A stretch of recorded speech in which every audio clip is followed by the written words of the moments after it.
think someone also mentioned that our Ashanti region is a multi-ethnic habitation for a number of ethnic groups.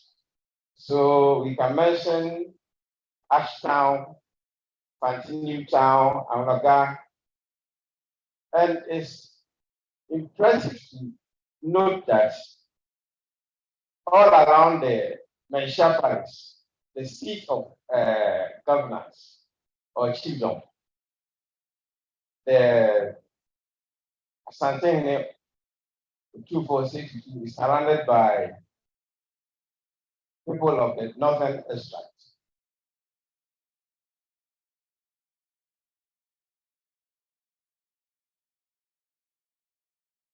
As a region, it has always been a privilege for us to play host to such important meetings as this, after which participants always return to their regions with pleasant memories once again.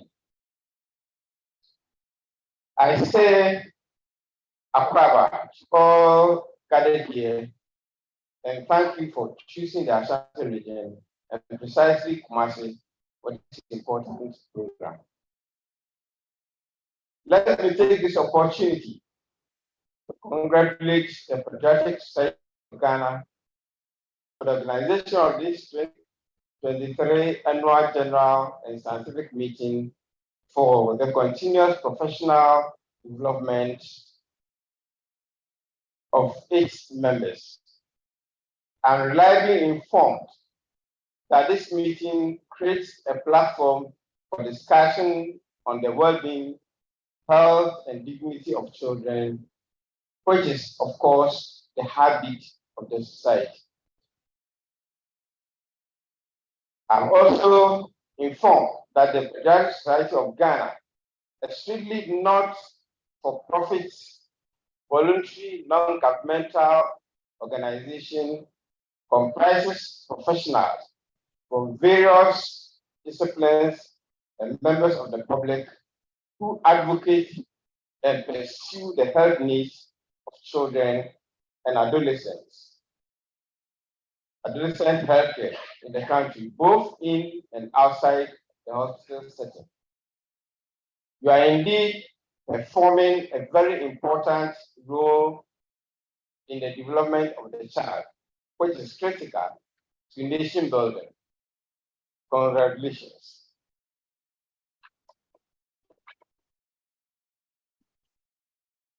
It is instructive to note that the personality formative years of every individual ranges from 0 to 7. And I'm sure you being in the health sector, most of you are aware of this, so I need not stress it so much. According to psychologists and probably medical practitioners, hence the child development of every child, which falls within this age bracket, must be of paramount concern for any country that aspires to groom positive future leaders of the nation. Distinguished ladies and gentlemen, we all acknowledge that children are among the most vulnerable groups in our society population, with special health needs that require special attention. The Patriotic Society of Ghana score for collective and dedicated efforts to promote the welfare and interests of children in our country is remarkable. And I must say that Ghana holds this society in high esteem.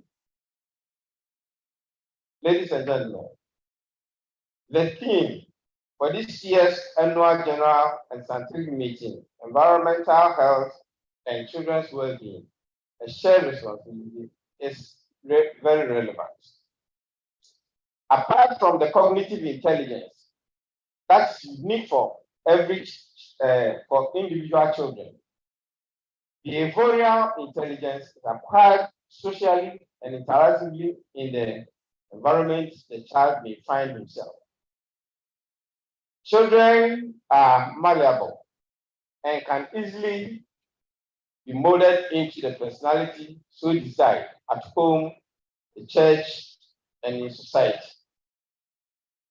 Like the biblical analogy of the potter can properly shape the clay into the shape he wants when it is still soft. Likewise, the blacksmith can only shape a metal into the shape he wants while it is still hot. Hence the wise saying that strike while the iron is hot. Ladies and gentlemen, the concept of the environment surrounding the child examines the elements of the constructed and natural environment that children come into direct contact with. Children's everyday life are impacted by the comfort, fun, and safety of their homes, schools, and churches, and other social areas that the child might find himself. The environment has a major impact on kids' emotional, social, and cognitive growth, in addition to their physical and mental health. All over the world, there's no fact that reducing environmental risks could prevent needless child deaths. Risks associated with the environment influence the health and development of kids, from conception through childhood and adolescence into adulthood. These risks, I know we are all aware of. The Patriotic Society of Ghana, as advocates of child and adolescent welfare and health, should take up the responsibility of educating the child on the welfare of our children. Again, in association with other advocacy groups, the Patriotic Society can educate the public on the critical role the environment plays in child health in a bid to build a fairer and child-friendly society, one in which children can escape the perils of their environment. This will provide a very positive foundation upon which to build our country. Ladies and gentlemen, as advocates of the welfare of children, you have more knowledge about the uniqueness of childcare and the fact that many precious lives of our dear young ones have been cut short due to the lack of adequate pediatric units in most health facilities in the country. On this note, I wish to take this opportunity to express sincere appreciation to the First Lady, Mrs. Rebecca Akufo-Addo, for leading the mobilization of funds from well-meaning Ghanaians to establish a mother and baby unit center at Konfanochi Teaching Hospital here in Kumasi. The facility is drastically reducing the high infant and maternal mortality that has been recorded by Konfanochi Teaching Hospital over the years. The reconstruction of the 44-year-old maternity and children's block of the Konfanochi Teaching Hospital is also ongoing. Once completed, this state-of-the-art modern facility, modern health edifice with pediatric, gynecology, and obstetrics units will serve as a referral center for the middle and modern zones of the country. The government is very much committed to getting the health sector to effectively meet the health needs of all Ghanaians.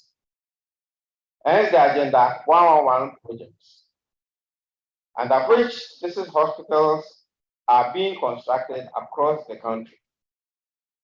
And with these projects, more pediatric units will be created. Every child has potential and latent talent. Every child deserves our help. It's our responsibility as a society to cooperate and work together by fighting the negative forces that militate against our children in the bid to unlock their latent talents.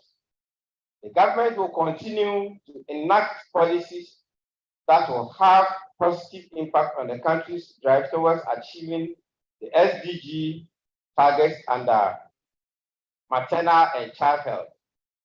Permit me to say that the work of the Pediatric Society of Ghana deserves the nation's appreciation and commendation, especially during this period when we are experiencing numerous health pandemics that have assumed social dimensions.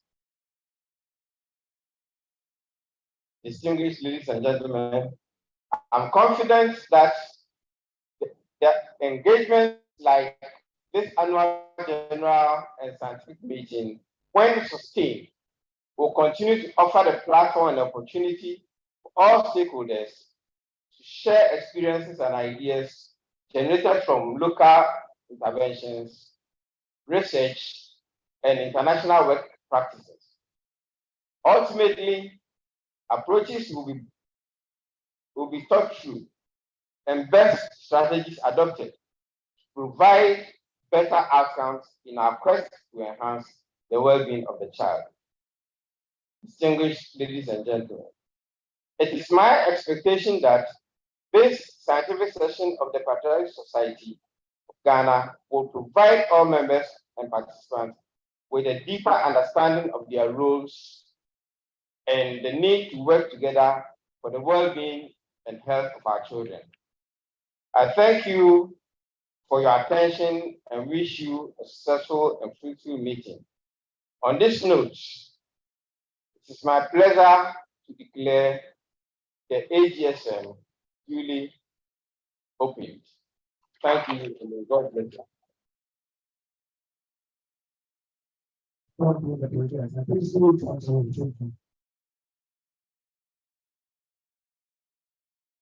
Thank you very much for doing opening the 2020 for Ghana 2023 agency.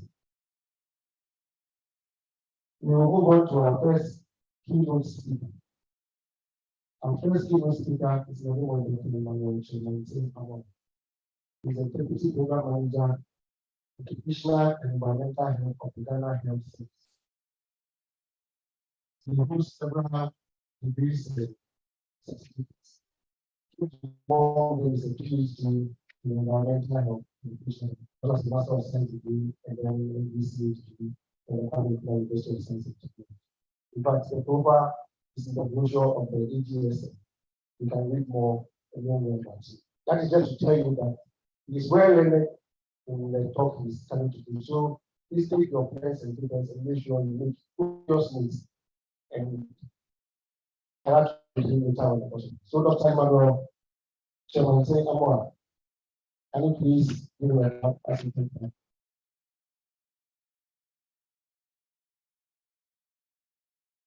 I don't want to call him Brian because it's amazing. So Brian, thank you very much. Good morning, ladies and gentlemen. With the permission of the University of Ghana, having me, that's my nickname. So if you don't mind, kindly let's rise. Let's rise a bit from your seat. Let's stretch the arms sideways. Don't cause any injury to your neighbor. And gradually take your seat. Thank you. Thank you very much. Distinguished Chairperson, Representative of the Regional Minister, President of the Pediatric Society, Presidents of the various chapters of the Society, senior colleagues, professors here, international partners that are gathered here and those online, distinguished ladies and gentlemen. It gives me great pleasure to be here And I want to first thank the organizers for the privilege and the opportunity for inviting me to share a few thoughts with colleagues who have dedicated the entire profession to protecting the health of society's most vulnerable, that is, the children. I'm excited to be back home in Kumasi where I trained as a medical student, and I still have fond memories of my student life from tech to man and in between. And I want to salute all my teachers. I've seen some of my teachers here. I salute you, the professors, those online colleagues and mates. I salute you, and it was a privilege to have shared moments with you during our lecture. As stakeholders who have taken upon ourselves to promote the health of children, we have a huge responsibility. And I sometimes say it is almost a sacred one because we have been called to take care of society's category of people who cannot speak for themselves, cannot even express how they feel, and it's just a wonder how pediatricians work. And if you are not a medical person, you wonder how do they know that a child has this problem? The child cannot talk. But I think that's a gift that has been bestowed upon you as pediatricians. With me in my keynote address to go to the screen to share some audiovisual materials to drive home some of the point. I'll come back to the podium and continue with the speech. The impact of the environment on health can be very far-fetched, and yet it can be so near and very evident that you walk out in the sun and if the sun is so hot, you begin to feel its impact. But when we begin to talk about the impact of the environment in things like cancer and other things, it can be very far-fetched. So I'm going to give like a 10,000 foot view. You're going to run across several things in the environment, and this is by no means exhaustive. It's good that we have the scientific session, and I know colleagues will go into deeper dive and explore some of the linkages, but permit me to let's walk across some of the plethora of things that children are facing in the environment and which has an impact on their health. Let's begin the journey in Senegal, Dakar, in the year 2008. What you see on the screen is a large used acid-led battery. The batteries that we use in our vehicles, when they are no more in use, they are dumped. And this is a huge business then, and even here in Ghana it is. So this was a site that was operating, and at the point, the operators will recycle it and they will use it for fishing net weights. So those who go fishing, you throw in the net and you have weights that drop it down. And those ingots are made from lead. So they have this site and they were paying good money. So they had children going there. Please be clicking on the slide.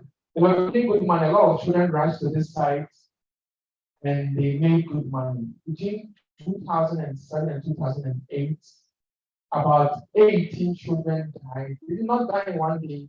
It was recurrent exposure of the lead as they went on this site and they found themselves exposed and died from the exposure. In Nigeria, also in 2010, which is 1 year, in Zamfara State, they also had an issue of mass lead poisoning among children, and that was from mining. They were mining, the government had contacted the Chinese to come and mine. When the indigenous saw that there was gold here, they also took to doing illegal mining, not knowing the areas where they were mining were heavily laden with lead. And as they exhumed the rocks and all that, they had huge poison and they killed so many people in that state. The choice of our conference team is apt as the representative of our Honorable Minister mentioned. It was approached by the organizers to speak on this theme. I wondered how we came by this. Not that it was not important, but the timeliness of we talking about the environment and this thing. Because when I started my journey in exploring the linkages between the environment and health, and it was a very long journey with only a few people who could appreciate, even among my colleagues in the health fraternity and those in policy and others, they could not really appreciate because you're talking about very present things and neonatal deaths and things that are very present, immediate. So to think of the environment and these linkages was perfect and it was what gathering attention. So it would have been called upon to talk on this theme. I thought it was very apt. Because now we have a growing global consensus of climate change is stirring up at our face with high temperatures and with the whole world changing and things being different from what we were. Also, recently, it's ongoing, it's still ongoing. There's the first of its kind, the national blood level determination among children under 5 years in Ghana. This is being supported by the UNICEF Red Virus Foundation with the Ghana Health Service, which seeks to explore the leg levels among children under 5. And this is a national study to determine baseline levels so that we can use it to make informed decisions. And already some of the primary findings are quite discouraging. We all look forward to the report from this groundbreaking study, which is the first also of its kind in Africa. Also recently, the WHO, which is part of our partners here in this program, recently piloted its maiden pollution and health for healthcare workers. And this global document was also piloted in Ghana, Nigeria, in Kumasi, to do the national training for public healthcare workers. So all of this goes to the point that the choice for our team is act and is appropriate as has been alluded by the previous speakers. The WHO again tells us that environmental factors account for about 1/3 of the global disease burden children. And this is not difficult to appreciate, knowing that at every moment we are interacting with the environment. You are either breathing as you sit here, drinking something, you are feeling in your skin, you are interacting with the environment. So it's not surprising about 1/3 of the global burden of disease in children are related to the environment. The malaria, the career diseases, the pneumonias, the things that and to most of us in a clinic, most of them have environmental implications. Sadly, about 12 in countries, developed countries,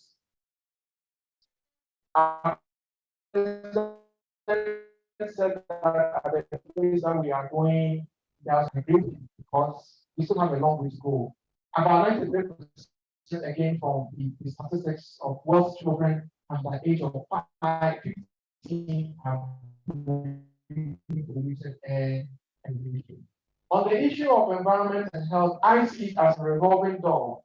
So if the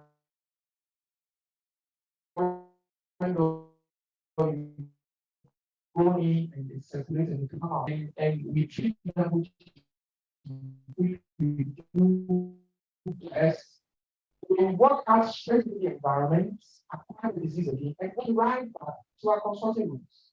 And so it is important that beyond our treatment in the clinics, we become interested in what happens when they move around that revolving door goes into the environment, because sooner than later, they're going to come back to us with the issues which I is present about even worse.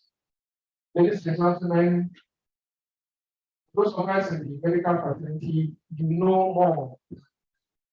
Because people find children are most vulnerable to the direction environment. By nature, have a high speed of development, their organs and tissues developing very fast. how we are developing defense biological mechanisms that's supposed to repair and defend, and because these are weak, they can easily become susceptible to all the harmful elements in the environment which adults may not be susceptible to. We know that they have a high pregnancy rates and increased exposure to allergens and pollutants as they breathe in so much more. They spend more time outdoors, they spend more time on the ground, and they are at the mercy of all caregivers. So children are so vulnerable to the threat environment, and what adults can withstand, children may not be able to withstand at all. Ladies and gentlemen, permit me now to continue looking at some of the things in the environment that do not order well or that need attention for our children. And the first, I'll talk about air pollution.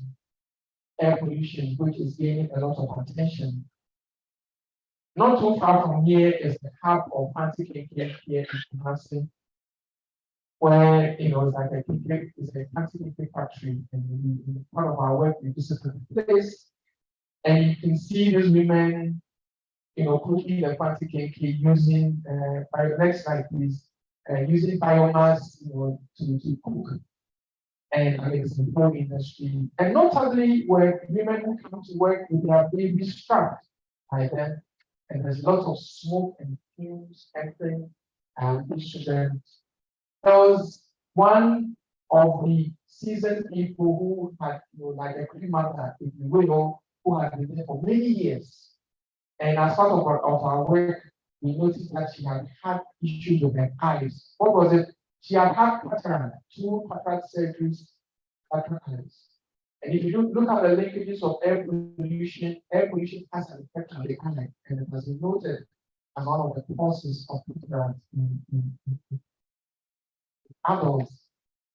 We still find out the vast impact of this air pollution in children, because as it's smoking, it's releasing a lot of pollutants like particularly matter PM2.5, and low currents which can straight and dissolve into the life. And now we know that it can even pass through the material and then go into the blood vessel, and it's been linked with so many health outcomes. Carbon monoxide, nitrogen oxide, polyaromatic hydrocarbons that are used, benzene, formaldehyde, and so many other noxious agents that are released from these burning. And this is only the one we use for cooking. And for those that grew up in places where you had to light up firewood or fire, and you have to go close and you have to blow and inhale so much in your eyes. And it's interesting that the people that injure you really have to go close. You cannot light the fire from afar, you have to go close and blow and blow and blow. You inhale so much. And this is the daily experience for many people in this country or rural communities. Not to talk about street vendors and children who are by the roadsides and all the plants that they experience. It's interesting that sometimes government and our leaders, because the team is the responsibility for all of us, try so hard to, let's say, maybe regulate people who sell on the street and street vending. But the processes are so difficult. But it can happen for a few moments, but they will come back right and back onto the street. And this has been a contention for many mayors in big cities because there's economic implications when you want to tackle some of this. But that is the reality. That is the challenge that we need to face to protect our children and also ourselves. Then you go to the indoors in the homes where you have indoor air pollution, and notable is molds that the children are exposed to damp houses, and children are there, and these are producing allergens. So children are developing asthma, which we should not have, but they do, and they will come and be treated with all the latest treatment regimen, but they go right back into the mold, and they keep coming with acute exacerbations of this asthma attack. It's important. Many other things that also live with them inside the room. And notably in Ghana, also we bring a lot of mosquito coils because mosquitoes are almost becoming like mosquitoes. So many years, mosquitoes are still with us.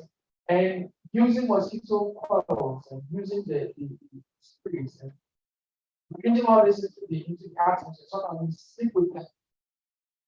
Now burning and now producing particulate matter and combustible elements which will not organ well for our health. That we need to educate that you can yes, if you want to spray, you allow for good ventilation before you come into the place. You have pesticide workers who go to spray people's homes and territories, and they do not allow for enough ventilation, and people come in and then they experience all this. There are myriads of all these pollutants we are experiencing. The WHO on its impact of air pollution on children lists so many things from respiratory conditions, from impaired mental and motor development, low birth weight, premature infant mortality, childhood cancers, which is rising these days, and then increased risk of heart disease, diabetes, and stroke later in life because these children have been exposed. Ladies and gentlemen, related to air pollution is the issue of climate change, which is gathered attention. And then on this note, we want to congratulate Ghana and all the stakeholders for the impact and for the efforts being made at ensuring that Ghana is on a good state when it comes to combating issues that cause climate change and climate deterioration. And climate change affects a lot of things, notably some of the air pollutants that we have mentioned, and changes in rainfall levels and temperatures. And we know that we have climate-sensitive diseases, the traditional ones, we have malaria, which incidences follow like rainfall patterns. We have our CSM, we have cholera and other things which we know the seasons that they occur. And we know that when there are more rains, diseases follow. When there are extreme weather temperatures, diseases that follow. Changes in food availability and in nutrition. All these are impacts of climate change, and we are seeing them happening right before our eyes. Let us turn the attention to chemicals, and then again, Dr. Apia, our president, mentioned the SDG platform, looking at combating the issue of harmful chemicals in our environment. In the opening, I made mention of lead, which is in our environment. Another disturbing one is mercury. Mercury in our environment. And in Ghana, this is so significant. And we couldn't stay here all day long. Why? Because we know that we have already been grappling with the issue of small-scale mining, illegal small-scale mining, and we are all privy to the destruction of the environment. As to the health impacts, time will tell. We are discovering something that I believe there isn't much more to discover because we are heavily polluting all our environment.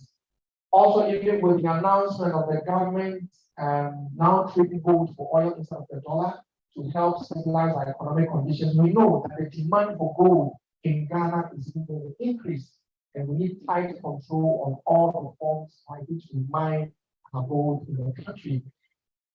Let us learn from history of the case of Minamata in Japan many years ago, where the disease of Minamata, a disease called Minamata came forth, and they discovered that it was because industries were dumping huge volumes of mercury into the Minamata Bay, going into the fishes, people were eating it, and then it spiraled, large cases of neurodegenerative diseases, and children, those who were high-risk kids. And mercury persists in the environment once people leach it and put it into the rivers, goes to our fishes. It goes even into the plants that we grow. So if you are growing tomato by the rivers, whatever you grow, mercury has the potential of staying in this fruit and vegetables, and they convey them to our tables. We sit in the city, and this is happening in the bush. but it ends up on the market and be back. And I say we are sitting on a time bomb as a country if we do not address these environmental risks, especially also from mercury, which again disproportionately affects children. Children die in Minamata, and in several deaths of children, people are still having the consequences because these neurological changes are permanent, almost permanent, and do not go away. If you look at how contaminated our river bodies are, you might be wondering what kind of so fishes living in them. And recently, I was watching the Joy, and then they were interviewing a fisherman who had gone fishing, and it was fishing on these contaminated water bodies, and he had actually caught fish. And I was like, wow. And he's going to sell this fish. People are going to eat the fish. On time because mercury is seeping into systems, and again for children it was again I mentioned lead, and let's look at a few of the sources in the environment. The first one you see with someone, the mother putting a pin under the eye. This is the full Muslim friends called the kaji, and this is, or at least some that we have found, is actually like lead sulfide. It is actually lead in it that are being used under the eyes of these children. And a little research on it shows that forefathers have used them, it has a lot of significance and we hold it here in the community. But imagine that from newborn, these things are applied around the eyes and even adults for years. And this is lead itself. In fact, one person that we did recently found close to most 100,000 parts per million in that sample, and it's being used in the environment. And we don't know, I think it's part of culture or part of fashion. And this is where we all come in to find alternatives to engage and to see how we could address and see alternatives to while still maintaining its cultural relevance, and see alternatives that do not contain lead because of all the impact of lead in the environment, causing anemia, and so many other things that it does. Things that are being used on the environment, most of them still contain lead, and on this note, let me connect with the EPA and the preventing every childhood potential, or protecting every childhood potential, which is working on this lead in collaboration to reduce the levels of lead in the things that come into the country. Ideally, we should have no lead in the things around, but it's a gradual process. EPA is working tirelessly to bring down the levels of lead. So as children go around and these things are being as a children and every of them until lead, they are going in right there. And the same part are toys that children play with. Lighting color toys that we've already mentioned, we think the acid lead batteries that are being used.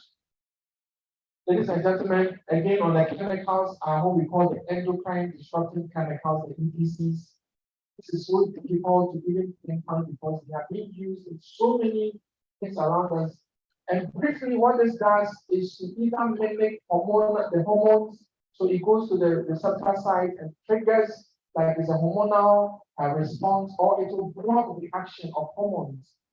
And this is associated with so many things from precocious puberty to risks for breast cancer in future, uterine cancer, and so many other disorders that have been highly documented and it's out there.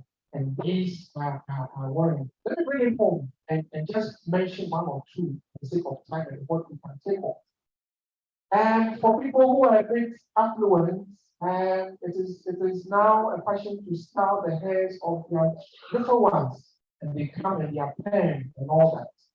Ladies and gentlemen, it's been established that most of these chemical relaxers for hair, so that for the African hair, over time, it exposes us to a lot of cancers, notably uterine or breast cancer, because these who, as I mentioned, they interfere with the hormonal balance and they cause a lot of issues. And there are so many chemicals like parabens, bisphenol A's, which are some of them are including bottles, metals, highlights in some of our cosmetics and pesticides and all. On your screen is the study, very recent, October 17, 2022, at the NEHS in the US, that has documented the impact of chemical and straightening, chemical straightening elements as in association with uterine and cancer risk. So for all those that will take our girls to the salon, and this is a question for us to be careful what we use, and we can also educate those who walk into our consulting rooms and educate them. Ladies and gentlemen, let me turn my attention to poisons and poisoning that children experience in their household and from so many sources, from snake bites to scorpion bites to biological agents like the some leaf or some mushrooms and chemicals that are used in the house, detergent, EPT and all. You can see headlights over here. Maybe now it's not there, but growing up, we would actually sit you down and you come apply DDT. How many of us either saw or have heard? I can see one hand.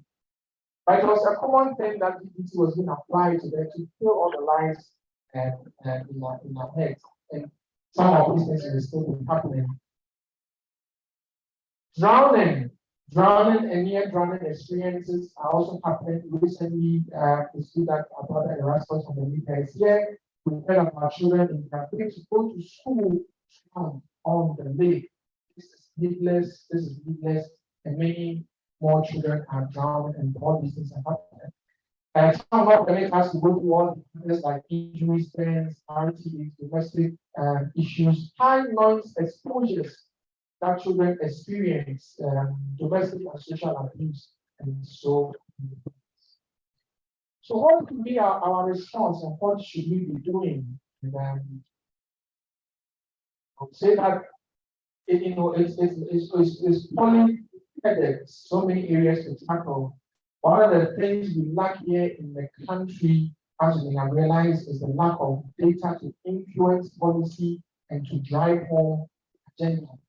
And we hope that we'll keep on researching on the local linkages of our environmental risks to children to deepen our understanding in the unique ways in which they operate and to propose ways in which all stakeholders can protect them. For those that we already know, that we take action to go to them. Enforcement of regulations and this, so many, but let me mention even how industries are cited in the communities. That you don't cite an industry in the community where there's a lot of pollutants right there to the community for people to experience waste management issues. It is time for us to also educate our caregivers, our parents and guardians.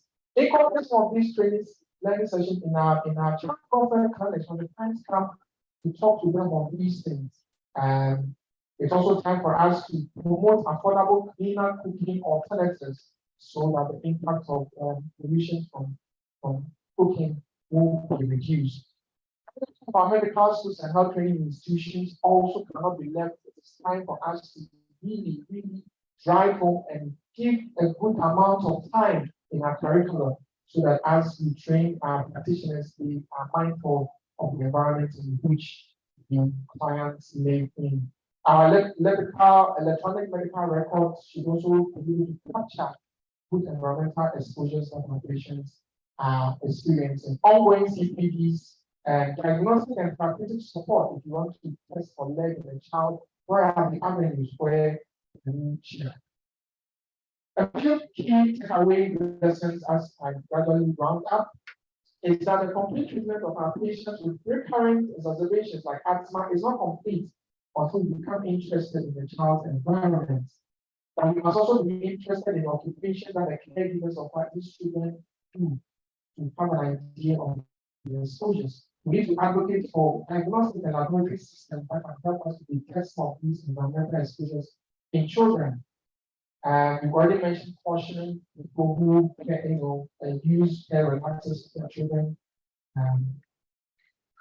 Ladies and gentlemen, in conclusion, few questions I asked them. Which of these areas resonated with you as you ran through the things?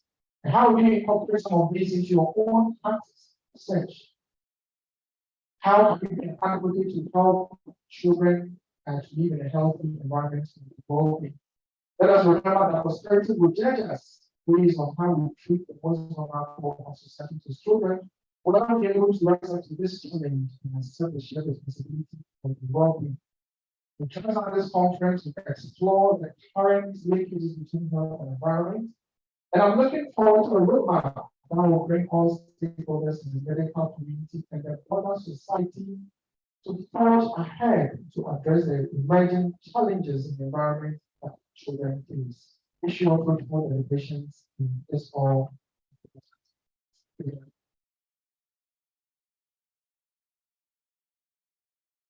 I told you we should go and and we are throwing the basic today, and I'm sure all of us we had our patience. And when we were on the slide, see my somebody said to do. I'm really sorry they were hanging and say, wait, I will do my hair like this usually. You might in trouble with all of them. So in the next, I'll have to skip one or two programs and move on to the next. But our next speaker is Paul, to type this up. So please pardon me, let me move on to the keynote talk key, the impact of air pollution in pregnancy and childhood. Before we move on, I'd like to apologize to those online. I was informed that I think the slides were not moving online. So we are very sorry for that. We will share the slides so you'll have access to all the information. So we call on Dr. Camilla Kingdom, who is the president of the Royal College of Pediatrics and Children in the United Kingdom. She's representing the King family, and she is now going to talk to us on the impact of air pollution on pregnancy and childhood. So, Dr. Camilla, please be ready to lead and take over. Thank you very much indeed. I can't seem to start my video, but I will share my screen. Okay, please go ahead. Are you able to see my presentation? Not yet. Is that all right? Can everybody see my slides?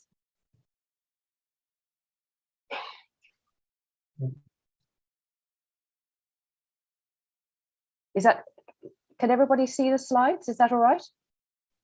Yes, we can see you. Oh, fantastic, brilliant. Well, thank you very, very much indeed. And it's a real honor to have been invited to address this meeting of my fellow Pediatric Society in Ghana. I'm especially grateful for the opportunity to speak about this very important topic. And it's good to come after the previous speaker who set the context so beautifully. So I'm going to spend the next 20 minutes. So I'm just going to try and forward my slides.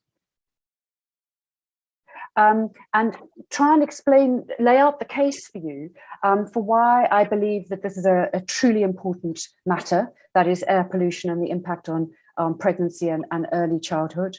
And then I'm going to give you some facts about air pollution and then lay out to you why I believe this is a child rights issue. And then before we all get too depressed, I want to give us some, hopefully give you some ideas about what I think we can do to address this very important issue.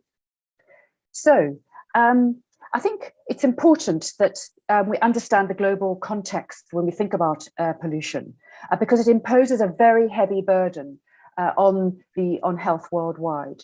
And we know that fine particulate matter, as well as household burning of solid fuels and ozone, are probably collectively responsible for millions of early deaths every year. And we know that in Africa, air pollution is now the second leading cause of death after HIV/AIDS, with about an estimate of 1.1 million deaths attributed to air pollution in 2019, to the extent that people are now referring to it as the silent pandemic.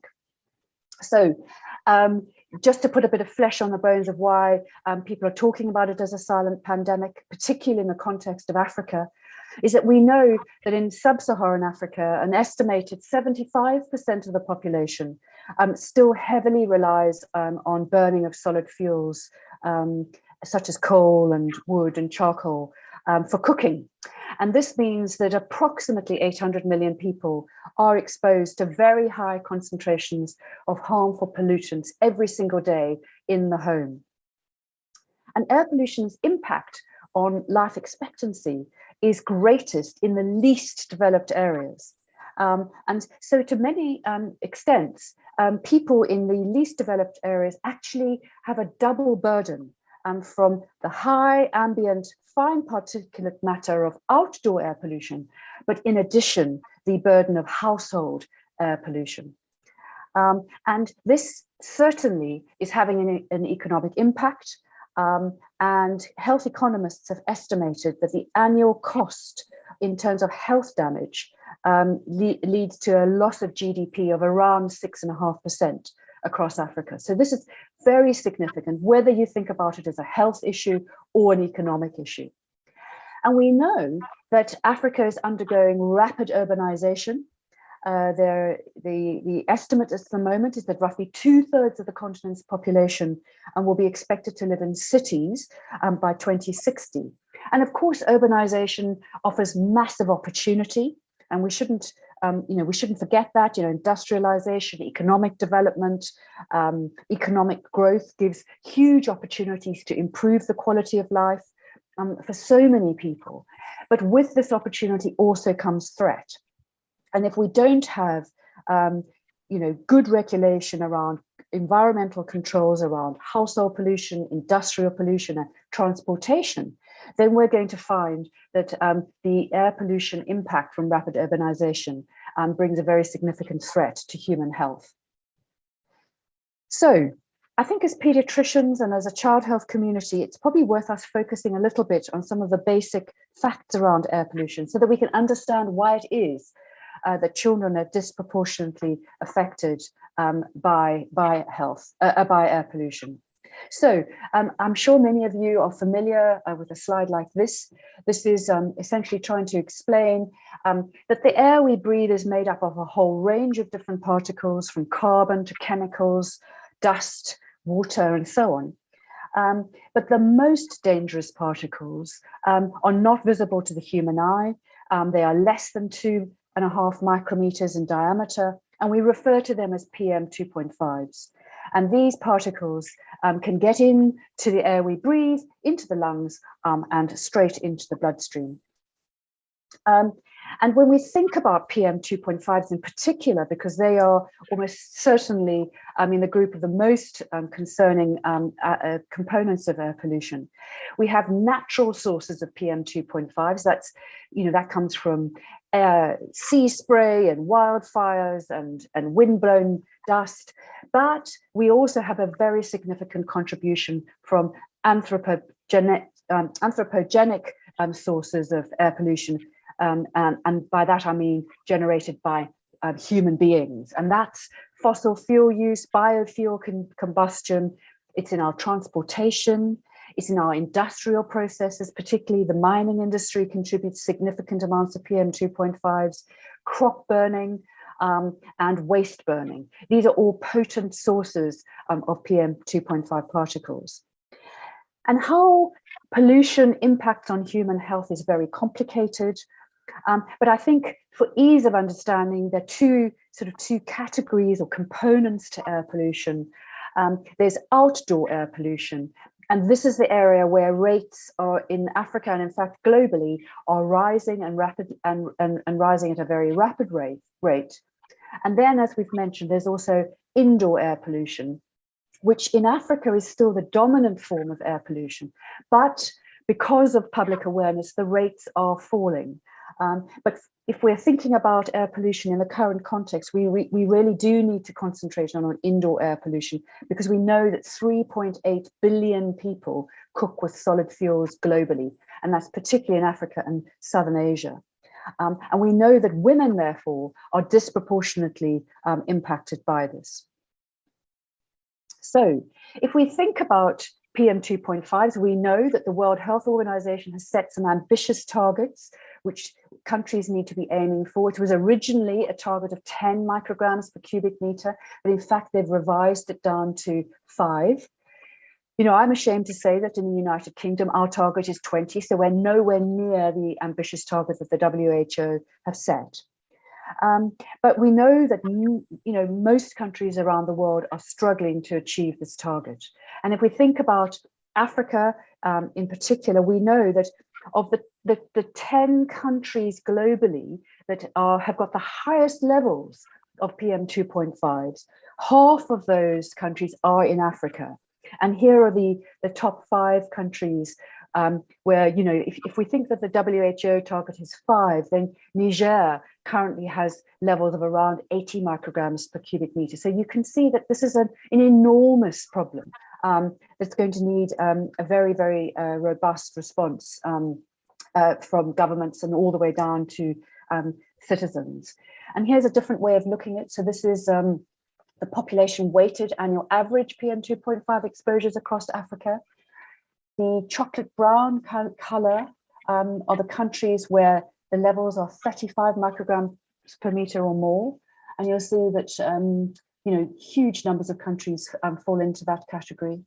The red countries are in the level below that. But you can see that Africa has a very significant problem when it comes to exposure to PM2.5s.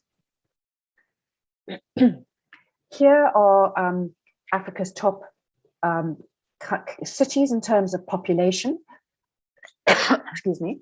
And you'll see the cities with the highest burdens of where, for instance, Lagos is running levels of 66 micrograms per cubic meter.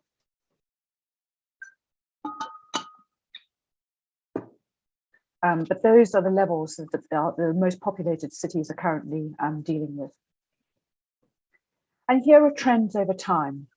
So I've gathered this data from a very useful source of information, which is the state of global air.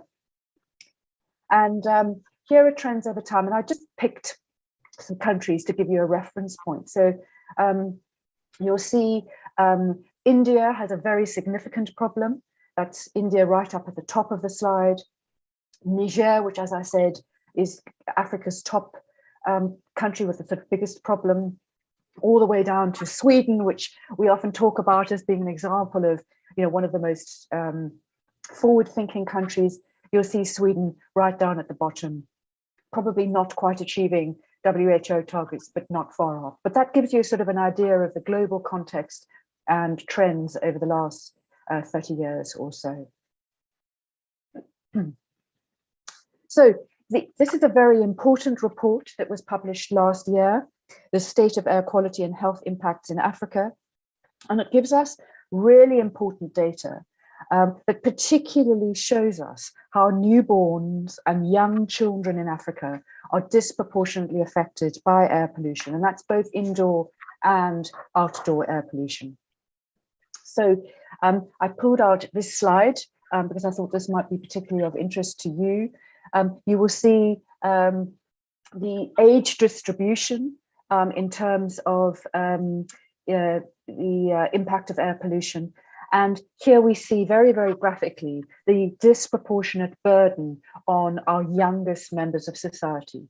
And in this case, children under the age of 5, outstripping really any other age category. So let's try and understand this in a little bit more detail. And so I want to start by talking about how air pollution actually does impact pregnancy. I put a couple of references at the bottom of this slide. There's now an increasing academic literature to support the fact that there is no doubt about the impact of air pollution on pregnancy. And we know that fetal development is in a critical window, and where fetuses are exposed, we know it can lead to significant impact. There's been some very elegant work trying to understand the impact of air pollution on miscarriage. And the Lancet Miscarriage Matters series, which was published last year, concluded that exposure to air pollution increases miscarriage risk and constitutes what they term a modifiable risk. So an issue that we actually can do something about. There's also been some very compelling work from Belgium that was published in 2020, where they were actually able to track, they stained air pollution particles and were actually able to very elegantly show under the microscope how air pollution particles can reach the fetal side of the placenta. And they were then able to show in cases where pregnancies had ended early, where they'd undertaken postmortems, they were able to show these same pollution particles in the fetal liver and the fetal brain. So there's no doubt that air pollution directly impacts the fetus. And we know that the greater the carbon exposure to women, the greater the load that you can see on the placental and fetal side of the circulation. So this is very worrying and provides this evidence of the link between air pollution and miscarriage, on infertility, on maternal health, on low birth weight, and on prematurity. And there is some evidence to show that about 15.6% of all low birth weight and about 35% of all preterm babies births could be attributable to exposure to PM2.5s during pregnancy. So I think this is a significant risk and an area that we're going to hear a lot more about. Then if we think about the impact on children, what makes children particularly vulnerable? Well, those of us that are pediatricians know this only too well. Children are smaller, so they're much closer to the exhaust pipe of a car or bus. They breathe faster, so their exposure is greater. They're less able to deal with the immunological insult from air pollution. And of course, their organs are rapidly developing.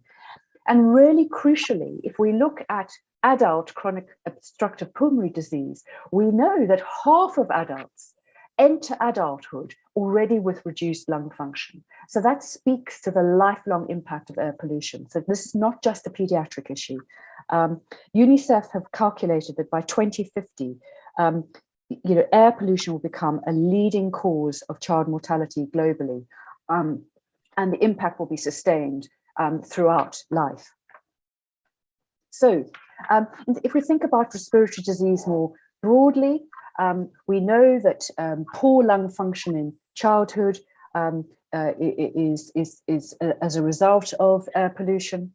Fine particulate matter that pollutes both indoor as well as outdoor air leads to exacerbation of asthma. In the UK, we know that we embarrassingly and tragically have one of the highest mortality rates from asthma across all of Europe.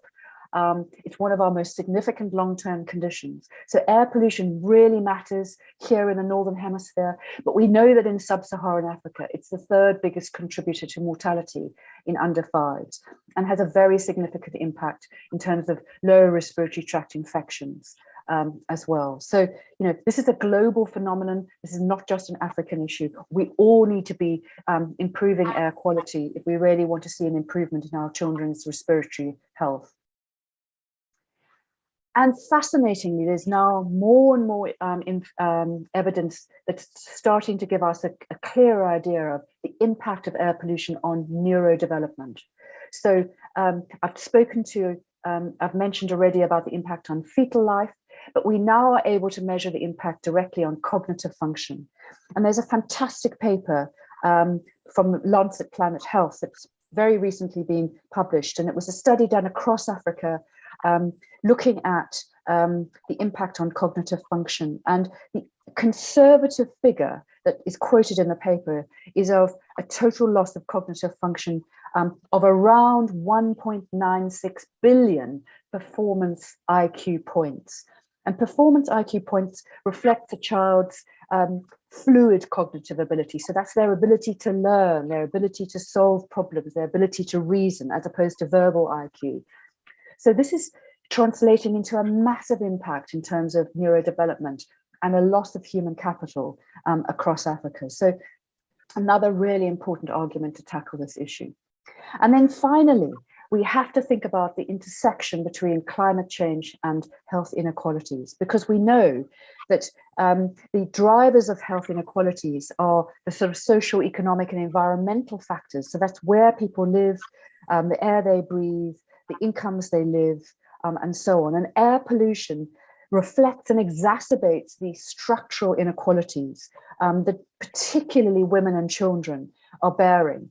And so the health impacts on women and children are really disproportionate and disproportionately felt in our poorest communities across the world. We know that children, for instance, who grow up in more income-deprived families are more likely to be exposed to parental cigarette smoking, as well as poor housing and poor ventilation inside, substandard housing quality, and then also the air they breathe outside.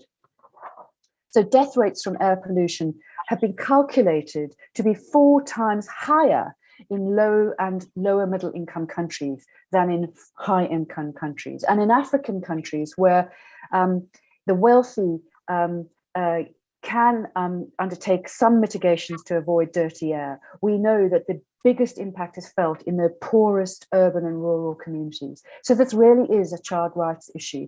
And I think it's really crucial that we start thinking about air pollution as a child rights issue.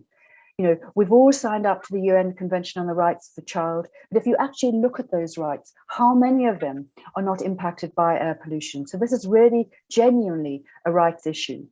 And it also impacts on our ability to deliver on the Sustainable Development Goals, particularly the 3rd goal around health. So, you know, this really ought to be galvanizing us to think differently about air pollution. Around the time of COP26, the United Nations declared that it was the right of every child to breathe clean air. So, you know, we've got all the ammunition we need to clearly be making the case for why this is a basic human right. So we need to listen to children, and our children are telling us that they see this as an absolutely crucial issue. We then need to amplify the messages of children, and we need to act. And we can do this if we act collectively and play our role. So I think we've got some brilliant models that we can think about. And when we see how the world reacted to the pandemic, we can do the same for the silent pandemic of air pollution. But we know we need to act early. We need to focus on the most disadvantaged around the world because they will bear the unfair impact of air pollution. We can categorically say there isn't a single part of the planet that's not impacted by air pollution. But if we only focus on national self-interest, we will be prolonging this crisis longer than it needs to go on. But it's urgent. Time isn't on our side. We already are seeing the impact, so we have to come together to really take action. And there are lots of things that we can be doing. You know, collecting data and evidence starts helping us make the case for why this is both a health issue but also an economic issue.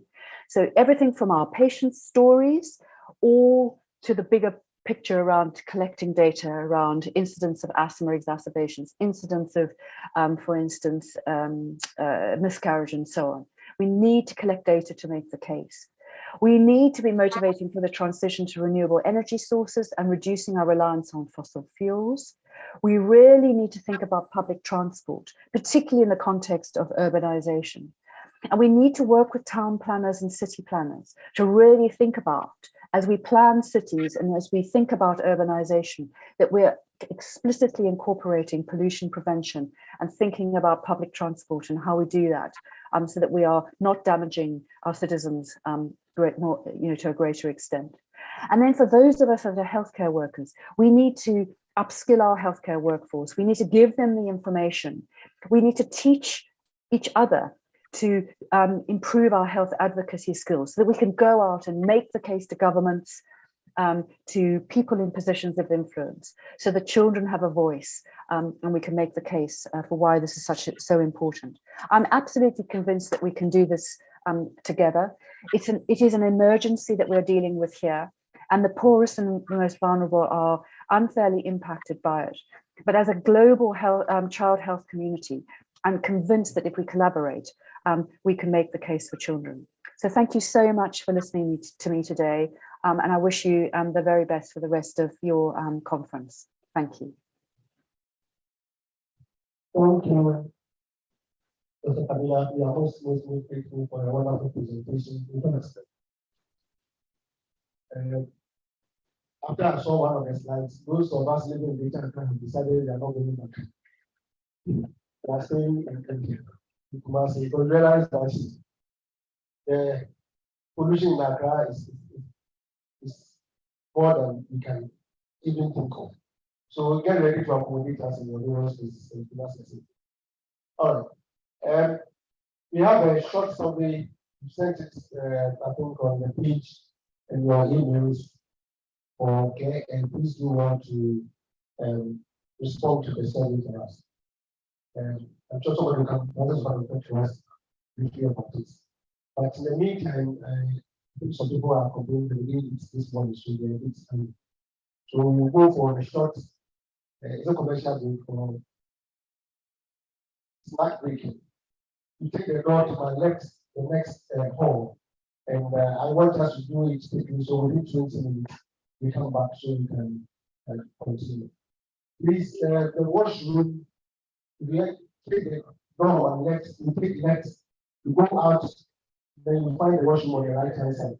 So don't go to the main hotel. We have a very beautiful, wonderful place for you to be your nature place. It is cheap. Thank you. So we go back, we go to Pakistan, we can come back in 20 minutes. So please watch your time. I'm not going to come and drag you, so I really I trust everybody to be good. Thank you very much.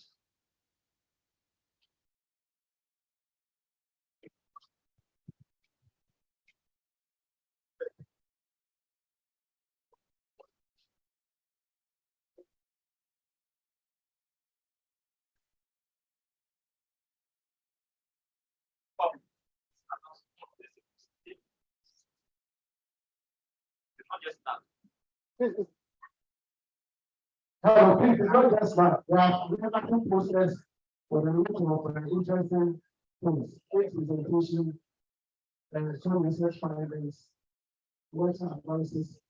Please do want to also enjoy yourself with the presentation. The spiritual presentation as well. So please engage the presenters and ask them what the questions that you have.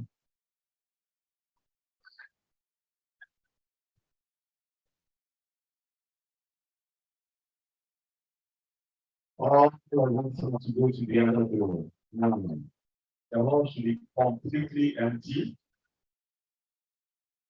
It's an important part of the AGSM. All the conversations should be held in the other room. Coffee is there. Once you are there, please visit the stands. People are putting a lot of work to have these speakers out. You all know how horrible it is to nobody makes it work. There was one, and I will try to get it on video too, so that I can upload the pieces. And they come, please go there as well, the media. Dr. Chematiamwa, kindly pick your guests to the exhibition hall for me.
Hello, please can we take our seats to begin the discussion? Those online, I hope you are back from your smart break.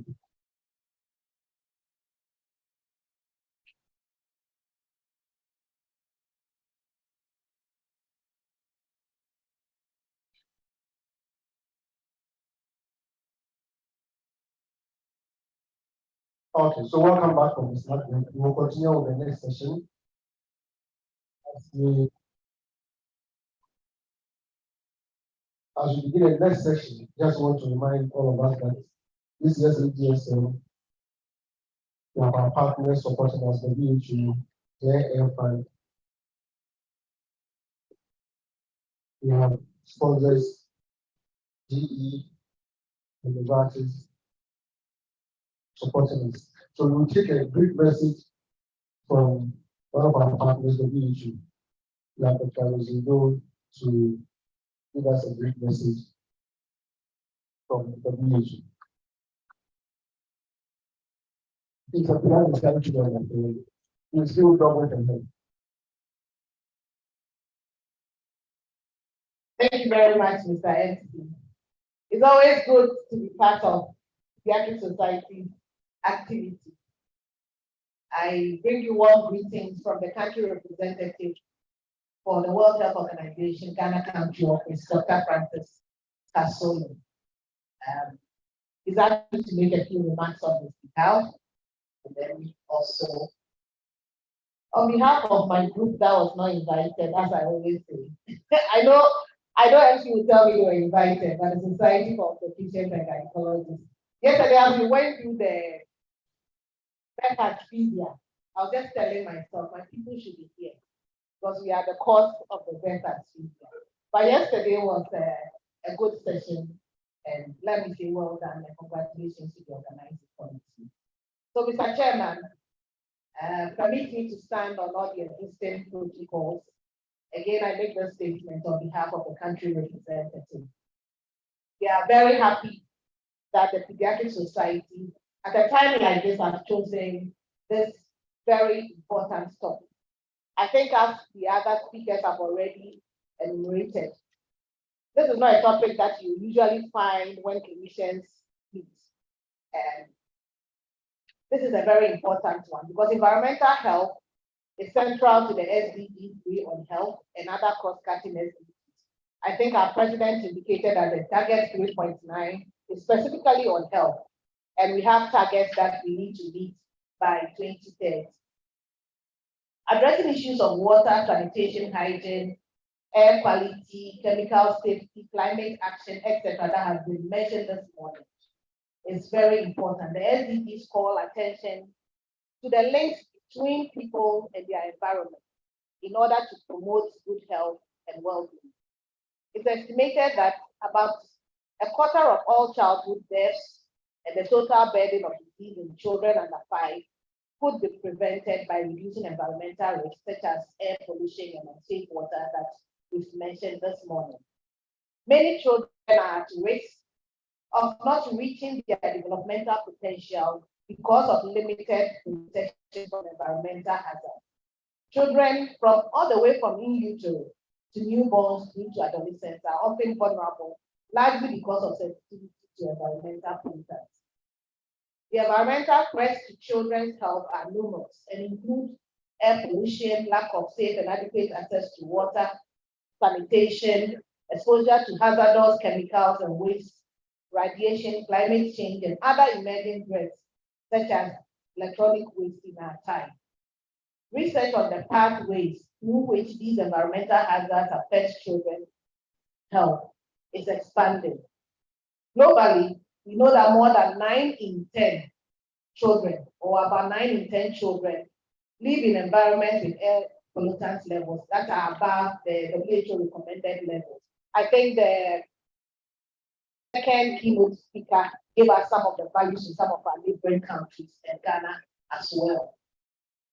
The lack of wash on children's health, safe wash on children's health is very well documented.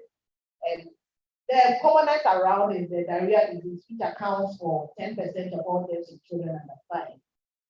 The growing body of work on environment and health suggests that early life environmental exposure affects children's health outcomes. It is therefore essential that our public health response emphasizes minimizing exposure to environmental threats during prenatal period, infancy, childhood, and adolescence, in order to mitigate any immediate and future health consequences. So it's very laudable that the Pediatric Society has chosen this theme this year to deliberate on. At the World Health Organization, our activities include galvanizing global and national agenda for building healthier environments for healthier populations. I think some of our works were enumerated by the first speaker on the things that we are doing in the country. The WHO has been providing guidelines and tools for the use by member states, national programs, and partners in the planning, implementing, monitoring, and surveillance activities to reduce the burden of disease and inequity attributable to environmental conditions. In Ghana, we are supporting the Ministry of Health and the Ghana Health Service to conduct a vulnerability assessment in the health sector to strengthen health sector resilience to climate change. The support also includes capacity building and strengthening of knowledge base of the health sector to manage environmental health risks and to strengthen water, sanitation, and hygiene as an integral part of infection prevention and control. And we know the impact of that on children's health. The health sector has a vital role in primary prevention of environment-related health risks to children. As clinicians and stakeholders gathered here, I believe we can advocate for and emphasize the need for action that will raise awareness and strengthen capacity of key stakeholders to identify their and understand the links between environment and health. Again, I believe our first speaker really gave us a lot of the things around us that we have taken for granted, that we know impact on the health of children. We also need to take action that will reduce children and pregnant mothers' exposure to environmental pollutants. hazardous chemicals and waste at the community and local levels. We also need to ensure safe management of water and hygiene in our healthcare facilities to reduce infection and disease. And as academicians, clinicians, we need to also work in the area of research and translate key messages to inform decisions that protect children's health. I believe the various topics that have been outlined for the rest of the conference will give us the opportunity to discuss more on how best, as a society, as clinicians, as stakeholders, as advocates for children, we can all work to reduce the impact of environmental hazards on the health of children. A lot has already been said. I don't want to belabor the points that have been raised already. I just want to say that we wish you a very successful conference. Yesterday was good. Today I intend to stay through to the end. And most importantly, at the end, I believe we should be able to come up with concrete steps that we are going to take to ensure that the health of children are protected. So we, as WHO and supporters and partners on this conference, we are looking forward to concrete steps after this meeting that we can support the pediatric society to take forward in ensuring that our children's health are protected. Thank you all very much. Thank you very much. And then we can see this, which you have mentioned. And now they will figure out the steps and what needs to be done. All right, so I'll call Dr. Francis.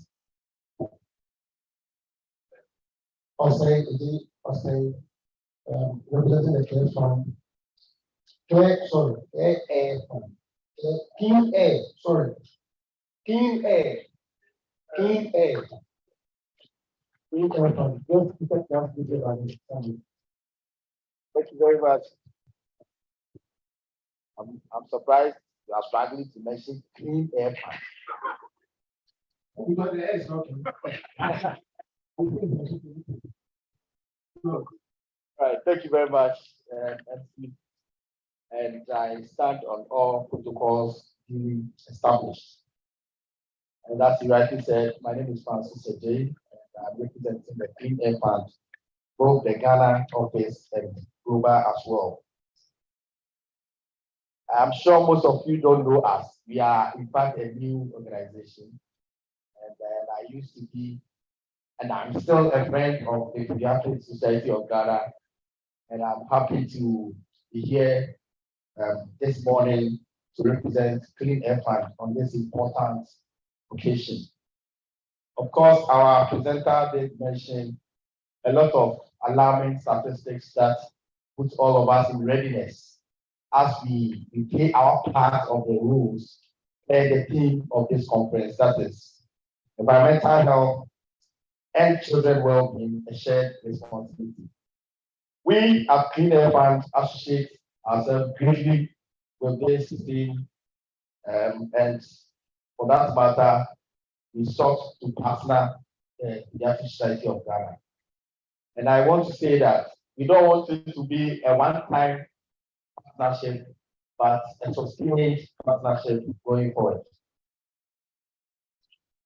Now, what do? We are an international NGO, and we are concerned about air pollution and its health impacts, especially on children's health. And the reasons why we are focusing on children has already been established in the earlier presentations. What we are doing now is to bridge key gaps. One is the evidence gap, two, advocacy gap, and three, gap. Evidence gap in the sense that many times you will see clinicians easily collecting data and doing some work. Most likely it will be on clinical characteristics and the likes. But we've come to realize that environmental health and its risk factors cannot be underestimated in trying to care for our children and then also the patients that we see. And then, of course, we also know that a lot of research has been done And we have a lot of data there.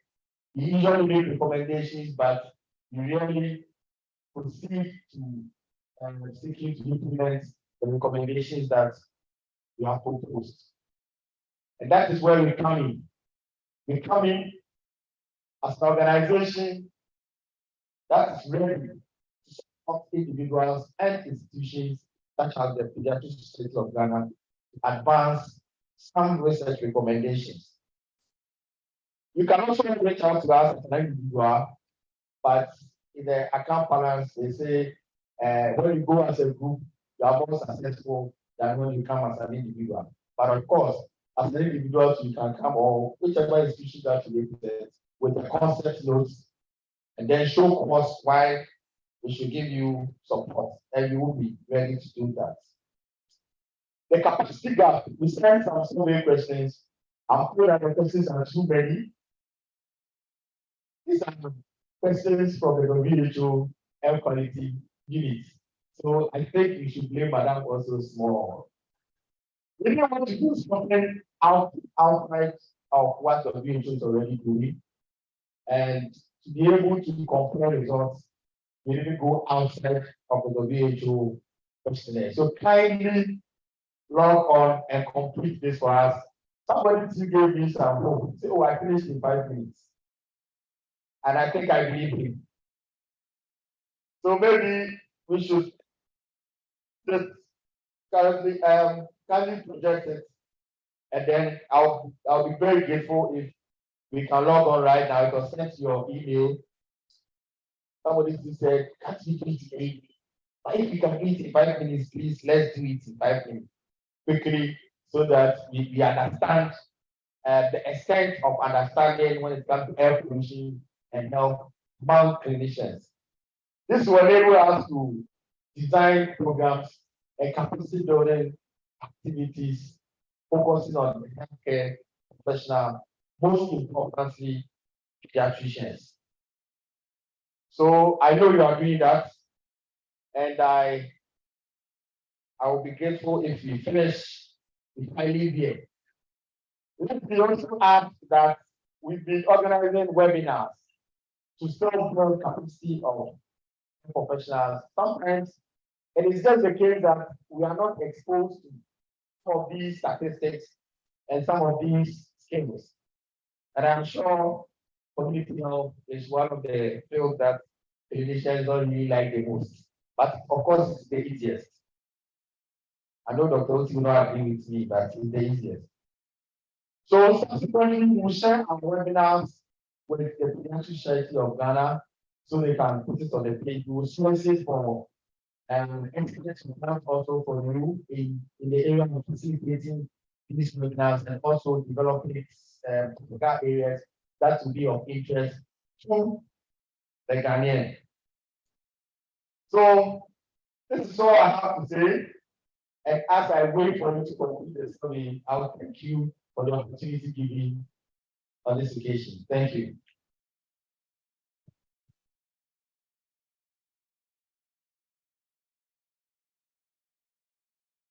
Thank you, Dr. Francis. Now, that is very slow in motion, that is clean air. It's clean air. So we move on to our next presentation, and it's going to be done by Mr. Erastus Asan. He's a journalist. I'm sure you are still very, very good. So he's going to talk to us about the sanitation and water quality in the face of Carolina Sea. I'm sure it's something that's been important to use. We hear so much about it, and we as the leading the exposition on what is going on in our community. So, Dr. Yes. Dr. Erasmus, in fact, as I want to mention,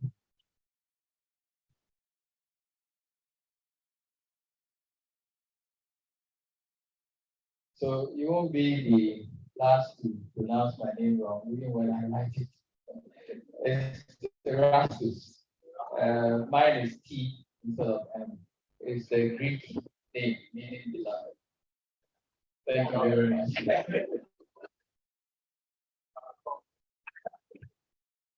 I must say I'm honored to be in the midst of such great people, those who take care of our children. And I like pediatricians a lot because I'm a parent myself. So thank you very much. It's an honor. What I'm going to talk about today, we know already, but I'm just going to break our conscience and bring us back on track so that we can work together to save our environment.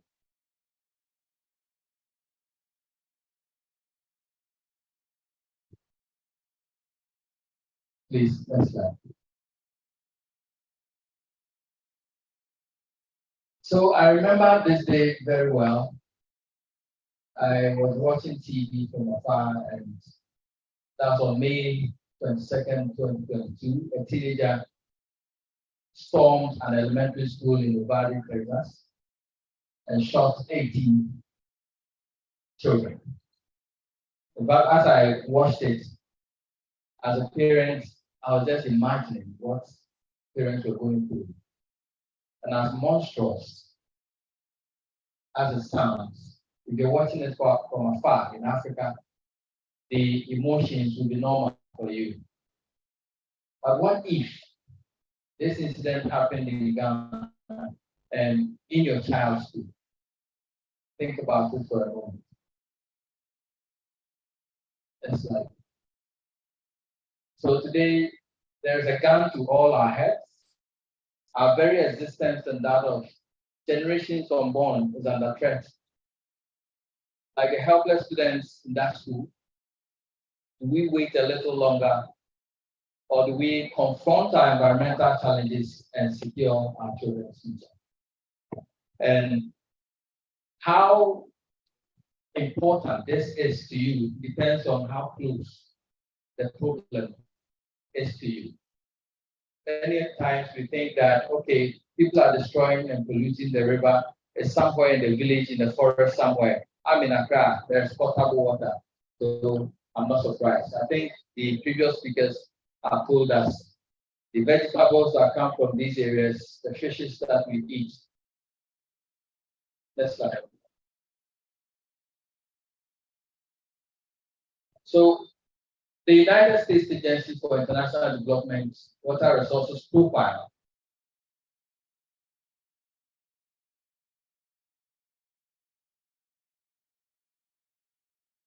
my eyes are not old age.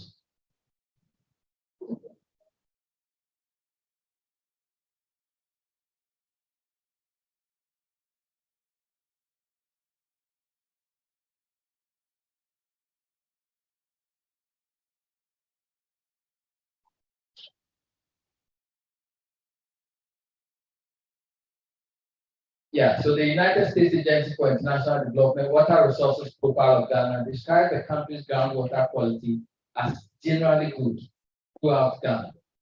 But then it goes on to say that gold mining belts in the north and southwest are contaminated by heavy metals. And I've been touring the various towns, the western region and other areas, and you can see that in some areas, boreholes have been dug, they are sitting idle, they cannot be consumed, they cannot use them because of heavy metals. Gold mining contaminates municipal water sources with heavy metals, especially in the Accra Basin. And municipal, domestic, and industrial waste also contaminate 60% of surface waters and degrade ecosystems and biodiversity, especially downstream of Kumasi and Accra. Next slide. But does Ghana have a water problem? While some African countries suffer from lack of water, Ghana suffers from too much polluted water. So we have water in abundance, we dig anywhere you can get water, but how safe that water? Next slide. So I grouped the problems affecting water quality into two main areas: poor sanitation and illegal mining. So I'll start with poor sanitation. I remember in 2018, I did a story from Jamestown, Manchagon on the beach. And as I descended towards the beach, what I saw, I've never seen in my life before. In fact, it was like people lining up to go to a public place of convenience. And it was the beach, not the public one. And things like this, I saw hundreds of people. Each one will come, sit, do their business, including women. They sit, they do their business, and then the waves will come and wash it away. I was shocked to the bone.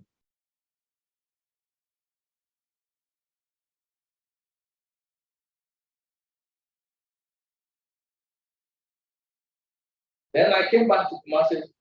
I was notified of this, and I took a trip to Kumasi, where they were discharging fecal matter from our homes directly into drains. That was the second shock.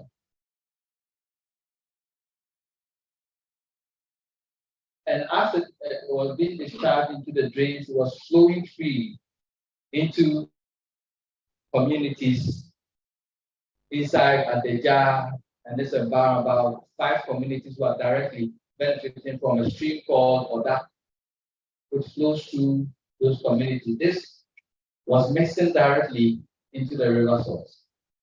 Next slide. So you can see here in the shot, you see the fecal sludge mixing directly into the stream here. And at times, when you go there, I could not get a picture of that. When you go there, you see fishes, dead fishes on the surface of the stream. And it tells you the level of pollution. So farming communities like the Dinshia, Adakojachi, Adeja, and others along the Oda River depend on this resource for farming. And they grow sweet pepper, watermelons, and other things for the local market. I guess some of them landed in the fields. Don't worry, it's digested. So we are cheating ourselves. Fecal matter in drains. This is another example of how we are polluting our water source. Today, this is common in many communities, in many homes. In Accra, Kumasi. In Kumasi, I've seen it plenty. And around this time, when the rain is not really coming, if you drive around, you really see that the place is very smelly. Very, very smelly. And you find some of these pipes leading directly into drains, open drains. And they all wash towards our various streams. People have constructed their septic tanks in a manner that they put some of these pipes at the top of the septic tank, so that when it's getting full, the liquid will drain directly into the drain, so that they never get to discharge it and pavement. And it's a common practice in Kumasi. This is Asafo. I took this picture. This is a water meter. It tells you that drinking water is flowing through this pipe. And the yellow substance you see there, your guess is as good as mine. And they were flowing concurrently.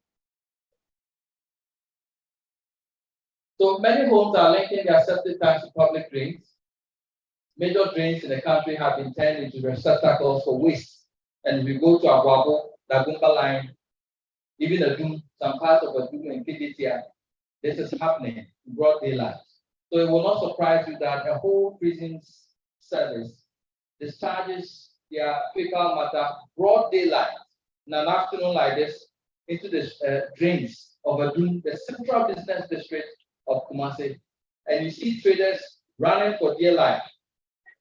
They are not really running from the barrel of a gun, they are running from the stench, emanating from that discharge. And I had to fight them on radio every single day until they stopped for like a month. And when they saw that I wasn't making noise anymore, they started. And we have city authorities who was on. Our beaches have become open air education points. And then the issue of plastic menace. Just go to Georgia, around Georgia, getting to the bridge over there, and you see the number of plastic bottles in that drain alone. And we dump plastic bottles as if they're going to just turn into ash when you dump it on the street. So the health risks in 2018, scientists at the KNUST, I worked with them for some time, they found dangerous levels of disease-causing organisms in drains in Kumasi.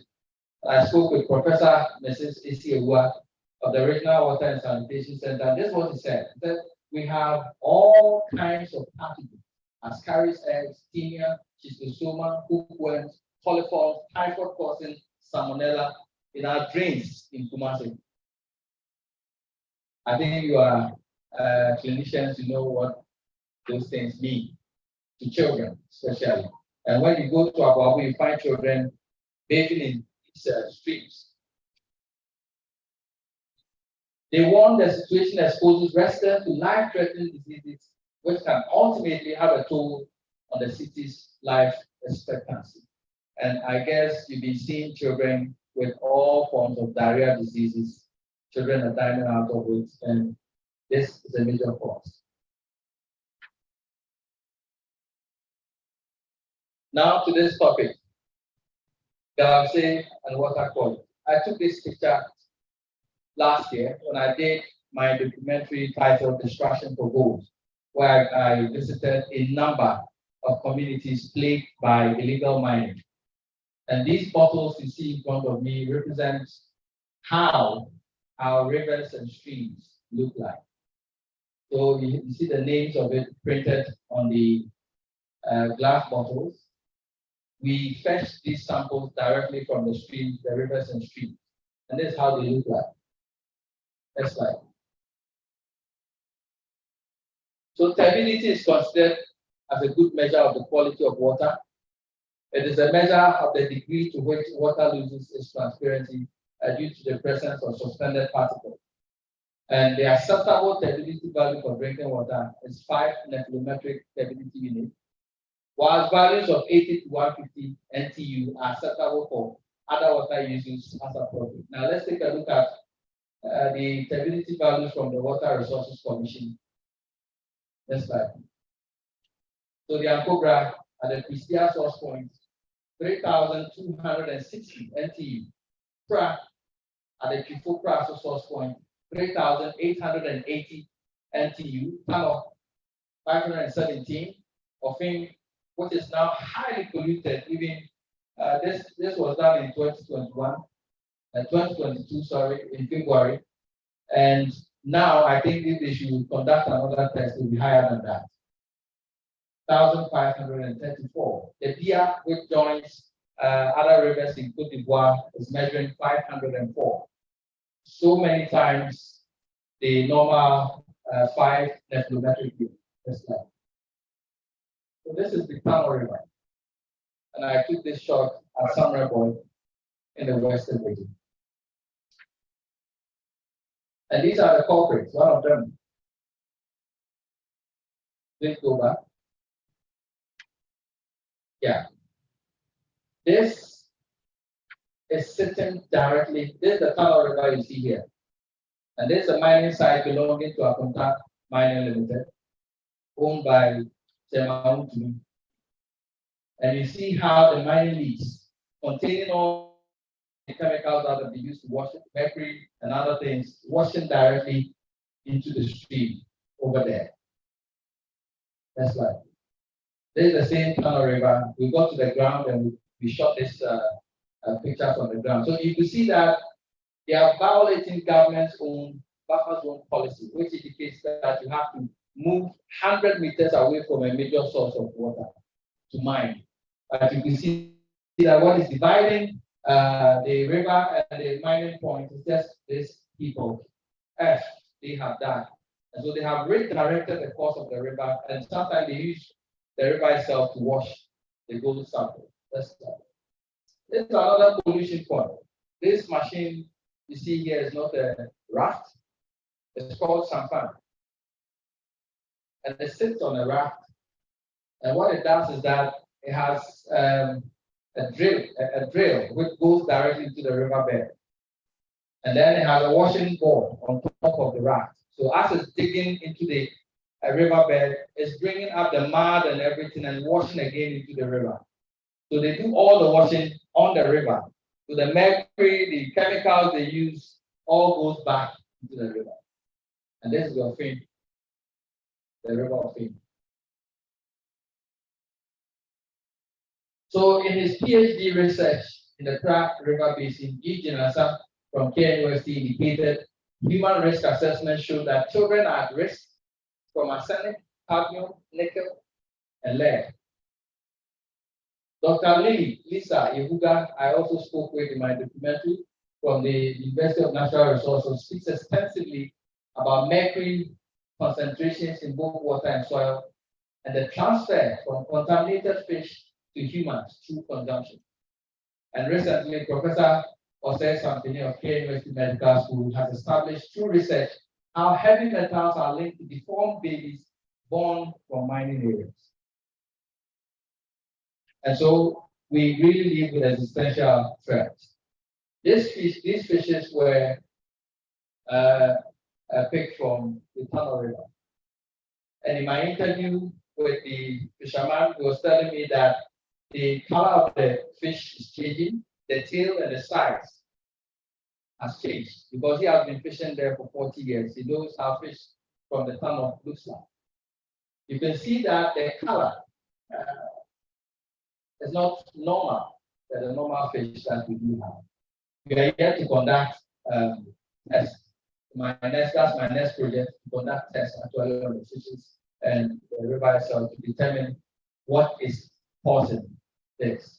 That's like the Travel Forest, the water source, the life blood of the forest itself has been destroyed so much. That's right. So we also established a correlation between galamsey and climate change, and irresponsible mining is a major contributor to climate change. And many of the experts will tell you that there's warmth around these areas where the river and the water bodies are so polluted. That's right. Now galamsey and its hidden death trap. Aside the water that is being polluted so much, there is a bigger threat to children living in these communities. That's right. Abandoned maze of pits. This was taken, I took this drone picture in 2018. This is Upper Wasa Forest Reserve in Diaso. Where is the forest? Upper Wasa Forest Reserve in Diaso in the west of the we drove 4 hours around the devastation and we could still not reach our destination. And these are pits that are about sometimes 15 feet deep. The last time I went there, this whole place is overgrown with weeds and it covers the pits. So there's a hidden danger beneath the weeds. And I tell you, many children have died in that area by just falling into this pit. That's right. Drowning in galamsey pits. On December 10th, 2023, junior high school students, Mary Afum 16, Prisla, Benawa 15, and Linda Melu 15, drowned in a galamsey pit at Banaso in the Awawin municipality. According to police, the deceased, together with some friends, had gone to prospect for gold. There's something they call puli in the local language, means small. They do not own excavators, they do not own the big machines. So when the big machines are done and they've left the pits, they go in there with the small pickers and shovels and they wash to get some small money to feed themselves. And some of them died in the pit. Please go back. And on 19th September 2022, just last year, 2 people drowned in a galamsey pit at Sepi, Gaboso.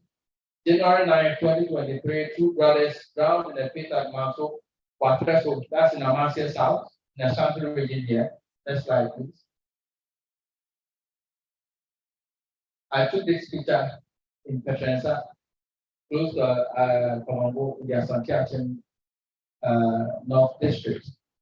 A 13-year-old boy drowned in this pit. So this is how it looks like on the ground. The pits have been dug, weeds have grown in it, and you cannot really see. The children go in there, sometimes they fetch water from it, sometimes they go to play near it, and this is where the boy drowned. Next slide. So I can go on and on and on and on about children who have drowned in Galamsey pits, but the NAMO has been giving us some figures. Next slide. The Shanti Regional NAMO recorded 27 cases of people falling in abandoned Galamsey pits in 2021. These are just cases. Casualties could be more. In one case, there could be 3 people, there could be 4 or 2. Majority of them were women and children going or returning from their farms. And I just go back a little. I just tried to go on the internet when I was preparing the slides just to see how many of the cases have been reported. And I gleaned from 15 Google options in search of persons who have drowned in Ghana. I counted 20 deaths between 2017 and 2021. Most of them were children between the ages of 7 and 19. Child minors. We found this in many of the towns we visited. Children who are minors. Many of them have stopped schooling and are going into these abandoned pits to search for gold. Some of them will their students. Some are saying they do not have family defense or completely to engage in this.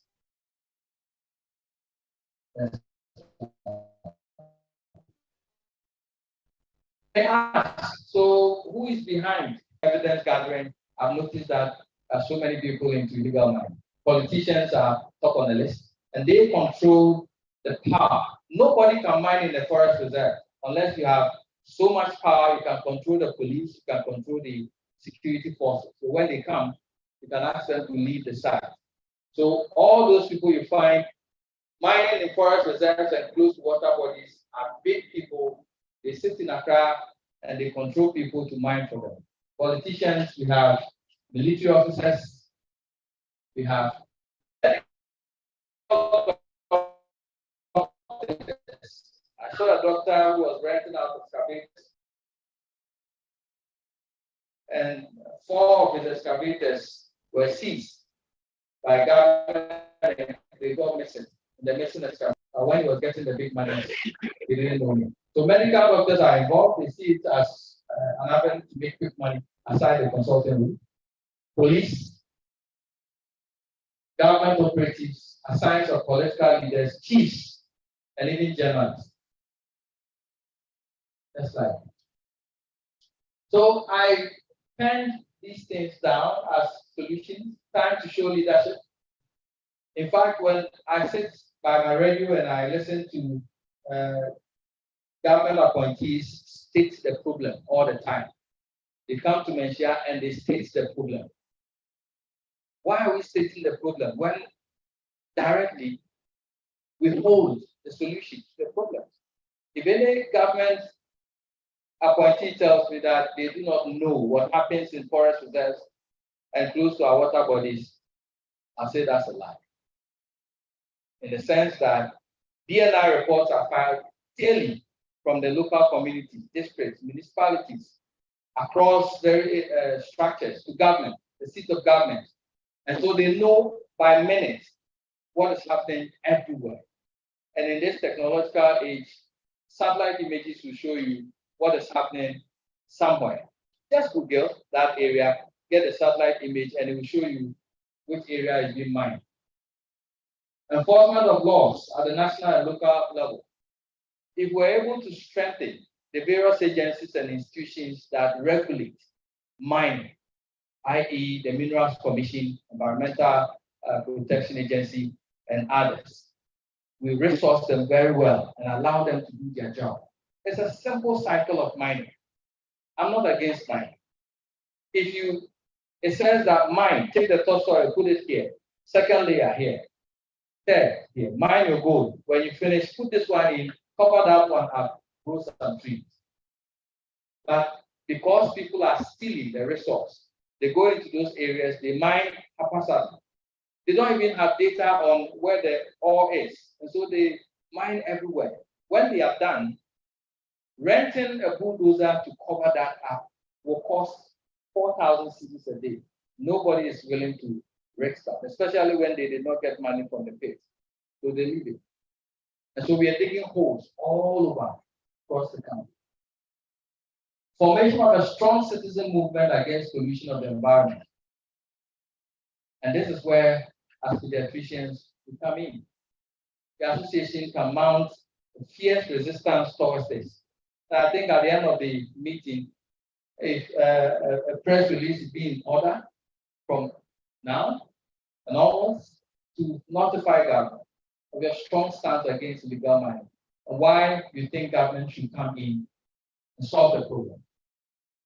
So we can all form associations, pressure groups on social media, add your voice to it, don't sit on the fence and watch it. Add your voice to it, and I think we can make some change. So civil society involvement is also needed in that direction. We can do some research in these areas and publicize them to let people know the great dangers involved. Let your voice be heard, don't sit on the fence, support journalistic work in protecting the environment. So we're coming up with our second part. You can support us in conducting tests with the samples we pick from these areas so that together we can fight it. Let your emotions kick in for our future. And I'll end it with this quote. It is better to deny a few people the luxury of champagne to save all Ghanaians the harm of polluted drinking water and degraded environment now. Thank you.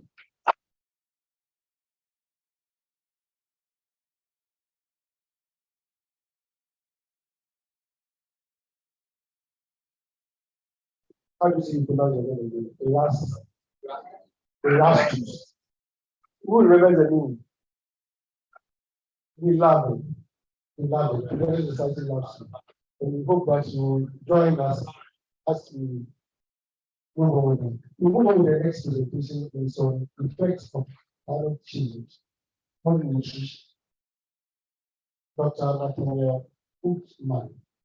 Are you here? Yes, nice. Okay. So, while the climate change, let's please get introduce yourself and see what I miss. Thank you. Happy to briefly share a little about my professional background, and then I will jump into the talk. So I am currently based in California, United States. I'm a voluntary clinical professor of pediatrics at the University of California, San Francisco. I'm also an internal medicine physician, a New York lawyer, and I have a master's in environmental sciences. So tying that all together, health and environment somehow flows naturally. That's the long-standing interest in these areas is something that is very personal to me, to try and be sure that all of those years in school did not go to waste. So I'll be happy to jump into the talk and looking forward to meeting any of you who share this interest. And I guess as the slides are loading, I'll just briefly share a little bit more about the other guest who I came to Ghana with. Maybe you can wait. So this is my wife, Nightingale. She's a nurse from Kenya. And for many years now, we have worked together. And we have 2 children. So we're proud parents of Fathili, who is 11, a boy, and Rehema, who is 8. She's a girl. So they're currently in Kenya. And we worked hard to be sure that we could be here together, representing our children and the other colleagues and allies that we have around the world in this very important area. So my talk today, I modified it slightly an overview of current and projected effects of climate change on nutrition, given that these are two gigantic topics in themselves. So I won't claim to, in this brief amount of time, be able to do justice to either of them in isolation, but I do want to touch on some relevant points that will hopefully plant some seeds of interest to give you an idea about some of the opportunities that we have to act in these areas as pediatricians and child health professionals. So I just want to start by being transparent and say that I have no disclosures, no conflicts of interest to disclose, but I do also want to see if Dr. Tony Inemo is present. If you could wave, or there he is. Okay, so I want to tell a little bit of a story about how we got here to Kumasi and how I had the privilege of speaking with you today. So two individuals to mention in particular, Dr. Tony and then also Dr. Rosie. So the organizational pathway and relationships that made it possible for me to be present with you today work through Dr. Tony and Dr. Rosie, both of whom are active in a global pediatric organization called ISOP, standing for International Society for Social Pediatrics and Child Health. So within ISOP, Nightingale and I are helping to lead the climate initiative, really trying to build a global community of practice around this issue and to connect and integrate child health with climate action that also touches on other environmental areas that are urgently important, as have been shared so far today. The other organizational pathway to briefly mention is called ACOPHE, and those 7 letters, ACOPPHE, stand for Africa Community of Planetary Partners for Health and Environment. So just a little bit more about my background. I first traveled to Kenya almost 20 years ago and lived in Kenya for a year, and since then have been back and forth quite a bit. The connection to West Africa has been more recent. In 2018, Nightingale and I, along with Papili and Rehema, traveled to Liberia and lived in rural Liberia for 6 months at a time over the span of 2 different time spans in 2018 and 2019. So we're happy to come to Ghana and have hopefully another West African home to add to the list with Liberia. But essentially through many years in school, in travel, in connecting with other passionate people who essentially see this as a false and destructive and even deadly division between health and environment. That essentially this is artificial and very problematic, that uniquely for the purposes of convenience separate people in their training, in their practice, in the policy to make it seem like the health of children is not fundamentally tied to the health of the environment and to our one shared planetary home. And that goes at large, also relevant to other people, but children are especially vulnerable and especially need us to recognize how problematic this division is. And so through many years of different engagements, different spaces, and different relationships, we built a network of people who share this common interest.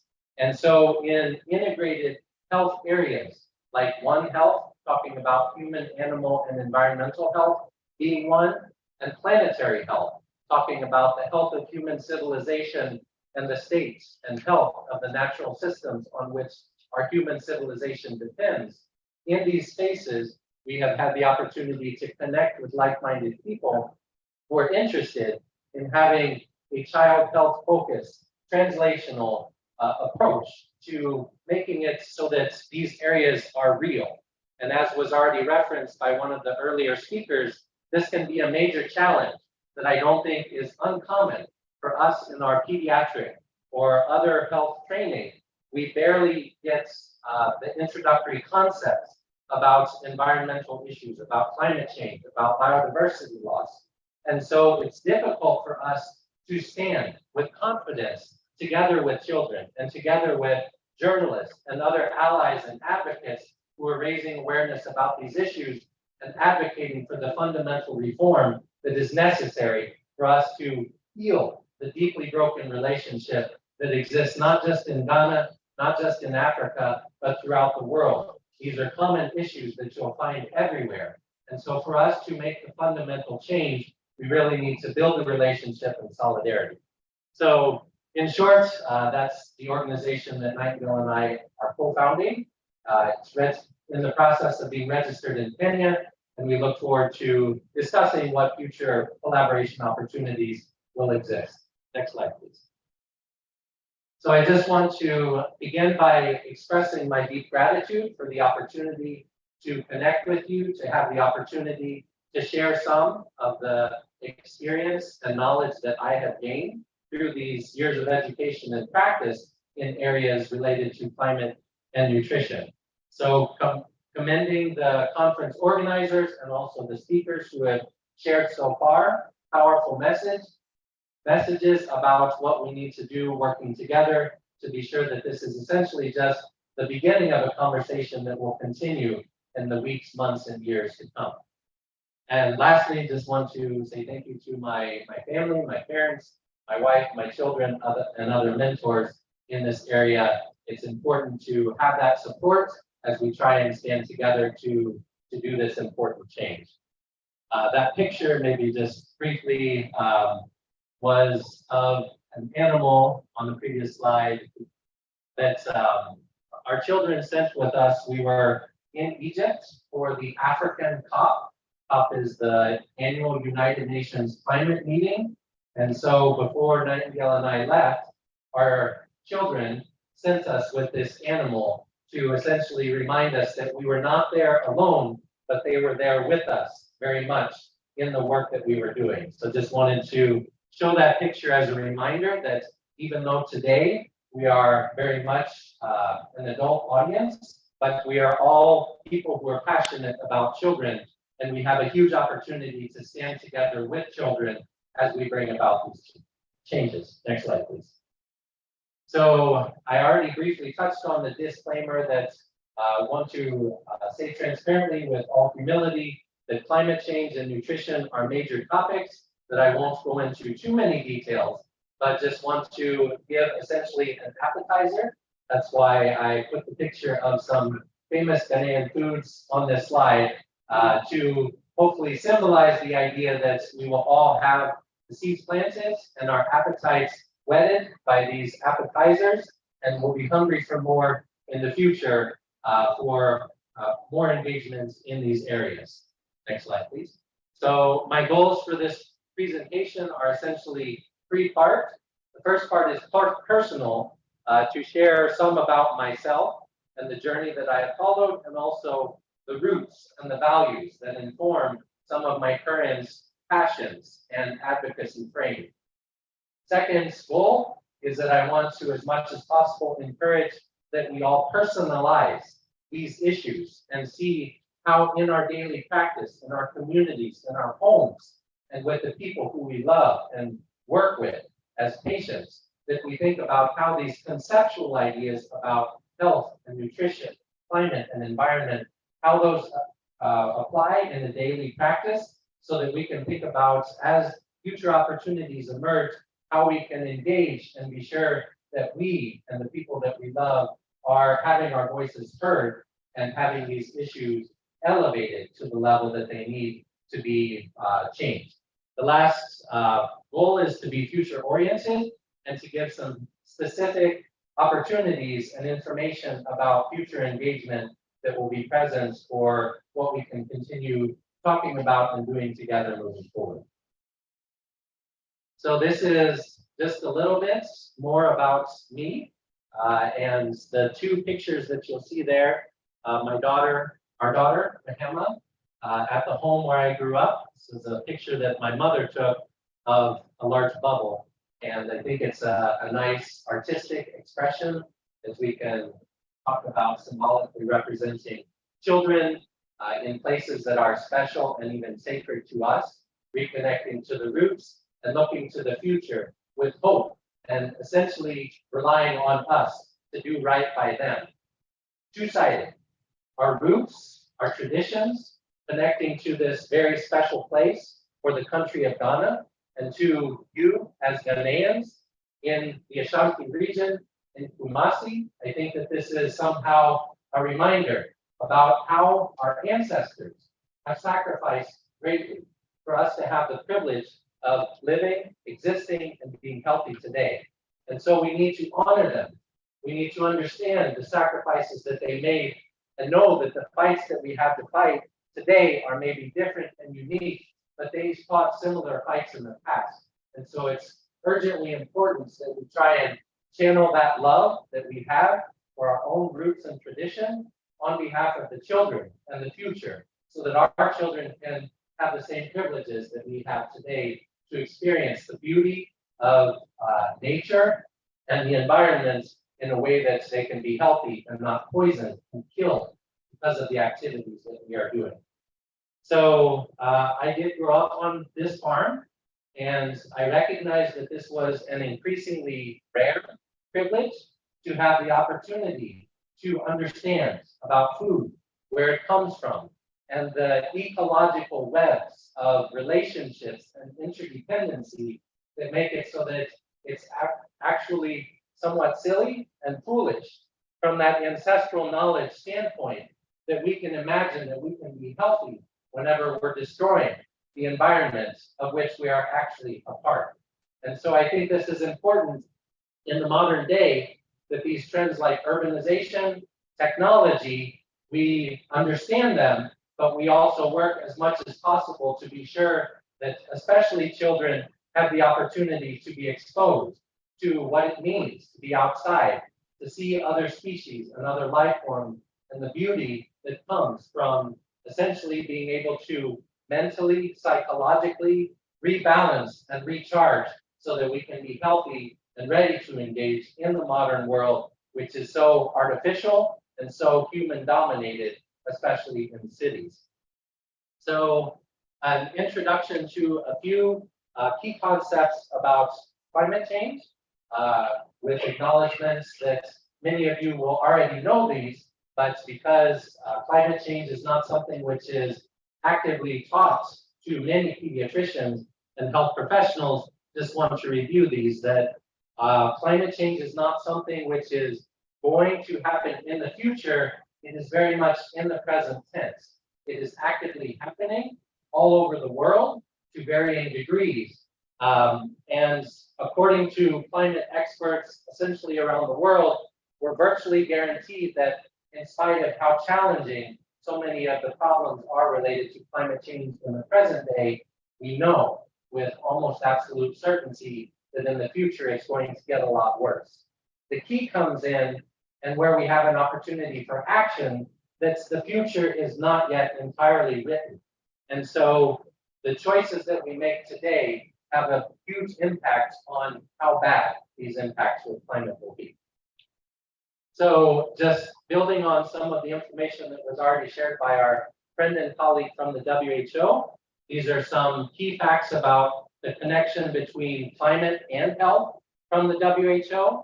And just to highlight the impacts on air, water, food, and shelter, and projecting into the future, these are some specific data points that talk about the likelihood for the increased morbidity and mortality looking into the future. Next slide. So specific to child health, we have the middle quotes that talks about how the life of every child born today will be profoundly affected by climate change. And unless we make changes and accelerated interventions, the new era in the future will come to define the health of every single person at every single stage of their lives. So this is what the figure is essentially trying to symbolize, that we have two pathways in front of us. One way will lead to maybe merely surviving for some who are lucky, and the other pathway is hopefully to continue having the opportunity for as many people as possible all around the world to thrive.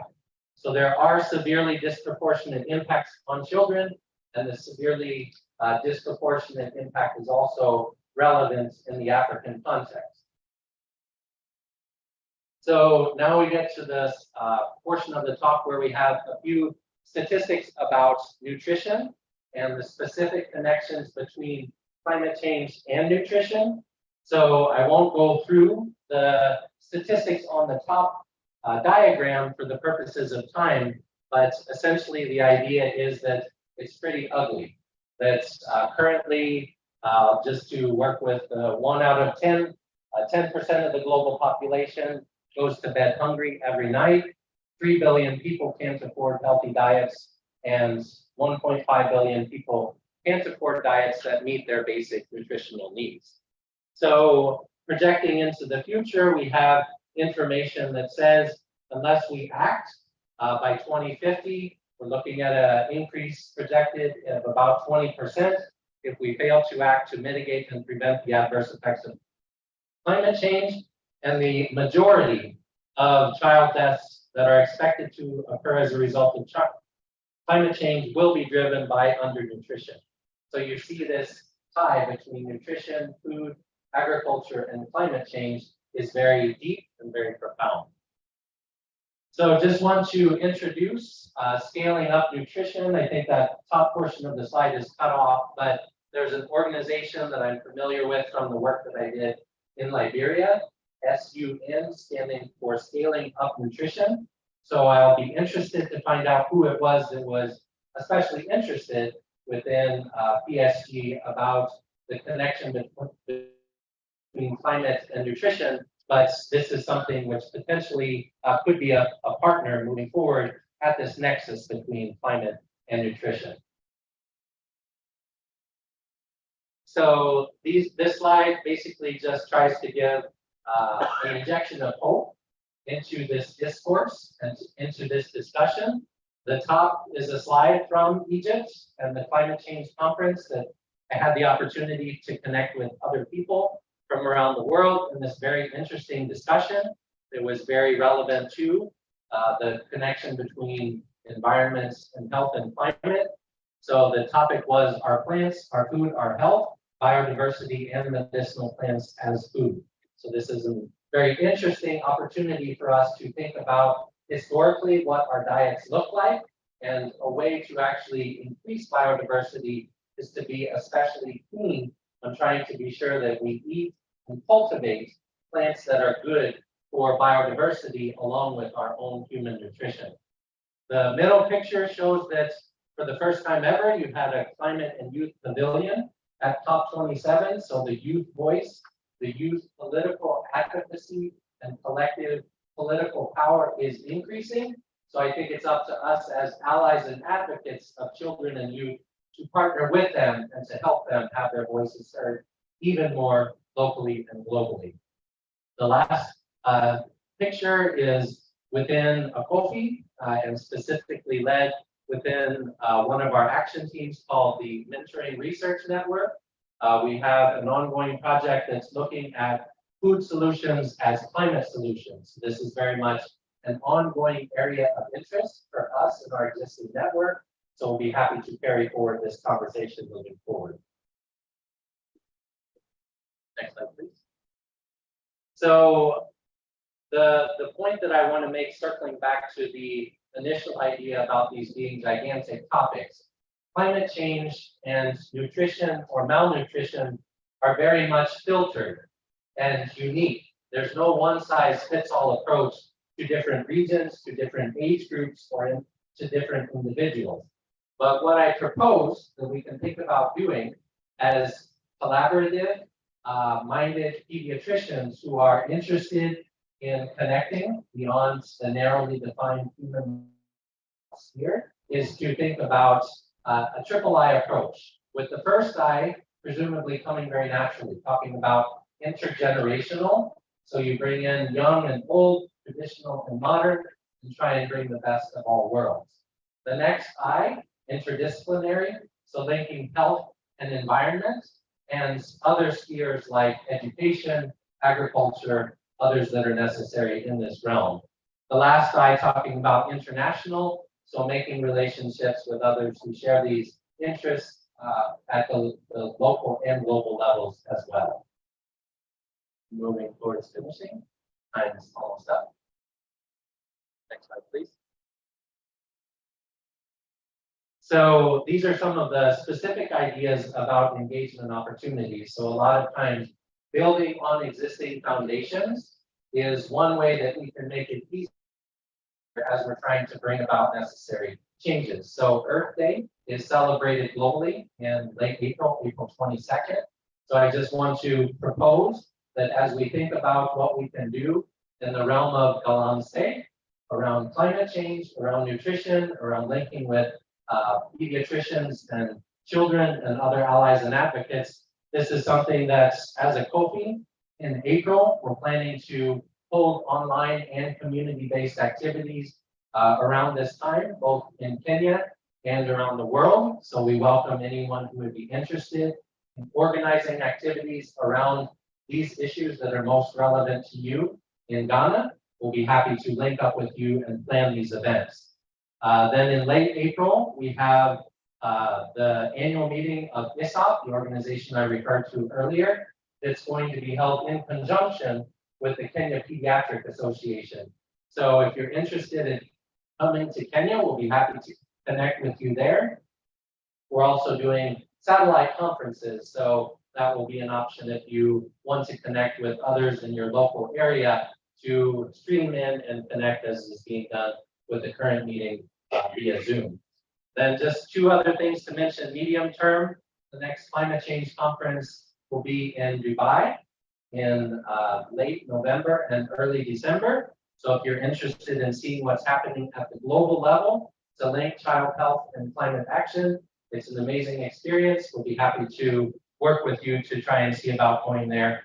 Then long-term partner mapping to build on the foundation of taking essentially a deep dive academically to map the partners who are active in this space, who will be ready to work with us moving forward. Then potentially a regular monthly meeting date or time for global allies to connect. And I'll be interested to hear any feedback that you have about your thoughts about what potential next steps can look like. I think probably maybe just to skip to the two parts, that there's a huge opportunity for a massive mobilization of African health professionals to respond to this crisis. And Ghana is well placed to play a leading role in building this Africa-wide global network of health professionals that are acting on behalf of children and climate. So just want to read this last part. As our ancestors who came before us made mighty sacrifices, for us to have the precious opportunity to live healthy and fulfilling lives, the step of being true stewards of our one shared home on planet Earth enables us to appropriately honor their legacy while simultaneously honoring our children and those who are yet to. I think the last slide just has my contacts, so I want to thank you all again for the opportunity to share, and we look forward to hopefully having this be an appetizer with the main course yet to come. Thank you all again.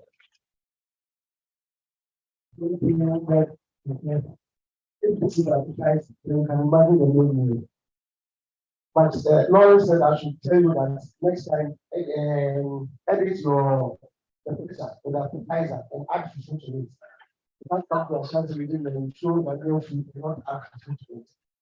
So do want to add that. Thank you very much for the exposition. We will take our next presentation. We're going to be done by Dr. Agsm, who is an otorhinolaryngologist. He's a senior specialist and deputy medical director and the new clinician is soon. That's the biggest hospital in and the husband of the pediatrician. Oh, we see. He's also a part-time lecturer at the University and Novas. And he has an interest in children. And also that he is now specializing after the otorhinolaryngology in pediatric otorhinolaryngology. So he's one of us. So, no, that was not.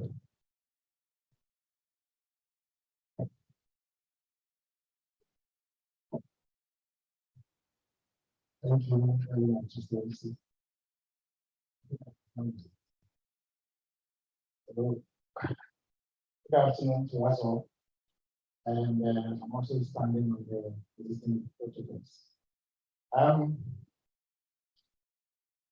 Can you, unless you have like 10 minutes into it, I want to at least use my 20 minutes to finish. Thank you. So, so to continue the presentations we have to do, we are talking about the work of children. So I'll be taking the hazards of noise. Noise as an environmental pollutant when it comes to the health of our children. As we all know, there are a lot of other areas of pollution in the environment which have been given such huge attention. But noise pollution seems to be one of the pollutants that have been, I'll say, relegated to the background when it comes to Ghana and Africa as a whole.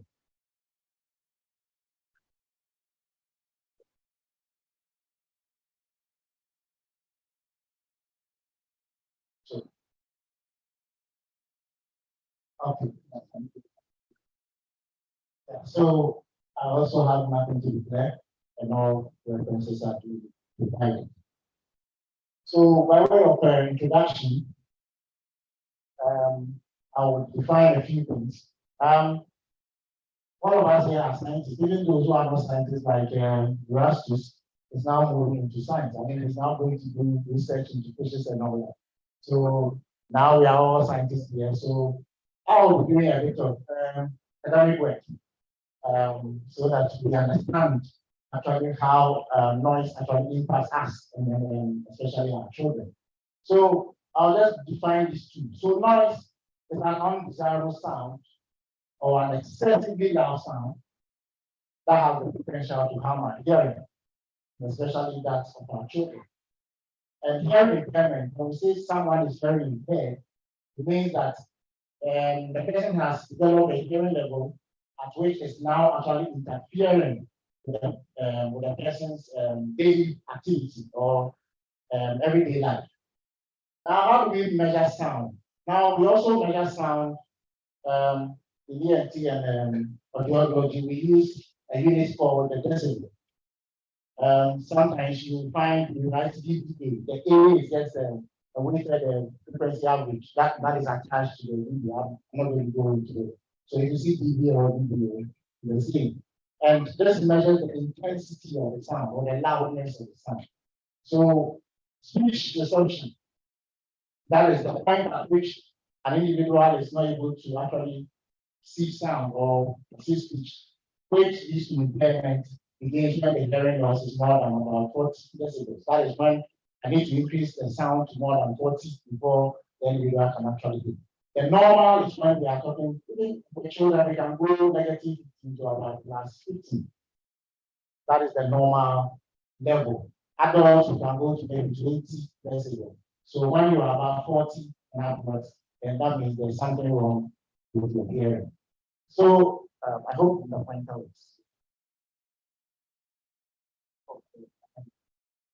Okay. So I'll quickly go through this, just a little the anatomy and physiology, so that at least we understand the impact of noise. So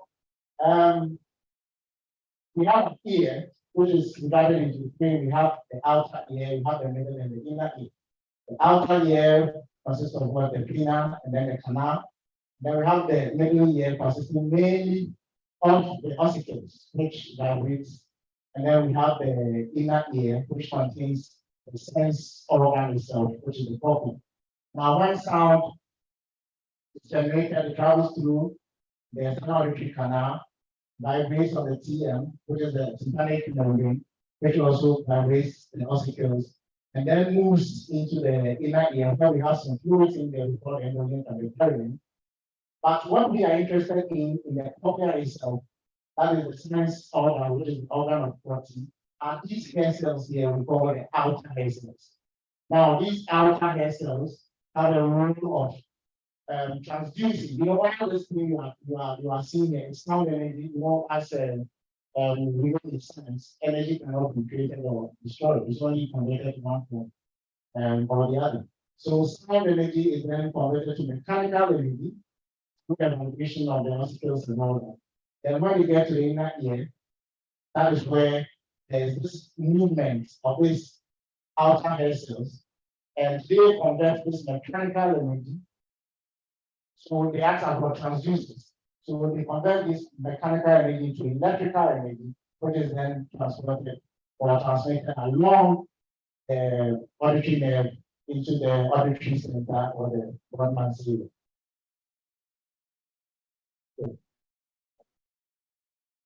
Okay, so still on the introduction, like as I've already said, it's rarely mentioned, especially when it comes to noise-induced hearing loss in children.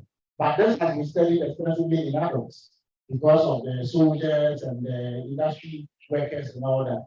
There's a lot of work done on noise-induced hearing loss in adults. And in children, there seems to be little to none done in this area. Acoustic trauma is a type of noise-induced hearing loss which I will be talking about. That has seen a lot of study done because of the soldiers, the impact or the impulse noise that we encounter. But now we find our children are engaged in a lot of amplified sounds. They have these headphones that they listen to, even when they are playing their games. We have all these devices. Technology is bringing us a lot of things, and children are now being exposed to sound, which is now at levels that are now damaging their hearing. So what are some of the common sources of sound that our children are exposed to? These are some of the sources. The first two, which is the blast and the gunshots, they are impulse sounds. These are the type of sound that when you are exposed to can cause damage immediately. When you are exposed to a blast or someone shoots very close to your ear, or even children when you are playing, they'll be playing with this during the Xmas, these firecrackers and all that, as a way of play or trying to startle their friends. Some even come very close to the ear for the explosion to occur. And these ones cause permanent and instant damage, which I will be going into. And the rest, the vibrational noise, as we see in the concerts, the amplified noise. Now, most of our churches don't know if it's a sort of competition, but you will find all of them blasting away. Sometimes you go to an area and there are about 3 churches, and each one is blasting. So now there's a lot of amplification of sound, which is harming the very delicate ears of our children. As the previous presenter said, as adults, we are able to tolerate some level of injury. Our children tend to suffer a lot of these things. Already mentioned the entertainment devices that are around, and then we also have a lot of noise emanating from the source ones. So one will ask, how loud is loud and how long is long? Because when it comes to noise induced hearing loss, we deal with the loudness or the intensity of the sound, and then we also deal with the duration of exposure. So how loud is loud? We've given a level greater than 85 decibels. And for you to have an idea, a generator, generators that we have around in these industrial machines, some generate around 70, 80 decibels. So when you are exposed to levels of 85 decibels, and I also asked how long is too long, about 8 hours a day for about 5 days in a week, you are about to suffer some hearing. So when children are even exposed, even in traffic, with our traffic, in other countries like UK, where people don't really horn much, we don't find that in our parts. There's horning all the time, people shouting, screaming. Hawkers will also be honking with their own noise and all that. So if children are even passing and they're exposed to environmental noise levels of maybe 70 decibels every day, it even reduces their safe listening time. So once they're exposed to that, even though it's up to 85, once they are exposed to this continuously, their safe listening time is also reduced. So this, I wanted to show some practical stuff we have. So I want us to actually appreciate it. So these are some of the noise levels from our everyday equipment that we always use and we always see. So even the hairdryer is somewhere around 100 decibels. In the hairdryer, the hand one, not the one in the salons. Sirens, 120 chainsaws. So even a motorcycle can generate up to 95 decibels. So when our children are exposed to this over and over again, church service, I mean in Ghana, so let's talk about the church services. 150. So when we are exposing our children to these intense levels of sound, we are bound to cause some damage. So now let's look at the noise induced hearing loss. This is where the academics come in. So pardon me, I'll just run through, but I want us to really understand. So the noise induced hearing loss is defined as the reduction in the auditory activity. I think auditory activity, I'm just talking about your ability to actually hear and hear clearly. So if there's a reduction in this from noise exposure, then you have a form of noise induced hearing loss. So it's a complex condition and it's influenced by both genetic and environmental factors. Some studies have been done in mice and they found a gene, the AL gene, which has been known to cause some degree of noise induction. And we have the environmental factors also playing a role, like when people are also exposed to oxytocin drugs and all that, it's then predisposes them to the harmful effects of noise. Like I said, the noise can actually cause two major effects. We have the temporary ones and the permanent ones. So temporary, we call temporary threshold shifts, and then permanent, we call permanent threshold shifts. So let's look at the temporary one. So the temporary one just talks about the effects, which is actually what? Reversible. We've all suffered that in our lives. If you go to a church or you go to a concert, or you sit close to the speaker, there's so much blasting. You step out and you're hearing this boom sound in your ear. You are not really hearing well, but after some hours, everything goes back and you are hearing well. That is a temporary relationship. So that is more reversible. But when you are exposed, when you have these recurrent episodes of TPS, then you are likely to develop a permanent one. So the permanent one is the irreversible one, as I said. And under that, we have the acoustic trauma and the noise-induced hearing loss problem. So the acoustic trauma is what I spoke about. The noise, that's the impulse noise, which is causing the damage there and then. So like a blast. So when there's a blast very close to the chest, like we were talking about those in the Galamsey sites and those in the Stone sites, to blast a lot of these rocks. And if you have children there, these blast sounds can actually cause damage to their hearing. And this acoustic trauma actually causes damage, like I said, in symptoms. So you can have damage, there can be rupture of the tympanic membrane, there can be dislocation of the ossicles, then we can have rupture of the internal membranes as well, leading to a mixed type of hearing loss. Then we have the noise-induced hearing loss, which I've said is due to prolonged exposure to sound levels greater than 85 decibels. And this is permanent, as I said. And this doesn't give you an instant effect for you to know that there's anything happening. Some can occur over 5 to 10 years. So as you keep exposing the child and exposing the child, now when the child is the teens or early adulthood, they start suffering the effects of the noise-induced hearing loss. So, like I said, the main pathology is with the outer hair cells. So the outer hair cells are what are destroyed. And remember, they are the transducers. They convert the mechanical energy into electrical for the transmission to be complete.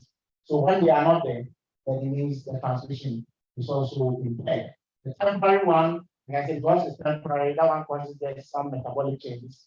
So it can easily be reversed. And the permanent one causes structural changes. As the pathology. So how do we diagnose it? There's no specific way to diagnosis, but even though we have what we do, the pure tone audiograms, and then we also have we also have the autoacoustic emissions. Now, these autoacoustic emissions they are like sounds, tiny sounds that are released by healthy outer hair cells, and they are picked up by the devices. So when a child comes with defective outer hair cells, then the autoacoustic emissions are not going to be picked. So it's going to be effect. So we know that there's something wrong with the hearing. Appearance monitors are what we normally use, and we can go there. So this is the left and the right, and they have a pattern of acoustic maximum where there's a dip at around 4,000 hertz, and then it rises again. But with time, this level is going to widen, and once it approaches the speech frequency range of about 1,000 to about 3,000 hertz, then the impairment occurs. So those ones were textbook ones. At least I wanted to show one and for the logical image of the patient who suffered noise induced hearing loss in confinement. So how do we manage it? Manage is mainly what? Preventing. Because when the outer hair cells are destroyed, there's no way to repair them. So the main management tool is what? To prevent, as we are doing today.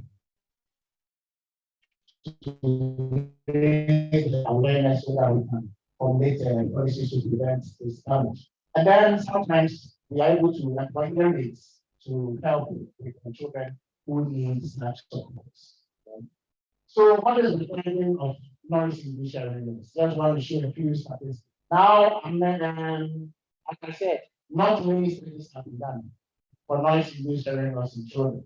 Sounds like more studies have been done in hearing loss in children, but not much, or not much emphasis is placed on those caused by noise in children. But some few studies there in US, they found about 15% of school-age children to suffer some level of noise hearing loss. Sweden also found about 15%. Germany was about 10%, that's 1 in 10. China also about 14%. So we are looking at around 15%. Some literature are now even telling us that we have about 5 million children between the ages of 6 and 19 suffering noise-induced hearing loss. So this is something that we really need to take. In China, France, studies have been done and they are all moving around the 14%, 15%. Let's go on. Yeah. In Ghana, the last one was in 2003, and at that level it was around 6.5. So this is what 20 years down the line is definitely bound to a double, or also go to 15%. So what are the consequences of noise-induced hearing loss? When our children suffer noise-induced hearing loss, what do they suffer? So all the list we see there. So there is definitely poor communication. And once they are not communicating well, some then develop, they have delayed speech, language acquisition. And then they suffer some social isolation because they are unable to naturally interact with their peers. Then those who are captured early and maybe given hearing aids, because of social stigma, some don't use it. You know, children can be really mean, can tend to tease themselves a lot. So some will suffer stigmatization as a result of the hearing aids. Definitely because they are not communicating well and hearing well, they are unable to keep up at school, and this affects their educational achievements. And this can then lead to the general unemployment issues we see in our nation, with a negative impact on the economy and the poor quality of life generally. So I want to just talk about, so apart from noise affecting the hearing, as we are doing now, these are other non-audiological effects of noise on our children. Noise is a biological stressor, and once you have a stressor around, then your stress hormone levels are going to increase. And once they do, they are going to have an effect on your GI mobility, leading to peptic ulcers in children. Now we have a lot of children with peptic ulcers as well. They cause emotional unrest, and then negative effect on the attacks performance, especially if the speech and time involved. Now, most of our children suffer hypertension. I think some of them do, because children are not only what we always see as the units and impact. We have the 13, 14, so you can suffer. So how do we protect our children's hearing? School education programs are very, very important. So as we gather there, I know Ghana, we don't have any such education programs. So I know that we are going to actually come, maybe at the end of this, we are going to come out with some policies. In some places like Sweden and USA, Canada, they have some school education programs. They have some catching with some sound sense and all that. And then we must avoid increasing the volumes of sex in noisy environments, especially when we have sex phones. Some parents actually use headphones as a way of canceling noise. Especially when they are with their kids, they rather put on the hearing aid. And for the case where you are tempted to increase the volume, and that's the person harm that do. When children are used to sitting by their games and playing for hours and hours, we must help them to take periodic breaks. And then we must ensure a quiet learning and sleeping environment. Ear protectors come in here, especially when you are an adult, maybe sports lover, you want to take your children to the stadium and all that. Better you have some form of ear protection. You have the earplugs, you have the ear muffs that can help protect the children. You must set volume limits. If you look at our phones, there are some settings that you can set volume limits on the device of the child. So let's all learn it so that we can actually set the limits. Then we must monitor the usage. So let's ask the question again. Has society quietly acclimatized to noise? Yes. So this is a question that I wouldn't attempt to answer. I think we can all answer. We have guests from different parts of the world here. So in some countries that are doing something about noise definitely have not acclimatized. It means they're actually doing something about it. But with us, can we also say for us, are we then acclimatized to the noise or not? But if we have, then we need to de-acclimatize. I mean, this is a word I just find. So I didn't need to find a different word. So we need to de-acclimatize because of the negative effects of this noise, which is an invisible environmental problem. So, in conclusion, let us be loud enough. Even though we are talking about the effects of noise, I think we need to be loud enough about the negative effects of noise on our children. Thank you very much. Thank you.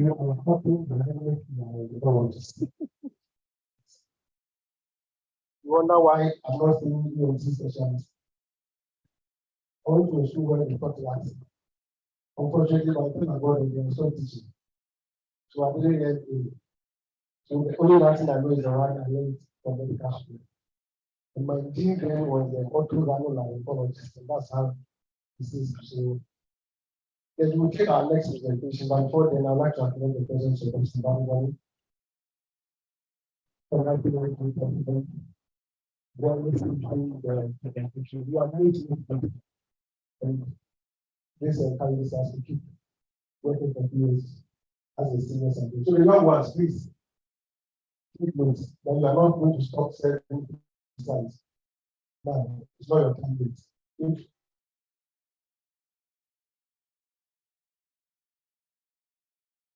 our elders are still selling science, we have no. So the whole of the presentation but only to graduate terminologies like he is going to talk to us in solving air pollution and health or air pollution in schools, analyzing the of asthma. Thank you very much.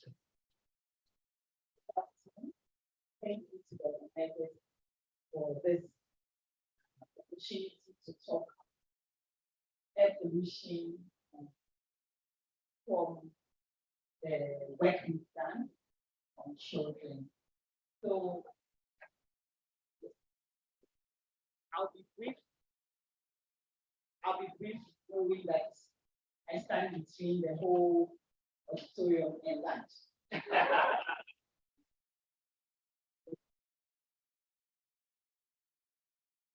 Okay, so we're looking at what is air pollution, some sources, the effects, the burden, and then I'll share some insights from the Acacia and capacity.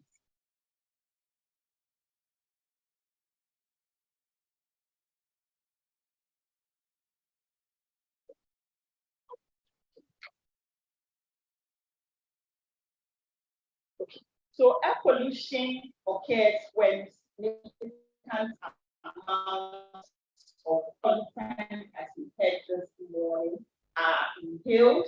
So pollutants like PM2.5, PM10, and some short chemicals. And it's not a momentary thing, it's a continuous exposure that usually is important for us to know.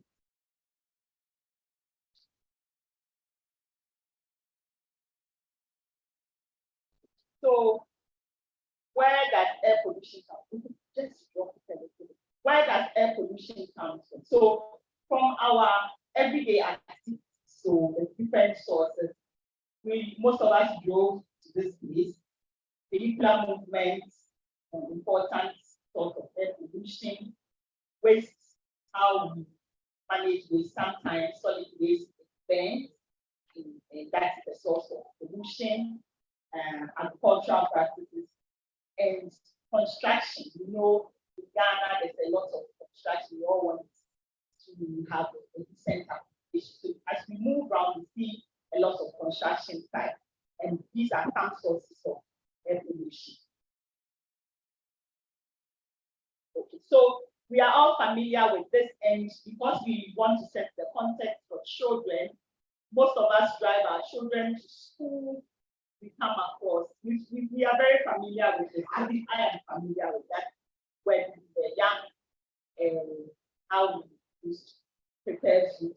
So some of these sources generate significant amounts of smoke, which can be harmful. We heard this morning about burning of mosquito coils. So the message is simple. Tell the children to tell their parents, as we can all do. We don't need to burn it inside the room where we sleep, because it's a significant source of exposure. And put it outside, because we can't deal with the mosquitoes.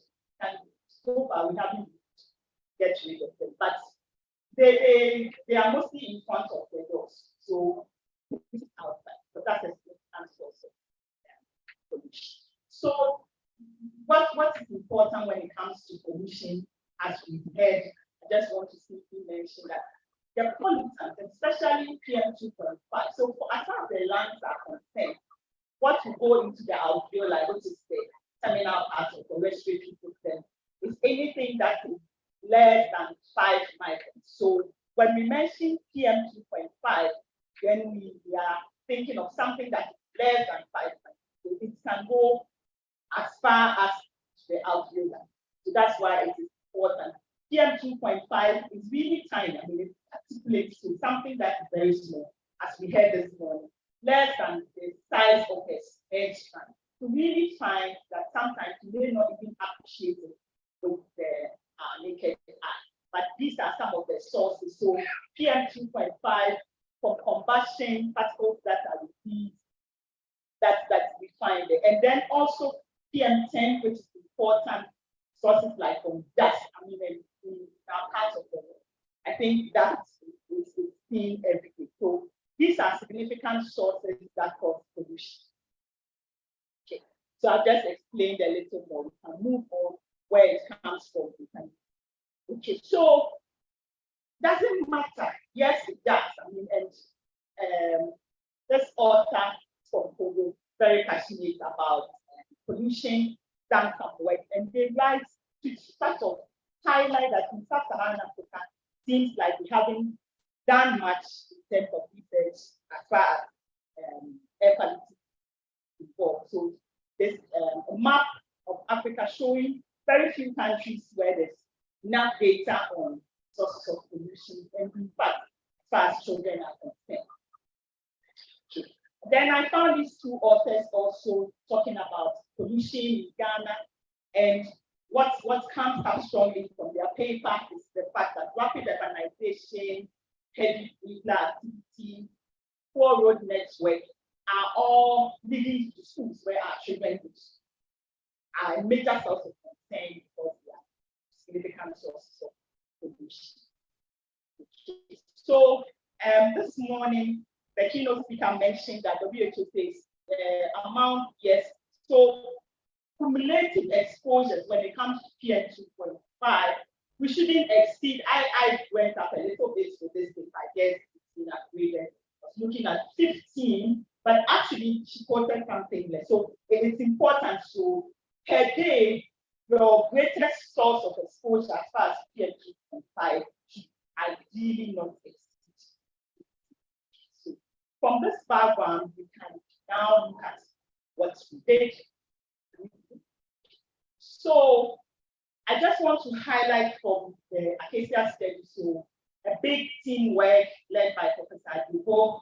Some of our team members are here, Cosmos, Sheila, and Dr. JT. So big teamwork, which sought to look at how many children between ages of 12 and 14 in both public and private schools have asthma. We use standardized questionnaire by the Isaac study, and we sort of just ask them questions about, do you have cough, wheezing, gauge the sound of wheezing to them, patient wheezing. And out of the 10,890, 315 of them reported having symptoms and significant with asthma. And we just didn't leave it there. So we also performed spirometry and genome measurement, sort of validates the answers we give. So that's at the high, that's 16%. And for this number, only 75 of them have a doctor diagnosed. So if you sit in the clinics and wait for children with asthma to come, they won't come. Which means most of the children with asthma in the community, they are not reaching us. So one major finding from Acacia study was the fact that although a lot of children have symptoms suggestive of asthma, we don't have a doctor diagnosis. That's one information. So we know that asthma symptoms can worsen following some of exposure. So at the first study to the Acacia study, we decided to look at amongst the children who reported having asthma, what are their daily exposures when it comes to PM2.5, PM10. And there's another part of it which is seen and says to look at does your exposure worsen your asthma.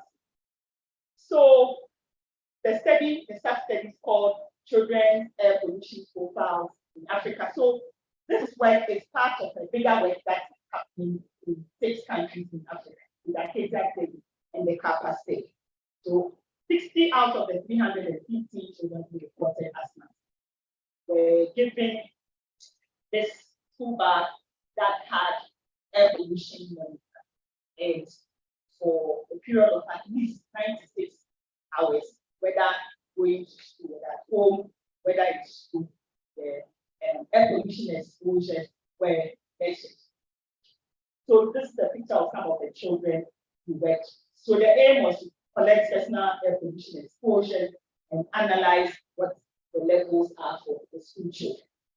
Okay, so they were asked questions about how they went to school for the particular week that they researched on, and then we also asked questions about whether they've been exposed to burning, waste burning site, anybody smoking, the construction site, any wildfire for that particular day. So just to say that you are very familiar with this debate, most of the students that we went to look like this. Okay, so that now it's a page and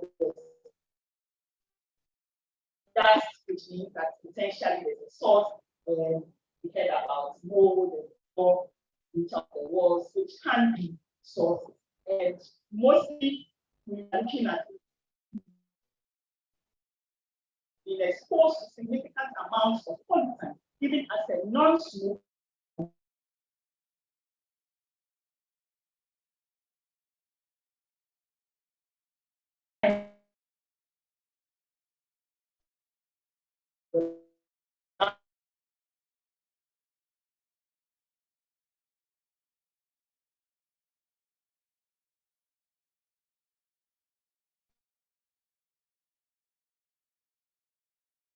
The schools that looked at the schools were within the metropolis, we use cluster random sampling to select campuses, both public and private schools. So from what we had, And our focus is more on the school environment. And we also measured for commuting when the children were at home. Children spend between 6 and 8 hours each day in school. And look at the maximum. So as far as PM 2.5 is concerned, sometimes some of the children go at 122 during school period. So that's a very high level. Look at the recommended to about 30. Home to when they were commuting to quite a high number. For some of the children at home, they seem to have dropped, but still it's high. And this in comparison to similar study in London, you can see that it's not only a problem, but it is still important for us to address that significant amount of exposures happening at school.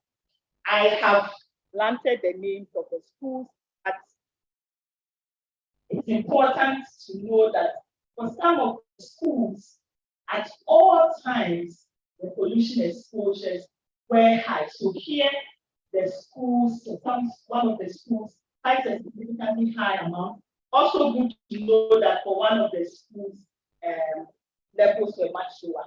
It's to say, I don't want to show the names, but having asked their names. Sure.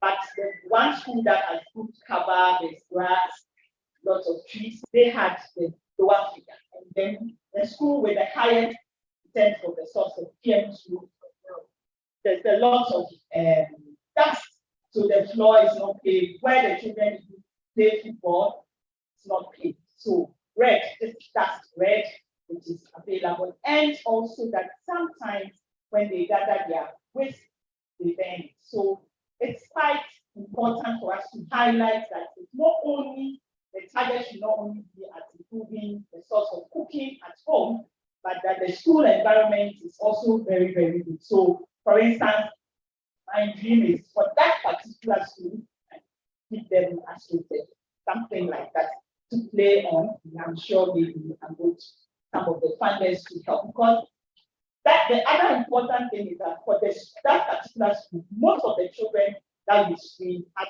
said yes to the asthma. They had the highest number.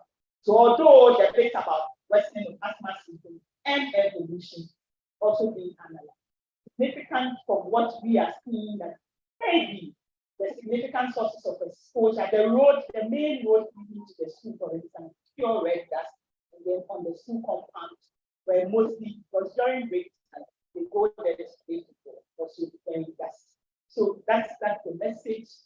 So also the ratios, the other way to highlight is that when we look at the ratios of the PM2.5 and PM2, the ratios change, the variation was significant during commuting. So when the children are on their way to school, also significant exposures happen. And the commuting is not only, in fact, it's better to walk. When you are in the cars being driven and sitting in the long stretches of traffic, so significant sources of exposure happen. So that is the message. Just to say that in our own small way, so following these studies, we've had more than 40 sessions with different schools, children, teachers. For the children, we tell them simple things like, when there's waste bin, now we are all sort of at home when it comes to wearing masks. So don't just go and stand by the smoke. Don't need to be there. If they are burning car tires, don't go and stand there and just watch. Or you can wear a mask if you have to walk through a massively dusty area. So for all those of us working in the community, yes, we are happy that this mighty structure came down. But there's a school sitting right next door. And over the days, and maybe even months that structure came down. Every morning when I drove past it, I felt like something. We could have done the falling of the structure over the weekends when the children are not there. Because imagine how much particulate matter the children. This is a might, I mean, you also want the structure. Yes, we are happy we want the maternal and child, but the old structure was so huge, and for it coming down over that period, with the school sitting just behind the structure, I think it's a source of some of these structures. We need to be alert to exposures they have to. So we've educated the teachers, we told the teachers for the schools that the local authority has reference stamps, they should pay the reference over the weekend. I mean, that you don't need the government to come for Accra. We should just tell the local authorities that something harmful, don't burn the bushes, the reference stamps which are close to the schools during school hours with significant sources of exposure. But we all need to know about this. Air pollution in the school environment is a reality. And sometimes there are very high levels of exposure that can have health-related risks. It is everybody's problem. We can improve the school environment. For instance, the school field can be shooting. We need to do more longitudinal steps in terms of air quality monitoring, school environments, and we need to continue to educate both children, teachers, and our. So this is what we did for World Land Day. I want to say thank you to our team members for the good work. Thank you all. Thank you very much. It's always good to have the class with the sister. When she realized I was not pressed for time, she does me 5 minutes of the time. I am most useful. Thank you very much.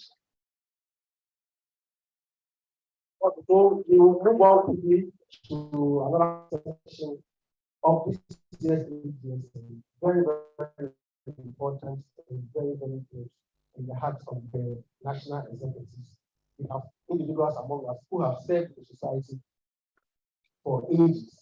Some of them started even before you were born, and they are still serving the society. So the national executive and the executive council and the entire society just want to say a few words to them.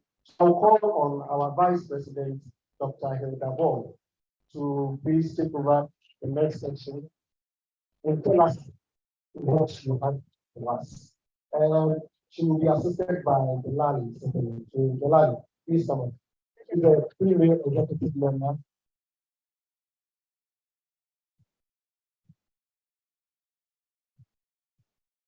Dr. Fabi, please don't leave.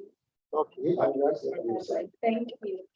So he's giving a lovely preamble about the awards, and as Pediatric Society of Ghana, we have various categories that we give to selected individuals. So we have from pediatric volunteerism, advocacy, honorary membership, leadership and governance, and education and training awards. So these are not a reserve of members of the Pediatric Society of Ghana, but of individuals who have done very well at promoting and improving child health and well-being in Ghana. We have a number of people that we have selected for the awards today, and we'll begin by calling the first awardee. This is in no particular order.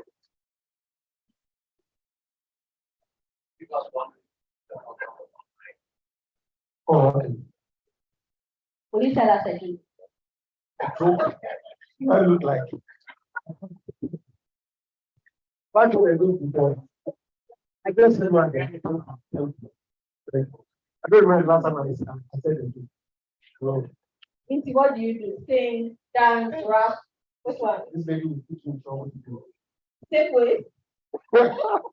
I do well with dancing. I do well with dancing. Okay. This morning I was doing some.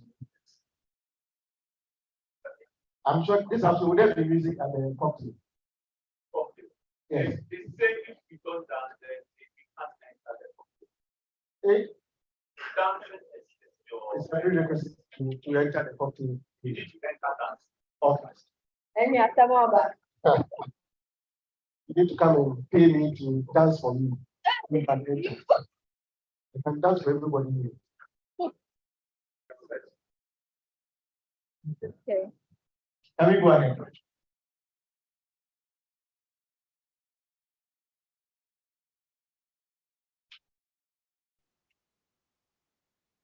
So all the awardees are outlined in the brochure, so you will find a brief bio together with a few words that we added for them. Come go ahead.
So we'll humbly invite the executives who are national executives who are here to join us up here while we do the presentation of the award.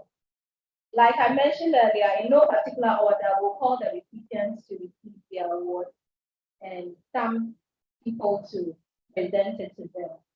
The first awardee that I'm excited to call today is Prof. Justin Alexi Dogwe. Prof. Dogwe.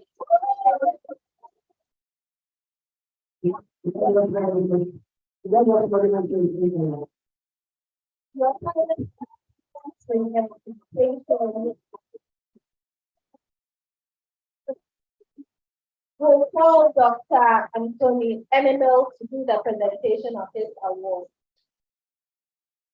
Mr. Lang is definitely here. Thank you.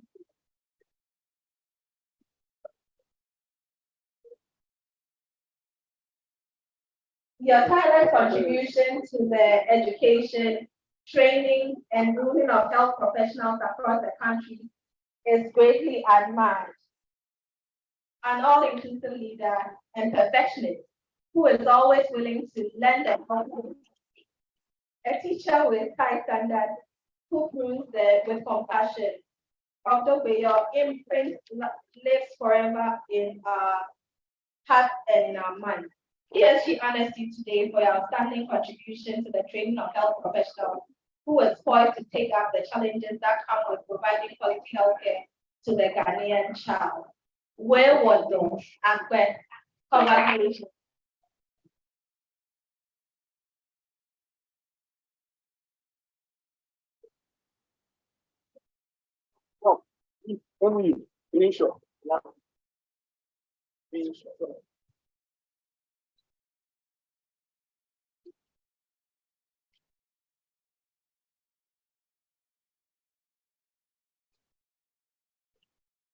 Thank you.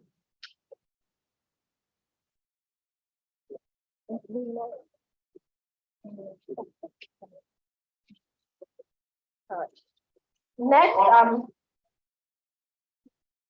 for her council.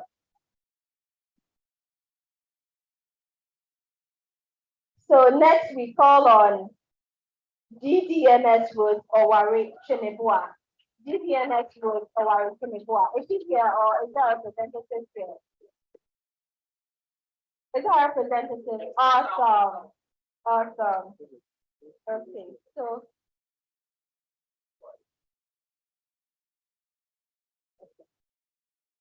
so this is in recognition of your integrity and dedication over the past 33 years.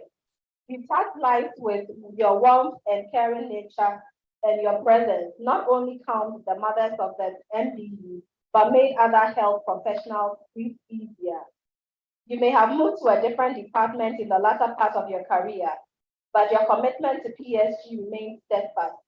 Indeed, you are a true pediatric nurse practitioner at heart. PSG honors you for your loyalty, compassion, and dedication over the years.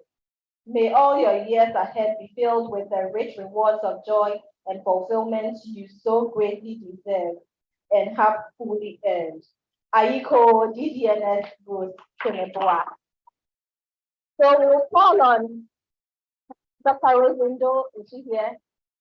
Okay, Dr. Charlene Kilba, the treasurer for Pediatric Society of Ghana, presents the award.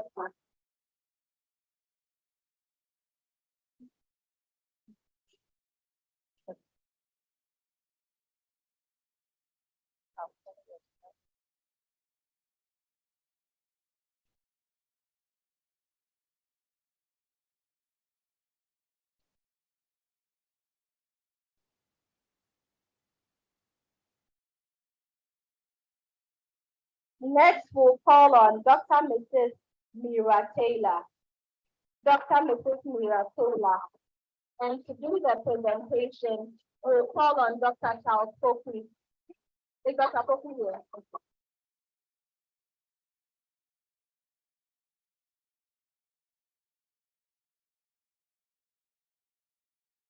Over the years, she has conducted numerous trainings in WHO emergency triage, assessment and treatment, ETAS, in neonatal resuscitation, newborn care, and in safe motherhood training. She worked with us and many other organizations. Dr. Taylor was the lead member of a technical working group who developed standards for newborn health services in Ghana for past Ghana Health Service and adopted WHO oxygen therapy for children for Ministry of Health and UNICEF. The Pediatric Society of Ghana honors you with the Education and Training Award because of your exemplary role in training health professionals in Ghana and across the world, and for the many lives you have touched through your hard work and dedication. Well done, Madam Aiko.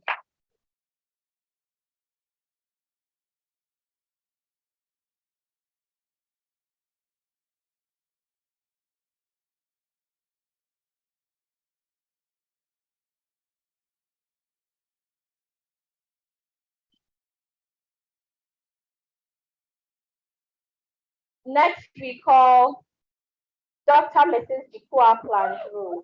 For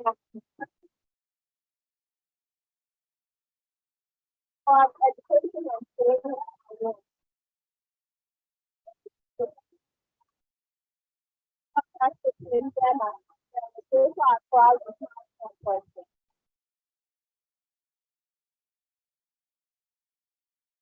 Dr.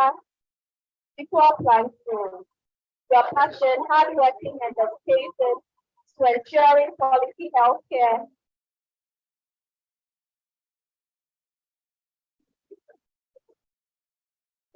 Okay, so your passion, hard work, and dedication to ensuring quality healthcare for the children, particularly newborns in Ghana, keeps us in awe. You are an embodiment of the phrase, though it's tarry, it shall surely come to pass. Under your leadership, the MBU of CAS has evolved into one of the best centers for newborn care in the country, and we cannot tell the story without mentioning your notable contribution to this success story. You also brought to light the influence you wield in advocacy as pediatricians and the invaluable contribution we can bring to the table in making policies that affect the well-being of the Ghanaian child. Dr. Mrs. Planjuru, the Pediatric Society of Ghana honors you for your long-term extraordinary service and dedication to improving the healthcare of newborns in Ghana. We look back with admiration for what you have achieved and look forward with anticipation for your continuous inspiration, insights, and guidance. Mostly your Dr. Mrs. Planjuru.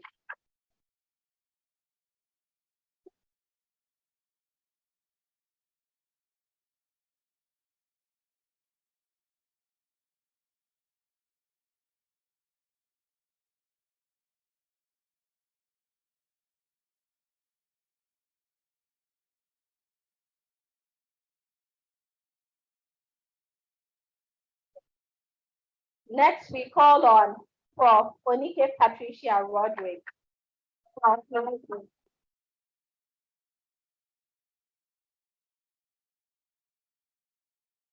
We call Dr. Mami Anyako to do the presentation.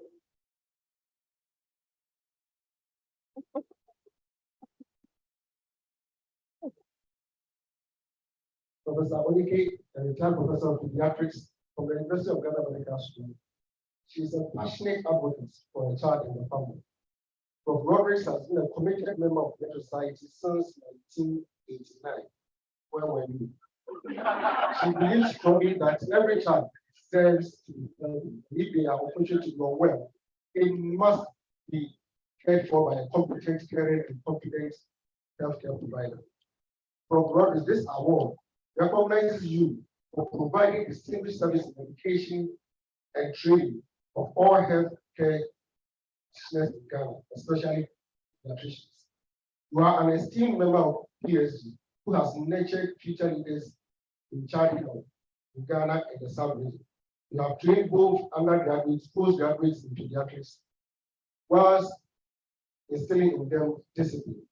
You have served as an examiner in medical schools and postgraduate colleges in Ghana, where you have unearthed the potentials, developed talents, and mentored many. with noteworthy dedication. We have created a conducive research environment, learning environment for trainees, and stimulated the propensity for excellence among the trainees. We have embraced innovation and adapted teaching and training methods to reflect the current trends in clinical medicine. We have also provided the foundational expertise for membership and fellowship training in policies in pediatrics in Ghana and the South region. We have also excelled in public education and child health issues to the public and the families at large. On this day, the entire family of ESU honors you with this award. Keep shining and keep inspiring us to listen.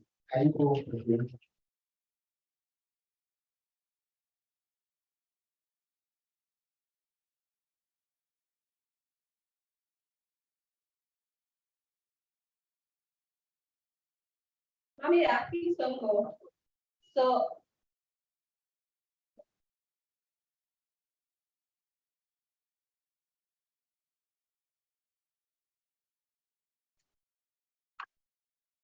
next, we'll call the representative for Professor Ebenezer Vincent Beju.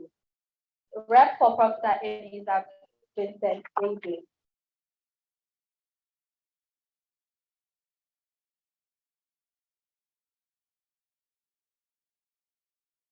Professor Eben Beju has been offering dedicated services to the children of Ghana for over 2 decades at the Department of Child Health, College Teaching Hospital. He served well as the president of the Pediatric Society of Ghana from 2014 to 2018. He is regarded as the founder of the Child Protection Services at the College Teaching Hospital. His strong advocacy skills earned him a national award from the Ministry of Women and Children's Affairs /UNICEF in 2010, and a rare presentation on child abuse to the cabinet of the sitting government. During his tenure as head of department, the first people was built by the First Lady of the Republic of Ghana. He is at the forefront of setting up new genetic services for rare diseases. He proudly serves on the editorial committee of the Postgraduate Medical Journal, Ghana College of Physicians. Beju is an excellent lecturer and leader who has been directly involved in training of hundreds of medical professionals in Ghana. Beju, the Pediatric Society of Ghana is proud of you. We celebrate you today and always. Why are there when you're in Shirawi?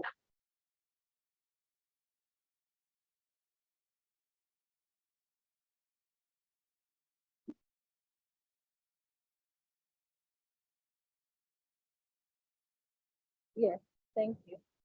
We'll call on the representative for DCNO Martha Donko. She receives an honorary membership award. DCNO Martha Donko. Is she here or a representative? DCNO Martha Donko. Is Esther here? Yes, she can.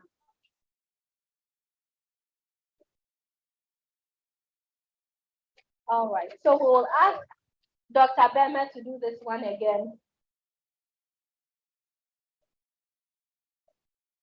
Throughout your service, you took up challenging tasks where you used your experience and skill to impact patient care positively.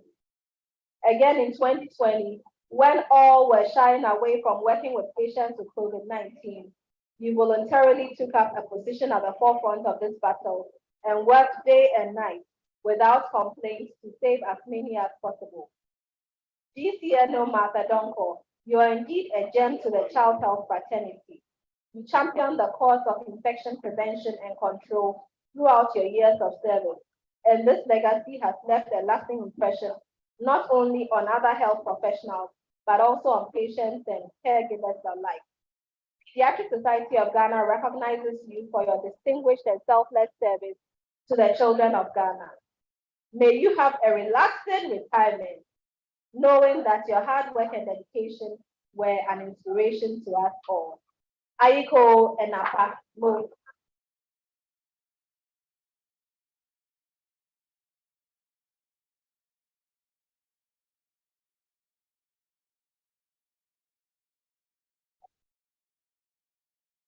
Dr. Sandra Parton, can we have you present an award for us? We'll call on DCNO Angela Opoku Edusei to receive an honorary membership award. Is she here? DCNO Angela Opoku Edusei, or a representative? Or I'll take it for plus one. Don't worry. Okay.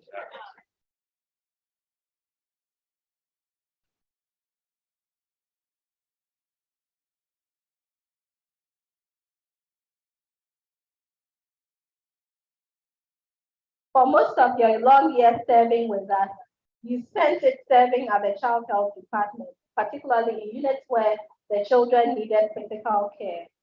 Your calm nature and ability to remain level-headed in these places were what made you outstanding. You are a committed member of the society and you set the highest standards of excellence. DCNO Angela Opoku Edusei, indeed, you have been a source of inspiration to us all. ESG recognizes you for your distinguished and selfless service and wishes you the very best as you move on to the next chapter of your life. Aiko.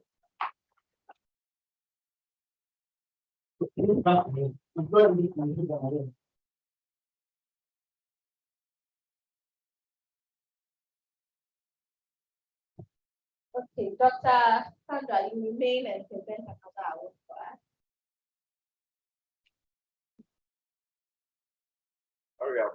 I can't remember.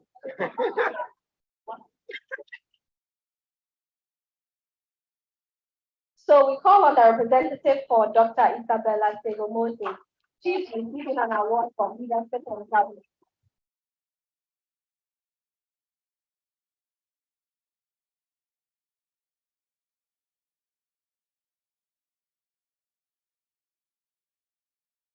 So Dr. Sandra will do the presentation for us. Thank you very much. So Dr. Isabella Segomose is a child health specialist with over 3 decades of working experience at various levels of Ghana's health sector. She has lectured at the School of Public Health and the Department of Community Health of the University of Ghana Medical School, and is currently a part-time lecturer at the Ghana College of Physicians and Surgeons and the Accra College of Medicine. She is the immediate past Deputy Director of the Family Health Division of Ghana Health Service, responsible for reproductive and child health, and has led the development of several child health-related policies and documents in Ghana. She has also contributed to key global efforts in child health. Today, we as a society are excited to award her the Leadership and Finance Award for all the efforts that she has made to improving child health in Ghana. Aiko Ayade Mo.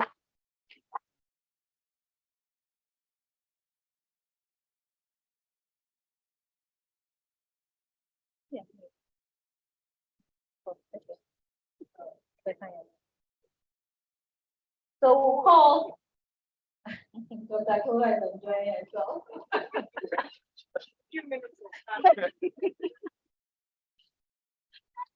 So interestingly, Dr. Do is back, so we'll ask her to support in the presenting of the award for Eden M.A. Tete.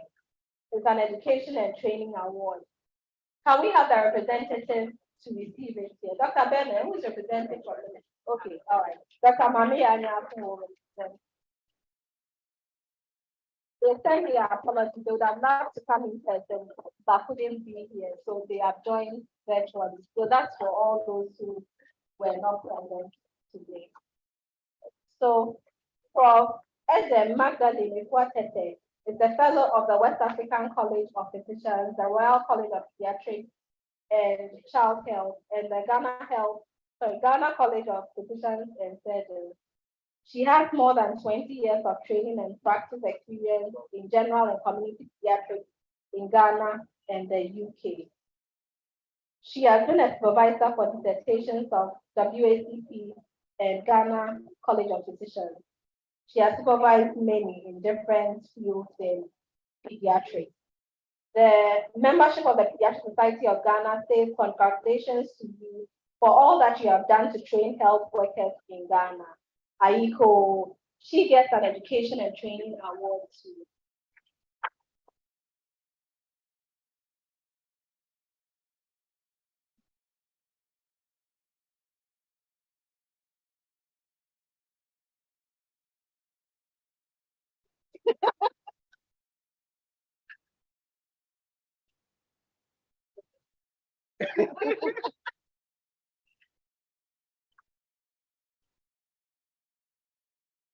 Thank you very much to all our awardees and to all representatives, and to you for sitting and clapping for us. Next year, it will be your turn to clap. Thank you. Thank you very much for giving my statement. Now, I have just been whispered into that something is ready for us. Those of us who are here today and yesterday, we really enjoyed. Now, I would like to call on our sponsors to just give us a brief message before we go for lunch. So, G, 1G, if you are ready. Yeah, come and give us your message. Pfizer, stand by. As soon as G finishes, give us your message, then we can.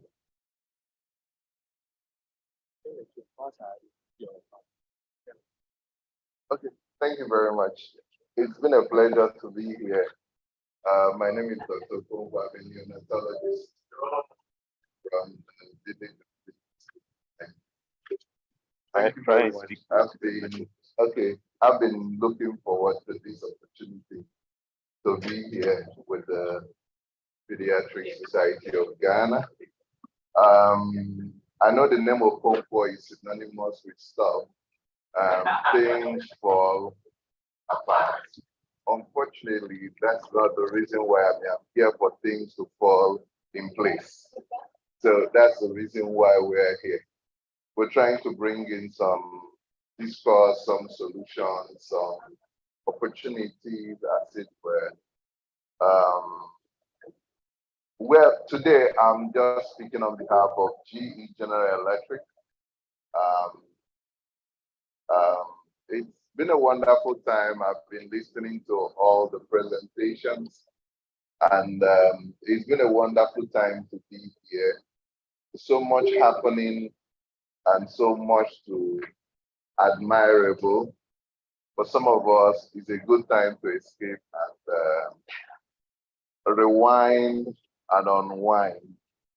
I was here in 2019 for the Hippocrates, I don't know if some of us remember, in the Ghana College of Physicians, and it was a wonderful time. I'm also happy to see a lot of partners that are doing some work here and collaborating. It tells a lot about the capacity and the tenacity of the pediatricians in the space. And it's okay. And I'm not going to stand between you and your lunch. They are just trying to make it ready. Me, before I have hypoglycemia, correcting, will quickly do this so that you could go for the lunch. That's it. Technology sometimes plays some tricks on us, especially some people that are not, it's not easy sometimes. Okay.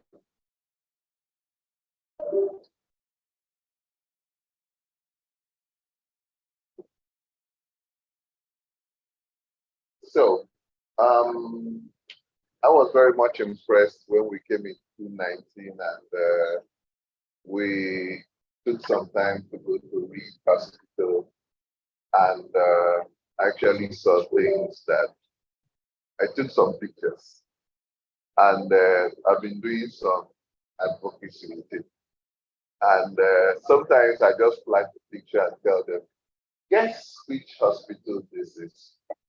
And some people will say, well, it has to be somewhere in UK, somewhere in America, somewhere in, I say, you're wrong. And they're like, I said, this is West Africa. And, you know, he said, this is West Africa. And they say, you sure? I said, yes, but it's not Nigeria. So don't get it twisted. and eventually became the cover of one material like that without permission. PowerPoint. Okay. So we're going to talk about the 3-in-1 bundle for sick and small babies. I do baby, and sometimes you can't help it. They're the most vulnerable population, and we're just going to highlight solutions for warmth, humidity, and phototherapy. Prematurity, next slide. Prematurity is on the rise, and you'll be shocked that the epicenter of prematurity in the world is in sub-Saharan Africa. I don't know what's happening, but more people seem to be having small babies. And these days, before you know it, some people are also having multiple births. And some people are prescribing all manner of stuff. And fertility solutions have become like a one-stop shop for some people. So it's not going to be on the decline, it's going to be on the incline instead. But we know that when you have these small babies, you have challenges. And some people say it's a triad of respiratory problems, thermal issues, and then nutrition. And nutrition is therapy. And when these solutions are not available, survival is poor. And when they survive, the challenges still continue. Next slide. The challenges still continue. When it comes to the historical perspective, thermoneutral, which is warmth and humidity, has been a big deal a long time ago. But the Epicure study nailed it, that if a baby is going to survive, check the temperature on admission. And they had a pool of patients. And they found out that the smaller the babies, the higher the role that temperature plays in their survival. So we're just going to bring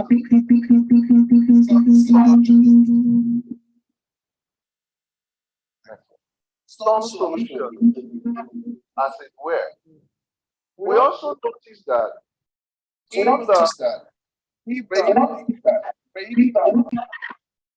the babies are less than 30 weeks, one has to be careful because the warmth is not just for keeping the baby, it's also about protecting the skin integrity.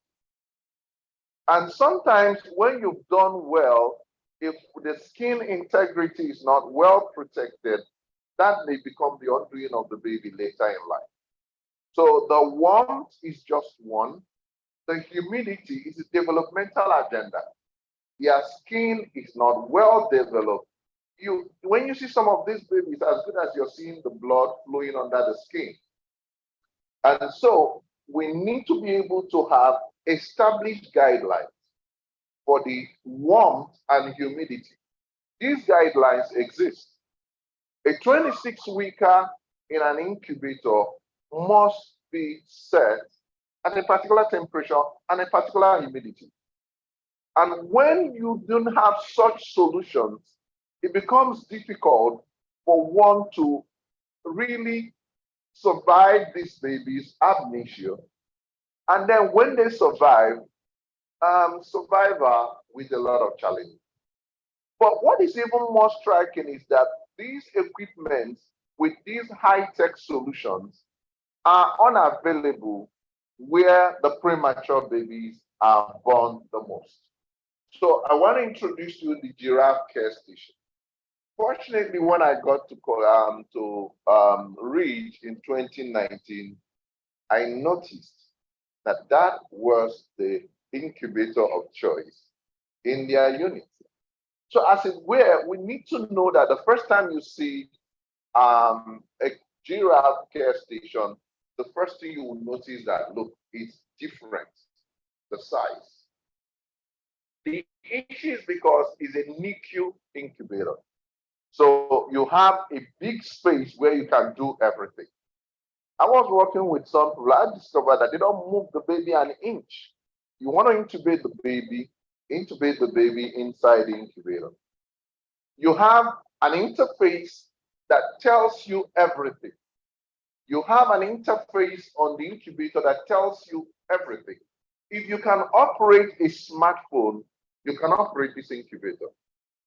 So, next slide. If you can just take a look at it, it's something that you would love. You know, the newborn unit is like punishment for some people. But when you have a giraffe care station, it's like a play place. You would love to be there. Imagine trying to intubate a baby and begin to twist yourself. You just need to put your leg on a pedal and the incubator will come to a point where you want it. And you have the baby intubated. So most clinical spaces and most people that have worked with this device find it user-friendly. And those things that make it so user-friendly is what has been highlighted. You have a 10.4-inch display. You can silence the alarm. We're talking about the environmental influence of noise. You come into the newborn unit, there's a lot of alarms. You don't need to touch anything. You just wave your hand on a particular point. You don't need to cross-infect or cross-contaminate. We're talking about your enhanced neutral, thermoneutral zone. You're not just going to put this baby on any thermal frame. The machine can give you the information you need when you put in the information of the weight, the gestational age, and the day of life. It will tell you the best place to put the child. You can actually remotely monitor. So for some people, you can be in another room and have information of what is happening to a particular baby. You can have another interface that you could use, next slide, to monitor this child while on the machine. We talked about this. Decreasing the noise threshold. You're not getting anything above 40 decibels. The noise threshold is low. And the alarms is at the foot of the equipment, not on top. And it's double walled, means that whatever is happening in the newborn unit, the baby is not hearing it. Next slide. So it's important for us to know that it's not just having information, it's about having trends. You come into the incubator, you can tell the weight trend. This is also to inform you that you don't need to remove the baby from the incubator for weight. The baby is weighed within. All the information concerning weight gain, you can plot it and you can tell the temperature and all the stuff. Oxygen trends, humidity trends. Next slide. So when you're using this, it makes your work a lot easier. Next slide. And then you have very good internal regulation of the temperature. You're not having a temperature distribution in one side as different from another. It's generally distributed. Next slide, next slide. And then you could actually move the baby around. A baby is in one space. The baby keeps moving in the same space. And for 45 minutes, you don't need to actually have the machine plugged in. You can move around with it. Next slide. It's important that we know that this is a one-in-all solution. The parents and everybody can interact. You can interface. If the mother is still sitting, you can get the incubator to the level. Next slide. You have to minimize negative touch. You have to adjust it. Next slide.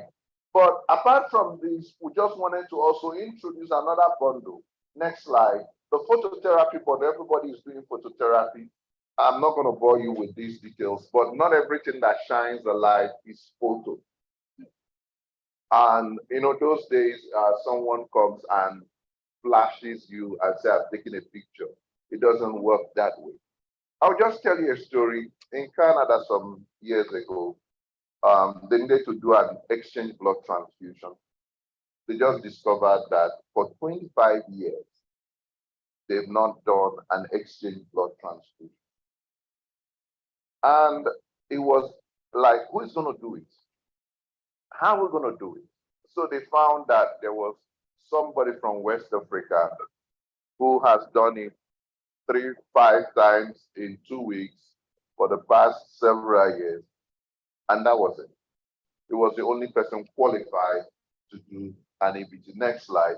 The issue is that you don't have to do it if you have the proper solution. We don't have to have those babies whose brain are not. You know, those days, a guy with a brain box problem is a dead cat.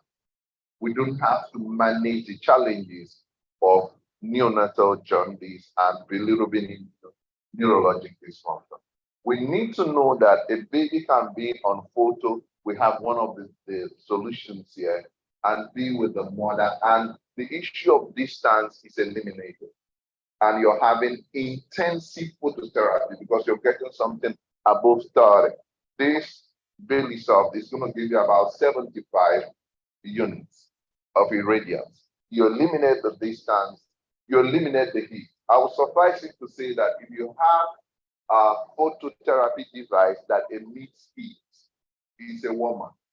It's not a phototherapy machine. You can use it to warm up things. And we're not talking of a baby getting burned. Remember, their skin is very much so. This is a solution that most people who have to do very small babies will need. And I just want to thank you for the opportunity. This is the way to go. And these solutions are available. You can just get to the site. You can just get to the site, to the stand of GE, and you'll have more conversation with you. Thank you very much. Thank you very much. Well, we're going to discuss this way. Hopefully, we also got the system transmission in the years to come. Pfizer, please, are you here? Pfizer.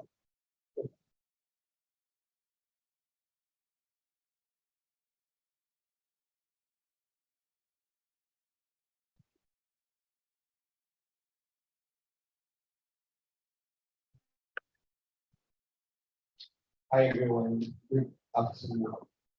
I'm grateful to be here. I esteem pediatricians. So my name is Michael Akadomo, a pharmacist with Pfizer. And this morning I'll just be talking about one of our antibiotics in piperacillin tazobactam. I believe it's an antibiotic that we have used to fight the bowel in Ghana. And recently, Pfizer brought the original to the country, which is tazocin. So, piperacillin tazobactam is a combination medication of piperacillin, which is a penicillin antibiotic, and tazobactam, which is a beta-lactamase inhibitor. Now, piperacillin tazobactam also has, or tazocin, has anti-pseudomonal property, and it also has extended spectrum beta-lactamase producing anti-immune activity.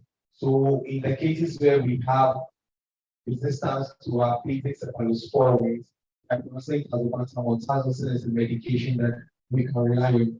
Now, various studies that have been shown to, show the efficacy of piperacillin tazobactam with respect to carbapenems that we use, and it has a wide range of usage with respect to indications. So it can be used in lower respiratory tract infections. It can be used for patients who are going into the ICU, looking at their risk factors with which they are going into the ICU. You may be suspecting some form of resistance to cephalosporins that we use as first line, or in certain circumstances, even as second or third line, especially in the cases of our pediatric patients. And then also can be used in skin and soft tissue infections, urinary tract infections, intra-abdominal infections, and febrile neutropenia.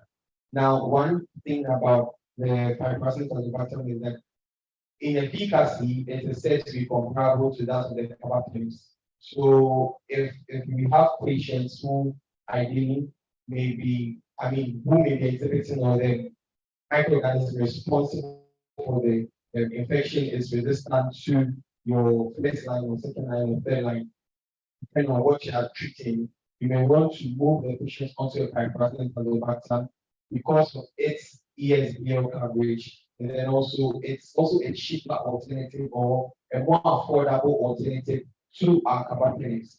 So in our patient that may be having resistance and we want to move them onto a more powerful, a broader spectrum antibiotic, your first line or your first form can be a pyruvate as it's comparable in its efficacy to meronym or to meropenem and other carbapenems. So you can move your patient onto the pyruvate as a more affordable option available.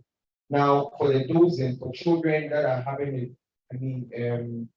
that 12 years and older is 12.5 grams, sorry, 13.5 grams of the pyruvate in 3 divided doses, which comes out to 4.5 grams CID or 8 pounds. For children that are weighing over 50 kg and are neutropenic, if you do the same dosing as compared to the adults. For children that are weighing less than 50 kg, it's 80 milligram of the pyruvate with 10 milligram of the sulbactam. So let's say a 90 milligram per kg every 6 hours. Now, someone may ask why every 6 hours? Because of the concentration needed for the pyruvate sulbactam to exhibit the kind of to elicit the response that you are looking for with respect to the MIC. So with 4.5 gram giving 8 hourly, the MIC above concentration is there. But then if you are reducing the dose to the 90 milligram per kilogram, you have to wait 6 hourly to maintain the MIC so that it will be able to exhibit its anti-infective in renal impairment, in patients with renal impairment, which is below 40 ml per minute, you need to do a dose adjustment that will compensate for the patient's renal function. Now, speaking about price, Pfizer has an affordability program running, which is in conjunction with M-Pharma. So you are doing this with M-Pharma, where we provide a staggered payment for medication. So the medications on this program are Meronym, the original Meronym, Tazocin. We have Tenforo, which is ceftaroline and third-generation cephalosporin, and also Zavicefta, which is ceftaroline and combination. And then Zavicefta has CRE activity, carbapenem resistant enterobacterial activity. So in cases where we may be using our carbapenems and then we may not be seeing results, and we think that there's resistance there, we could move the patient to a Zavicefta or a ceftaroline combination, and then we are sure that patients will get the kind of response that we're looking for. So as I mentioned, we have an M-Pharma rep in Kumasi here and also across the country. It's a countrywide program that provides these medications to the patients at reduced rates and then at target payments. So I'll be around so that we can have further conversations on the medications. Thank you very much. Thank you very much. Let's move to the target. I wish I could mention some of the use of testosterone and yeah.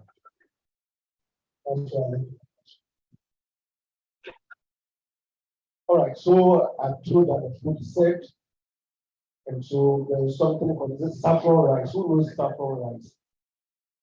You don't know. When you go there, ask them, show you. So you have saffron rice, plain rice, vegetable salad, fruit salad.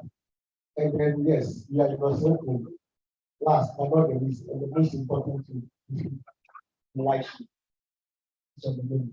Please, after we come back in 25 minutes time, yes, we don't want to close early.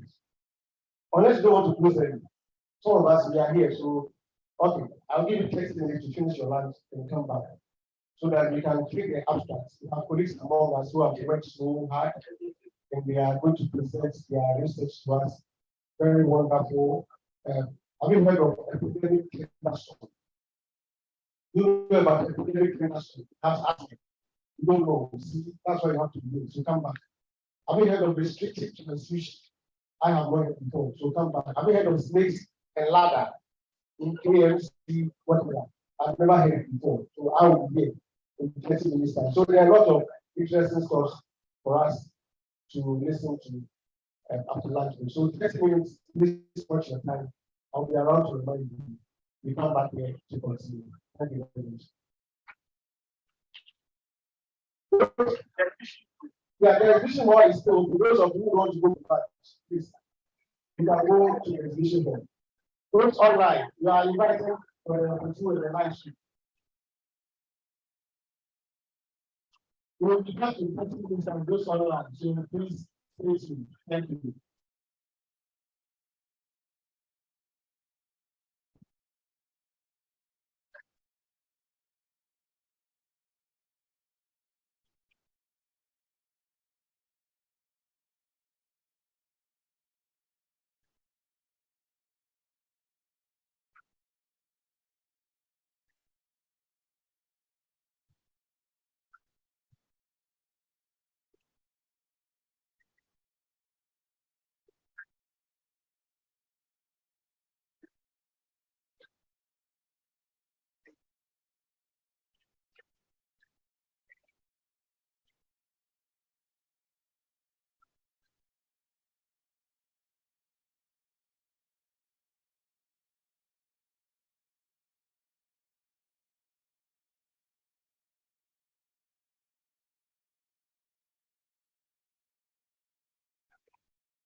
to present. As soon as your time is up, I will let somebody take your microphone from your hand. So you have to be sure that you are finishing within the allotted 10 minutes. So please let's settle down to begin the next session. Our colleagues online who were not able to get hold of the team to meet are still waiting for us. So let's get it done. So, in fact, they told you we didn't get one of it.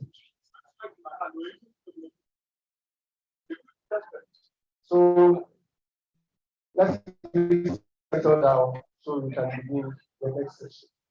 We will take all the abstracts and then after that we will take questions and comments and contribute. Yes, I'm waiting for one of my judges so that I can start.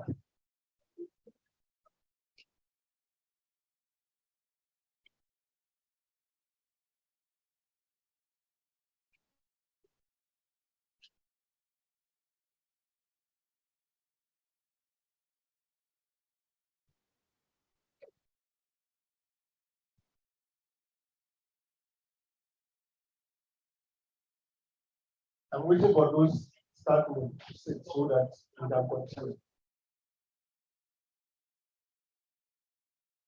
I want to see everybody sitting down. Once we wait for the judges.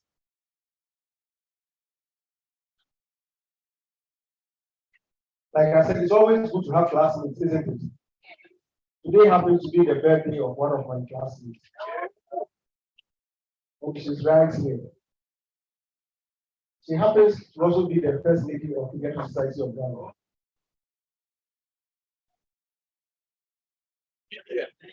Please, happy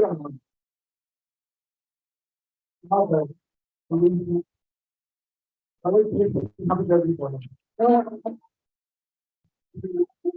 My voice is not good.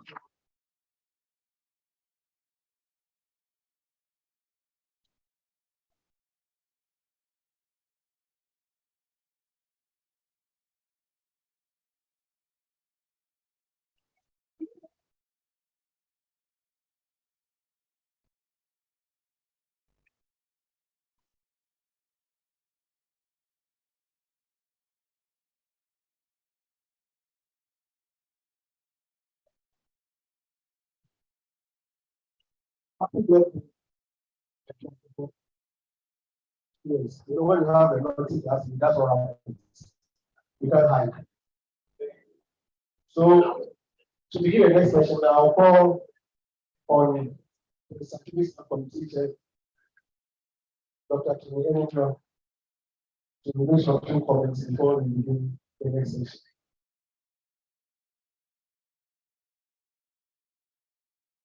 Thank you very much.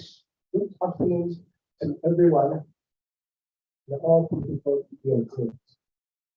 So we would want to be snappy because we have a lot to do this afternoon. We have 26 posters submitted. We accepted 5 for oral presentation, 20 for poster, that is on the other room. And unfortunately, we rejected 1. We rejected because it couldn't be accepted. And we have 2 ratios, a gentleman and a lady who have agreed to be the judges for this afternoon oral. And we will also judge the poster presentations. So the 5 posters, I hope the presenters are ready. So I'll call on Dr. Mamiana, who doesn't need to be introduced. Former president of the Pediatric Society of Ghana. So Mamiana, yes, let's take your seat. And Dr. Nkoku, who does the presentation, rheumatologist and expert in respiratory medicine. We are independent judges. We actually didn't know each other. So the next year, I know they will do independent in a very good job. And whatever abilities they do, we are going to award the overall first oral poster. And then we are going to select the first discussed as in the physical presentations on the other side, and they are going to the judges over there as well. Now, as we start this, and we are now with the flight, we are moving on to Ghana's as we start when we move to Ghana, when we form the process, we want to do two streams. It depends on the numbers. If we have many participants following, we break a group into two. One group will follow Dr. Mamiya and the other group will follow the group. Then we'll go in parallel slowly. One goes in one direction along one street, and the other goes the other direction. 3 minutes each for the Mr. Stans presenters to just summarize the essentials. Then we move on. So there will be someone telling us to move along. After 3 minutes, we move to the next question. Now, if we don't have many participants following, the two of them will work together and then we score along the line, and that will cut the time into two. By because if you are so many, we want everybody to enjoy the physical content. So if you are so many and we think not all of us will benefit, then we work in G's and go para. But we go through all the slides, and then at the end of it, I will collect the average score and get the best result among all. Thank you very much. So we will hand over to MC who will continue. Thank you very much, Chair, for the background. So we are all set. You know what to expect, isn't it? All right. My Agsm, are you ready with the presentations? Because once I call them, I'll start timing them, and whether their presentation is ready or not.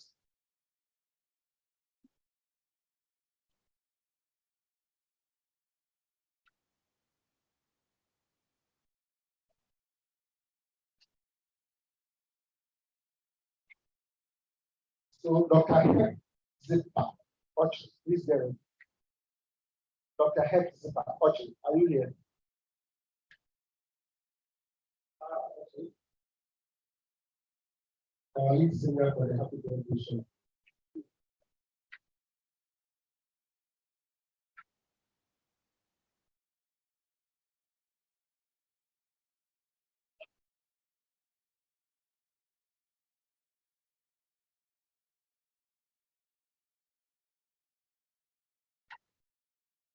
Okay.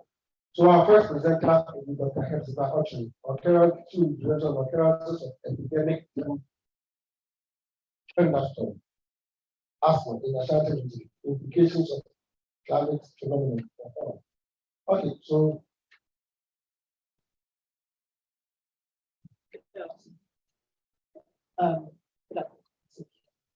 my name is I will be presenting the occurrence of thunderstorm Agsm in Ashanti implications of this. I'd like to set this precedent. In the month of March 2022, the Ashanti Regional Health Directorate was notified on a search in cases presenting in 15 health facilities in the region with shortness of breath and disease. My question is, will this be a real consequence? What would account for this? Hoping that at the end of the presentation, we all be enlightened on this and resolve it. This will be the outline of the presentation.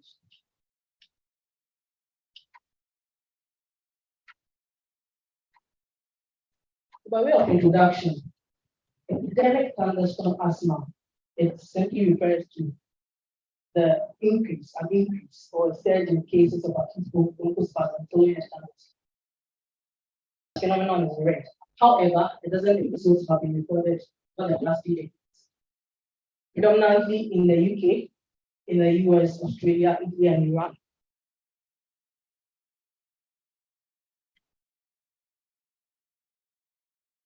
Now, why is it important? Why is thunderstorm Agsm important? Important because it has some effects on morbidity and much less effect on mortality. Now, the most devastating incident of thunderstorm Agsm occurred somewhere in 2016 in Melbourne, Australia, where out of 3,400 cases reported, 10 cases died. 10 cases died. It's also important because it has a probability for an increase in emergency room and ICU admissions. In fact, it's been shown to increase asthma and asthma-like admissions by an 8-fold. Now, thunderstorm asthma can overwhelm the healthcare system, increasing demand for ambulances, for medical supplies, and staff.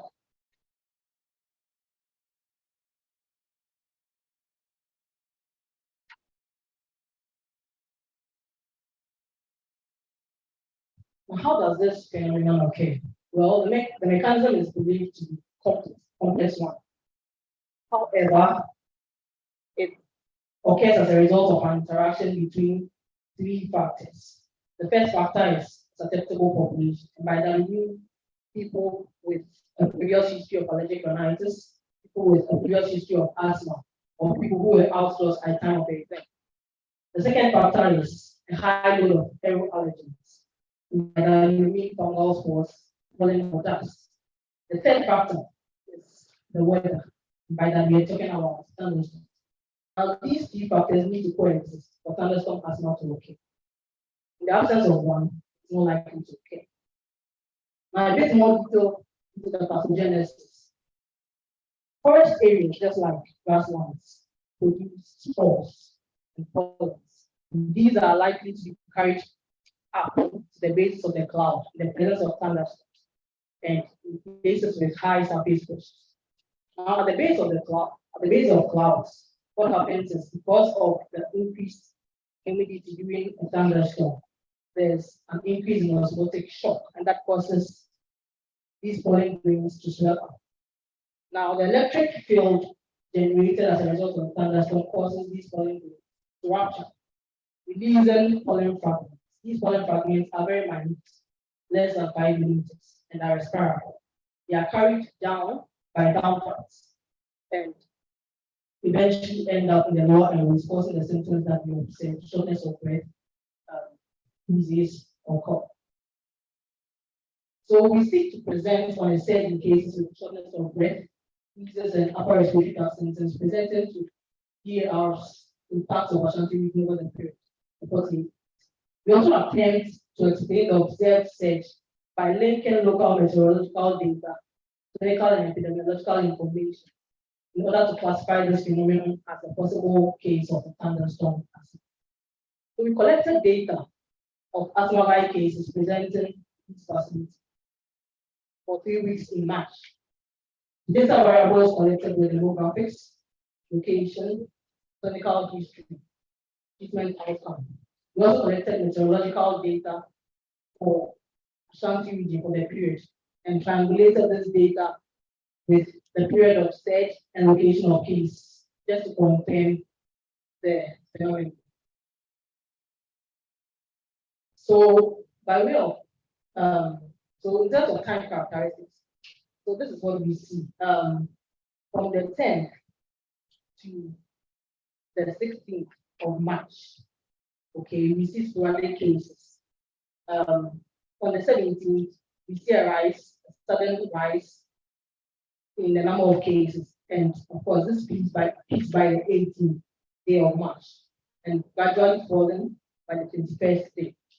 This points to or speaks to a point source effect of the phenomenon, showing that the phenomenon is of common origin and occurred at a point in time. In contrast with an infection, the propagated effect we see with an infectious cause of respiratory tract diseases. In terms of weather, we observed that there was heightened weather activity between the 17th and 18th of March. Continuous thunderstorm, lightning with heavy rains, temperatures were relatively low, humidity was around 40%, and surface mean pressure between 960 to 995 hectopascals.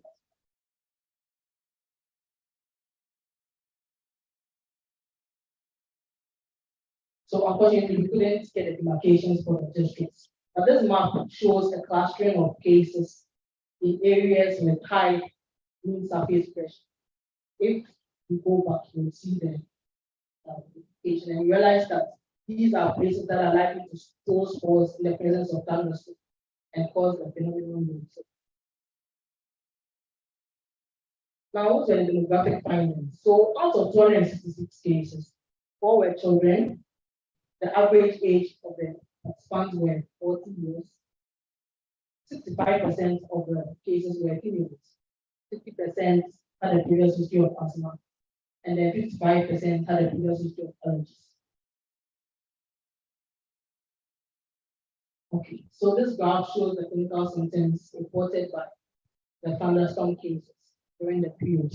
The predominant symptom we observe here is shortness of breath, shown by the red bar, and then followed by cough. The least symptom observed was cold, fever.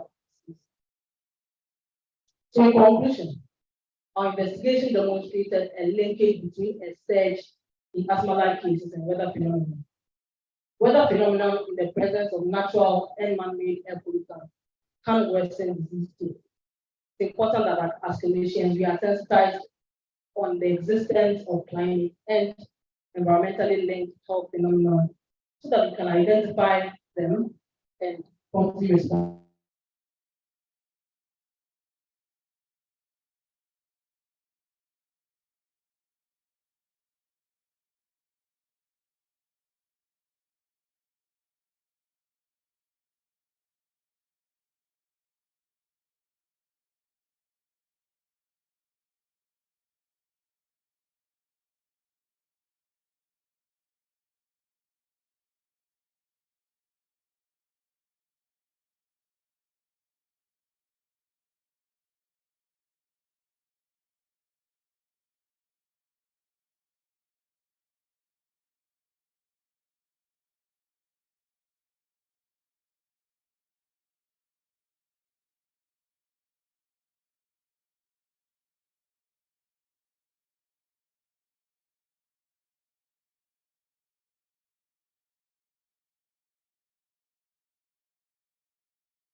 them present with advanced disease, not because they don't go to any hospital.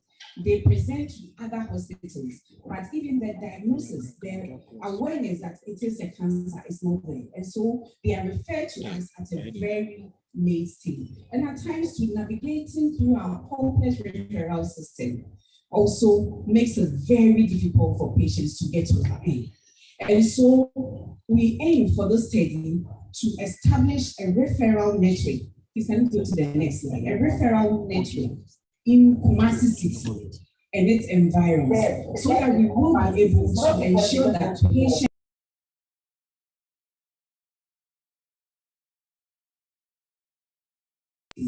called all the managers of selected facilities and spoke with them about the need for letting them be part of the network. And after that, we had a review of all the referral forms that are in Ghana. Basically, the ones in Ghana Health Service and then the one that we had and a few from outside Ghana.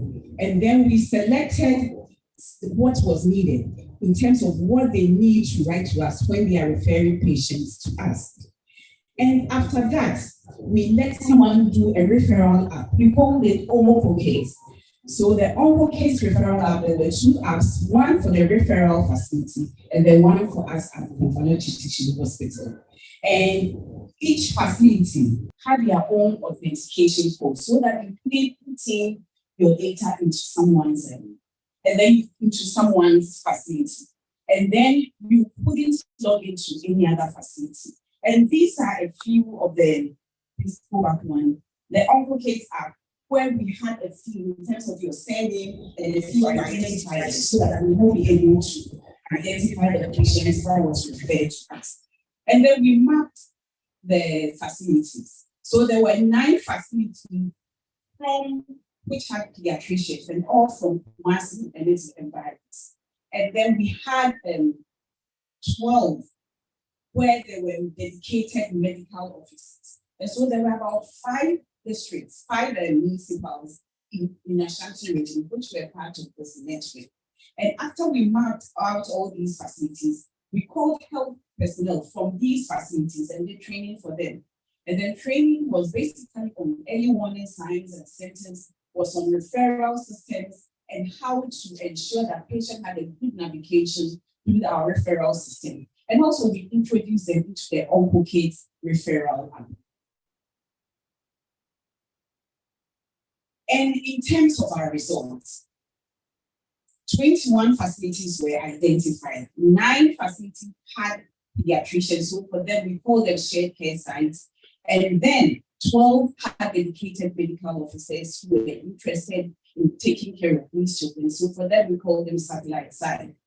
And a total of 126 healthcare personnel were trained on early warning signs and then referral processes and then navigating. And then we also introduced them to the Uncle Kate's app.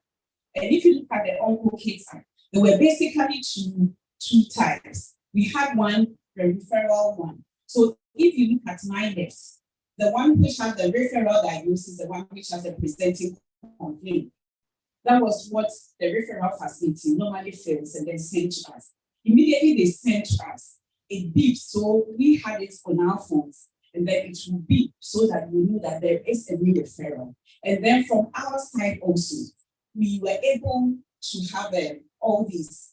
If it comes, it goes into the pending referrals. If we open it, look at it, then we have to click that we have seen, and then it goes into the confirmed referrals. So if you look at what we have here, you see that on the referral part, there is a cash referrals. We know that there are a lot of other places where they don't have internet. So all you need to do is to fill the form. If there is no internet, it should be saved in the cash referrals. And immediately you have your internet facility, then it will be sent to us. But on top of all these, what we did was that we normally do a lot of phone communication. So immediately we see it at our end, we normally call the referral facility and also help with the processes so that patients are transferred to us appropriately. So this is how we do. So this is just a dummy table on your right or range. So it's not true patients. But when it comes like this, then we look at it we click on it, then it goes to the confirmed referrals, which we normally see. So for our referrals, what we saw was that with this intervention that we put in the small Greater Kumasi and then its environs, when we looked at 2021, the referrals that we had from Greater Kumasi and its environs, we had just 8 referrals from our place. But with the involvement of all these facilities, and then with the training that went to, we saw that in 2022, it had increased to 21, which was more than 100% increase. And that showed that it is not that the patients have not there, but people, health workers don't really know what to look out for. And because of that, they are not referring the patients to us. And so lots of the patients even died out at the outstations, at the peripheral centers before they are even referred.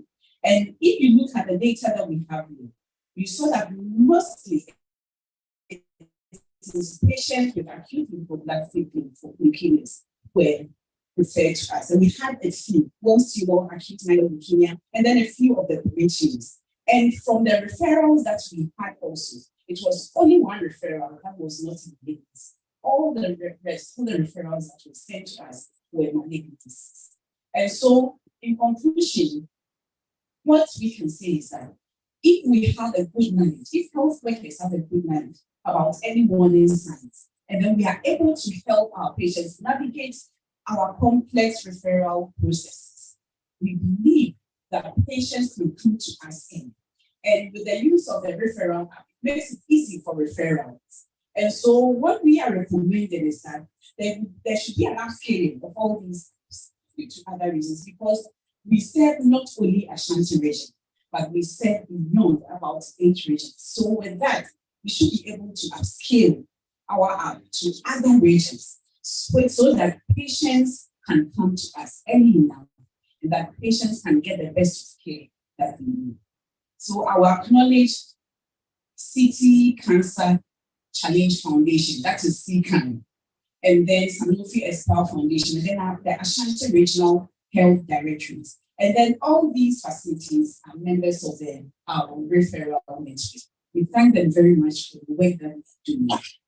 Thank you.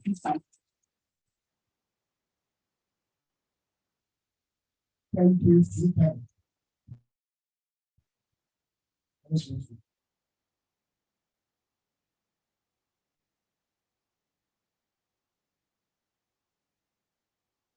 Okay, so those online, we apologize if you didn't see the slides. We had a small technical issue. We are trying to sort it out. We are going forward. You will be with us.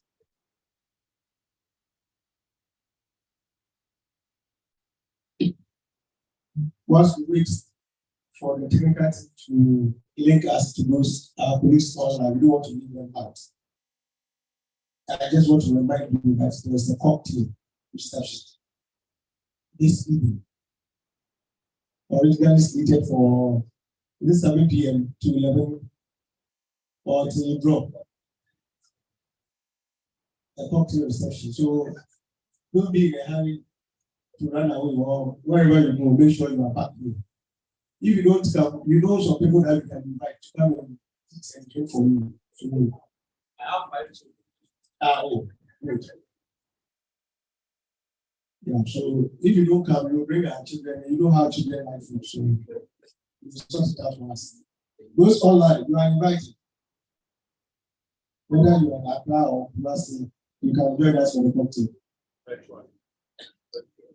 Yes. Live. Yes, we will connect you.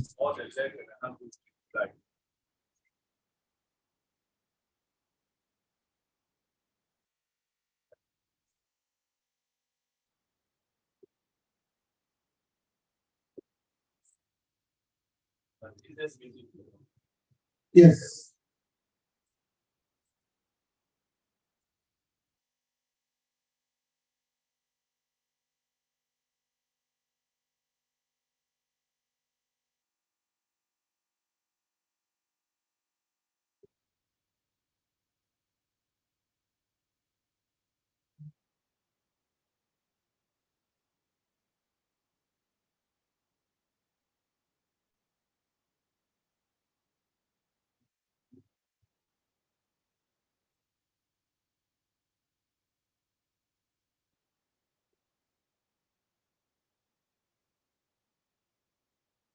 Okay, we are almost there. Go to our next presenter is Dr. Pam.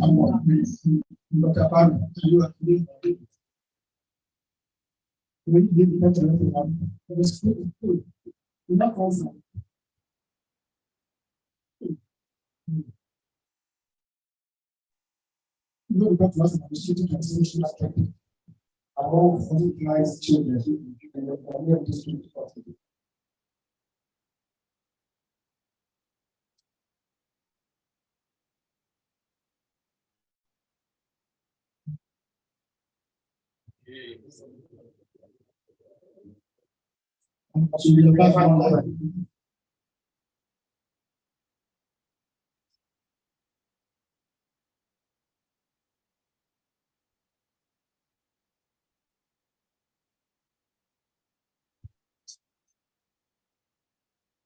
Good afternoon.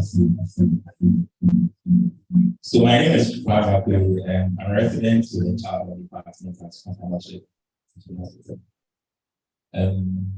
So today we're actually be looking at restrictive transmission strategies. Something I would did in our operative.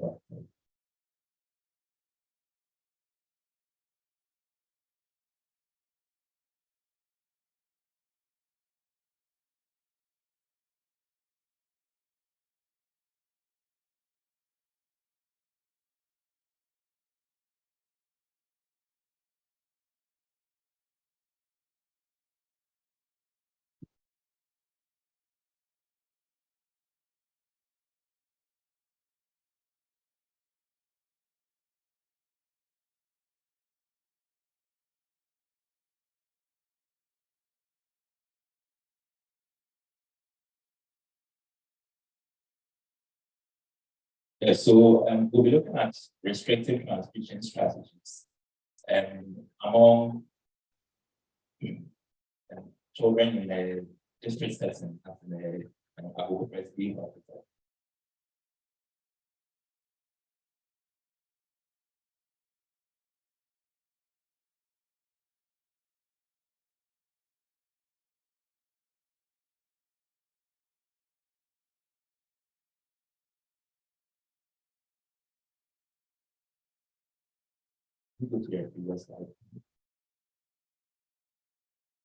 All right, so we'll start off by looking at the burden of iron deficiency and anemia, both globally in Africa and then in Ghana.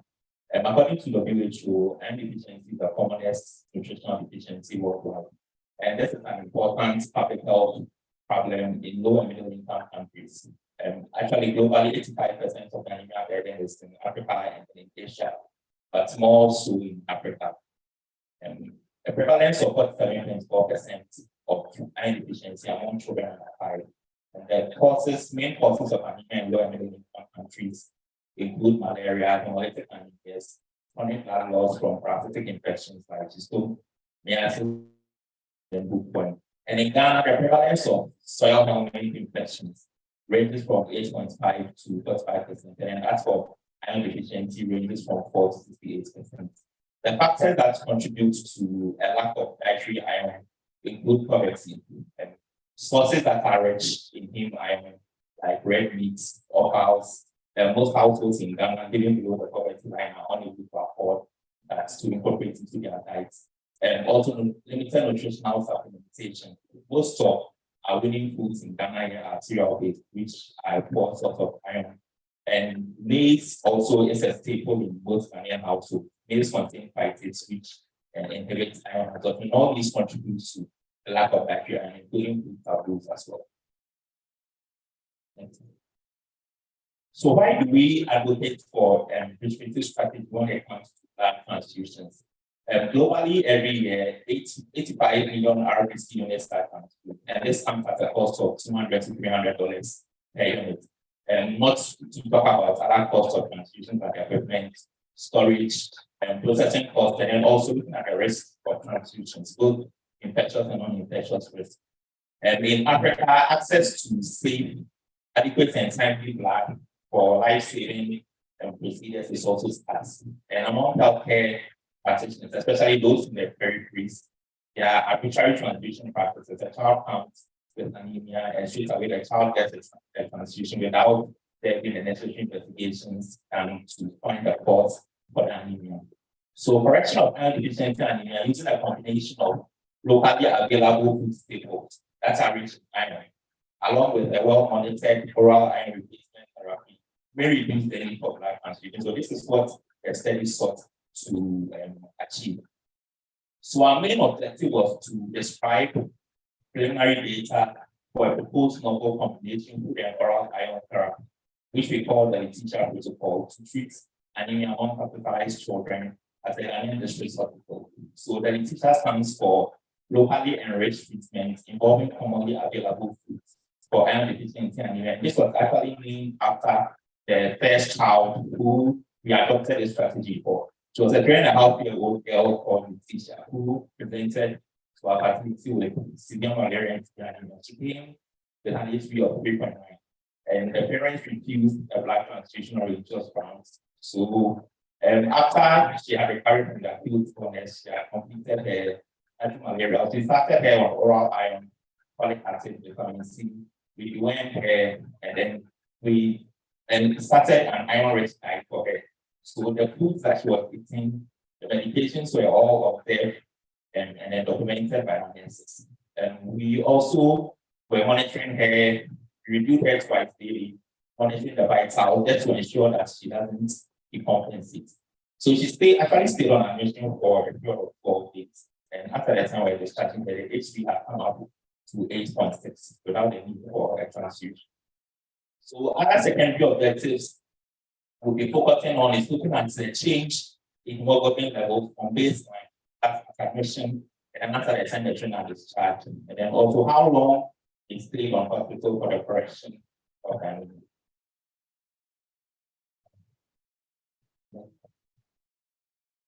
So a research question we sought to answer was this. Our children who come with iron deficiency anemia were composite food-based and enteral iron replacement treatment significantly correct anemia and avoid an RUC transfusion. This was done in a district hospital in Agogo. It's a very malaria endemic area. Most of the children that come to us have malaria, and then also have a lot of communities that have strict religious practices that prohibit blood transfusions. Our population targeted children who were between 6 months to 59 months of age who came with moderate severe anemia, an HB of 4 to less than 7 grams per deciliter, and who were not transfused. So we looked at their control reports, extracted the data, and then analyzed the markers of the episode. So these are the results. Looking at the characteristics of the participants, in all, we had 28 children that we studied, 14 males and 14 females.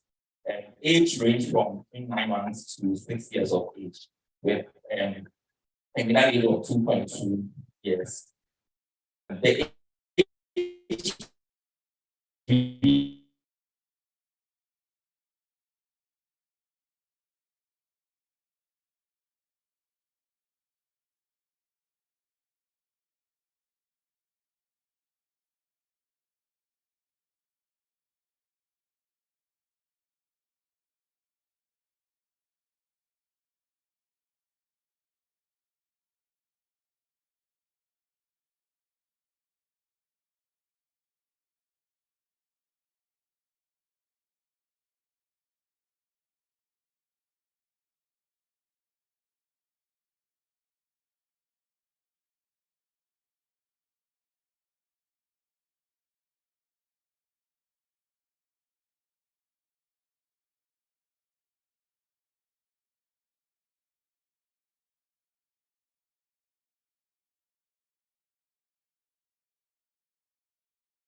wider interquartile range here as compared to those in the other groups. And the same also applied for the mean duration of stay. So realize that the mean duration of stay tended to decrease as the admission HP increased.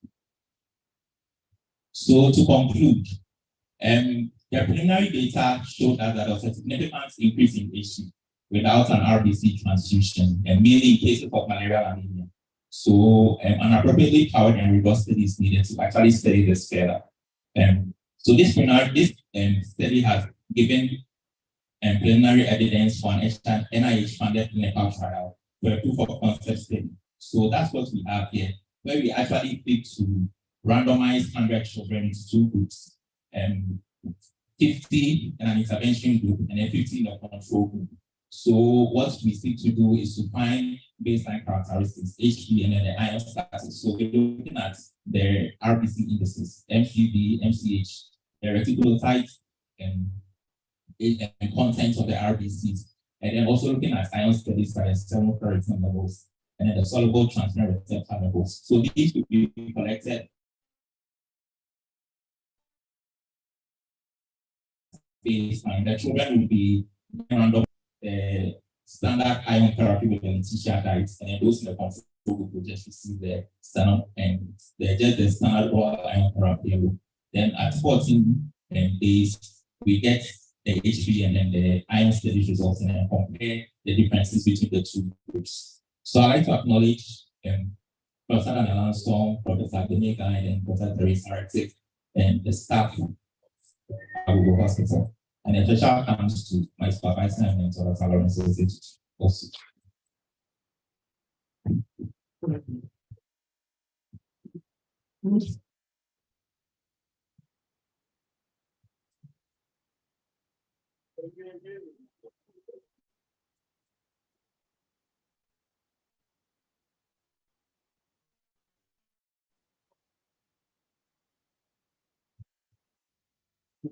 Once again, we apologize for those online.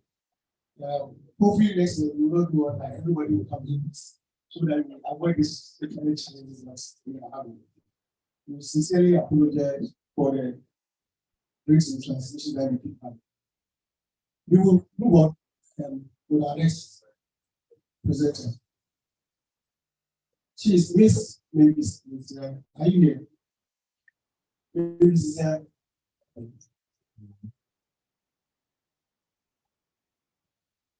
Project being before states and level. A tool to enhance epilepsy awareness, more care units. Snakes and like that. All of us are really listening. So your time will start when your slides are projected. But if you have any introductory messages to give us, you can start. And tell us something about yourself, where you work. Last week. I'm Mavis in Santini, a midwife at Man Council Government Hospital. And we had the privilege to attend.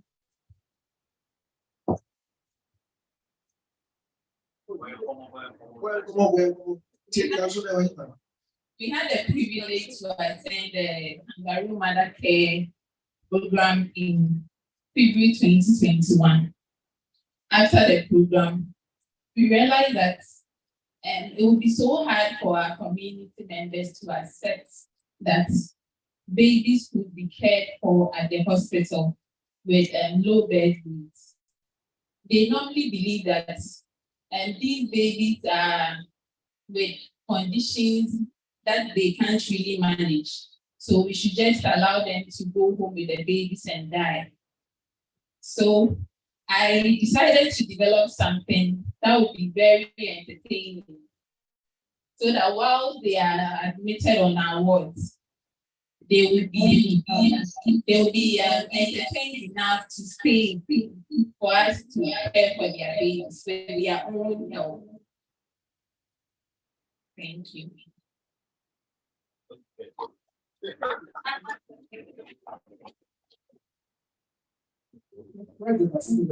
Man Council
Through kangaroo mother care knowledge among caregivers has been shown to increase the acceptability and utilization of the practice.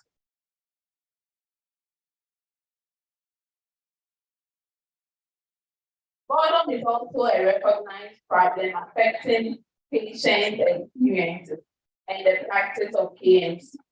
So to curb these barriers in uptake among caregivers, KMC snake and ladder game was developed to increase knowledge and reduce boredom among caregivers of the low birth weight infants while on admission at the KMC ward. So the main objective was to increase awareness and knowledge on KMC among caregivers of the low birth weight infants of Mount Cancer Government Hospital through the use of the KMC snake and ladder game. And specifically, we wanted to create awareness and knowledge of KMC among the caregivers on admission at the newborn unit of the MGH, and also to entertain the caregivers of the LBWIs while on admission at the KMC ward. So the game encompasses the three main components of KMC, namely the skin-to-skin, breastfeeding, early discharge, and follow-up visits. The various activities in these components are represented by snakes and ladders. The ladders provide opportunities to teach on the benefits of KMC while danger signs in newborns, such as hypothermia, chest indrawing, convulsion, jaundice, and others are represented by snake bites, requiring a prompt hospital visit. The game was linked to the maternal and child health record books to facilitate education. The game was played by staff from the newborn units and mothers with the low birth weight infants on admission. The caregivers were guided through the background and the indicators on the game. 2 to 4 players can play at a time. The game is played by rolling a dice in pens, with each player represented by a preferred color marble. The player who reaches early discharge first wins the round of game. Besides knowledge acquisition and entertainment, it offers opportunity for skill acquisition through demonstrations on the care provided at each level of the snake bites by a midwife. So 104 mothers with their LBWIs on admission in the units between April 2021 to May 2022 had the chance to play the KMC game at least twice while on admission. The caregivers with the LBWIs were able to identify danger signs and the needed action after playing the game. So in conclusion, awareness on KMC practice and knowledge of newborn danger signs were improved among caregivers at MGH newborn units with the aid of the snake and ladder game. So I would like to acknowledge the management of Mount Cancer Hospital, the staff of the maternity and the newborn units, the Deputy Director of Clinical Care Ashanti Region, the Regional Newborn Care Focal Person for Ashanti Region, and the Regional Quality and Safety Manager. So this is our game.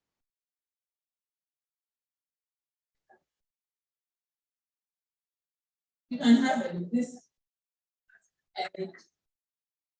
Thank you. I am a midwife and I playing the game. Thank you very much. This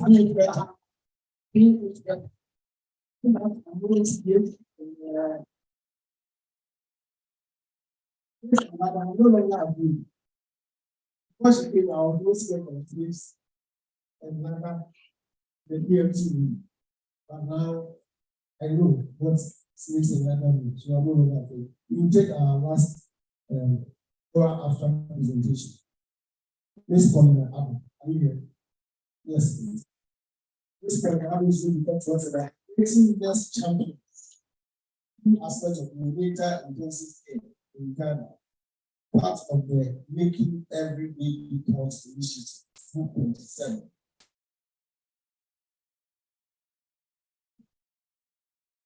Thank you very much.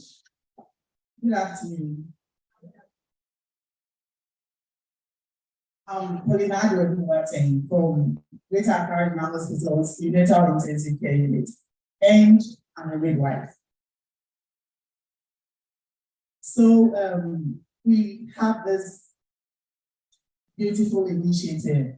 It's about creating nurse champions for key aspects of neonatal intensive care units in Ghana, which is part of the Vaccine 2.1. We are all very familiar with Vaccine 1.2, here with helping babies breathe, and then the essential care for every baby. It has really come to help us a lot of our newborn care, and this is a contribution. So we are saying that, you can go back to the team members. Yes, so the abstract was put together by this team. So we have our partners from Kiveli, and then our partners from the American Academy of Pediatrics in collaboration with Ghana Health Service, and the program is spearheaded by Greater Accra Regional Hospital.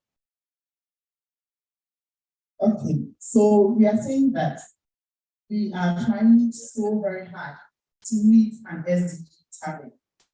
We are trying to crash the under 5 mortalities, but it looks like the neonatal mortality is still having a considerable need, and it's really avoided. So if you really want to crash the under 5 mortality, why don't we focus on crashing the neonatal mortality first? And we are saying that neonatal mortality implementation of the NICU in a resource-limited setting requires innovative, effective, and sustainable training. Yes, we can get the equipment there, can get all these modern equipment there, but who is going to use it? We're forgetting about one basic, very important people. We're forgetting about our nurses. Our very low income facilities, they may not get money to purchase all these equipment, or we've forgotten that there are nurses there, there are midwives there, and that is what this whole abstract is about. We need to empower our nurses. So, as I said earlier on, it's part of this 2.0 initiative. So, how do we get this one? In empowering our nurses, we devised a coach and a champion program. So, we trained our nurses into coaches and champions, and then we had them train the other nurses. So, it was more of a nurse-to-nurse training. And we trained them in 4 major aspects. We trained in hyperlipidemia, we trained in initial assessment and stabilization, nutrition and feeding, and then the continuous active airway pressure, which is short CPAP. And then in all these, we had the other nurses train other nurses as champions. So at the end of the day, we had all our staffs being trained, being empowered, and being able to man their cubicles or their various units that they are working. The most interesting part is the third point. So we were comfortable, we were doing what we do most. We thought, yes, we did it, we were good. Until we had a pre-test done.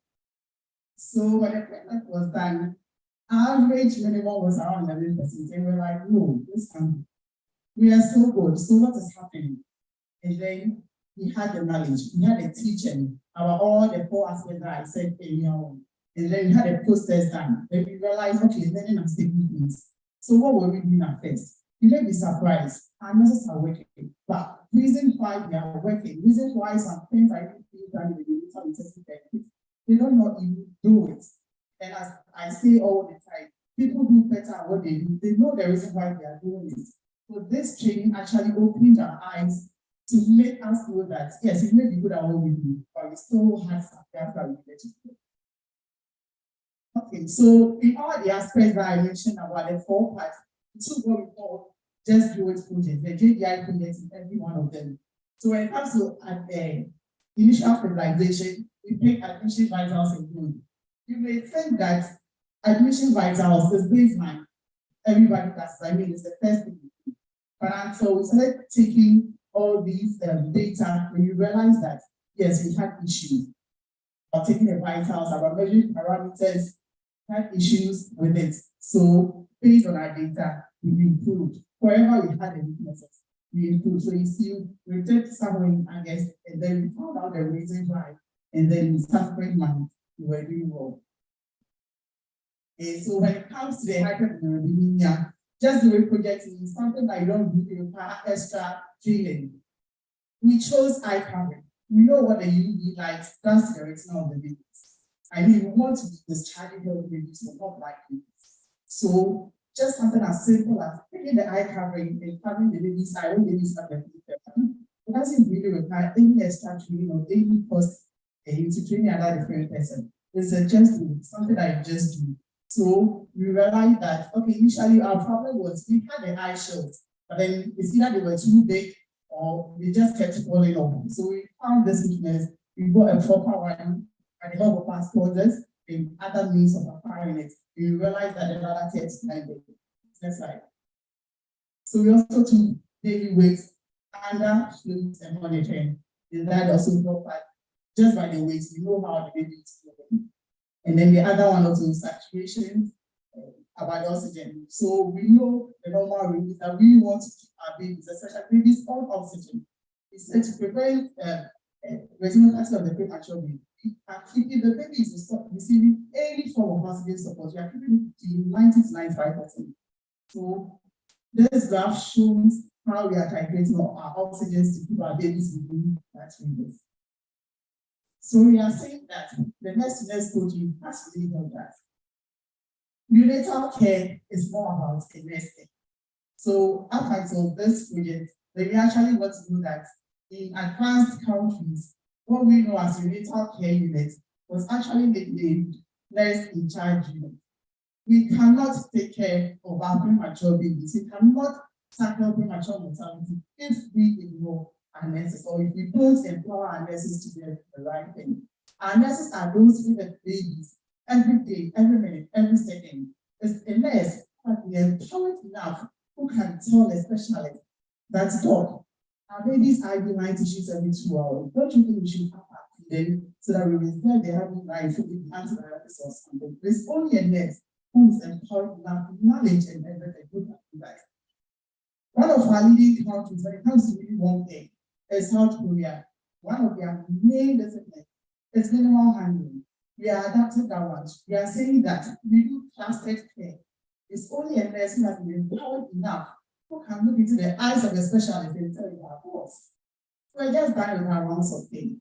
If what you are going to do is so, or you wouldn't have the baby to postpone it for 2 hours, then please, unless started there, it's in 2 or 3 hours, so please.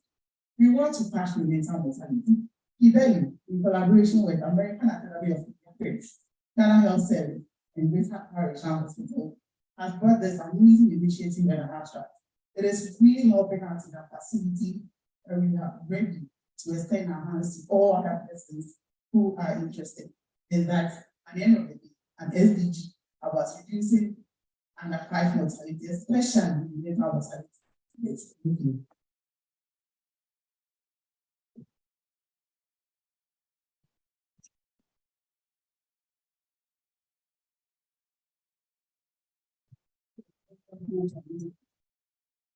Want more? Yes. So we'll move to the other side. But before then, I want all the presenters to come up stage for questions, 5 to 10 minutes questions. Dr. Edwin, you have brief announcement to do once the presenters start. Please, presenters. Agsm, Paulina, Lydia. Thank you very much. Just in order to save time, we will do one when we go to the poster site. So the judges will be together. There's a microphone there. So when we get to your poster, we take it, we summarize in 3 minutes, and then we have 2 minutes of follow-up questions. Then we go to the next poster. But when we have 20 posters, they are fewer than that. And the space is big, so we are going to do just for us to save time. I also want to come back at 7 p.m. for the get together. Please, any questions? So presenters, please come up. So we do that, want to do that, we do one test for one. Yeah. Presenters, please, any questions?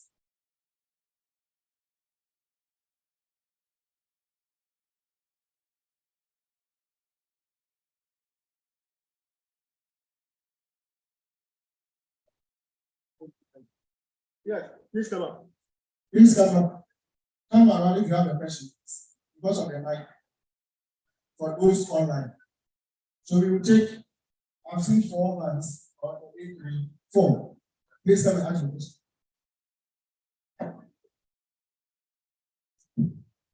So my first question to have to go with is I want to find out how they got their data. Was it they actually asked clients who were involved in the forms they retreated it from what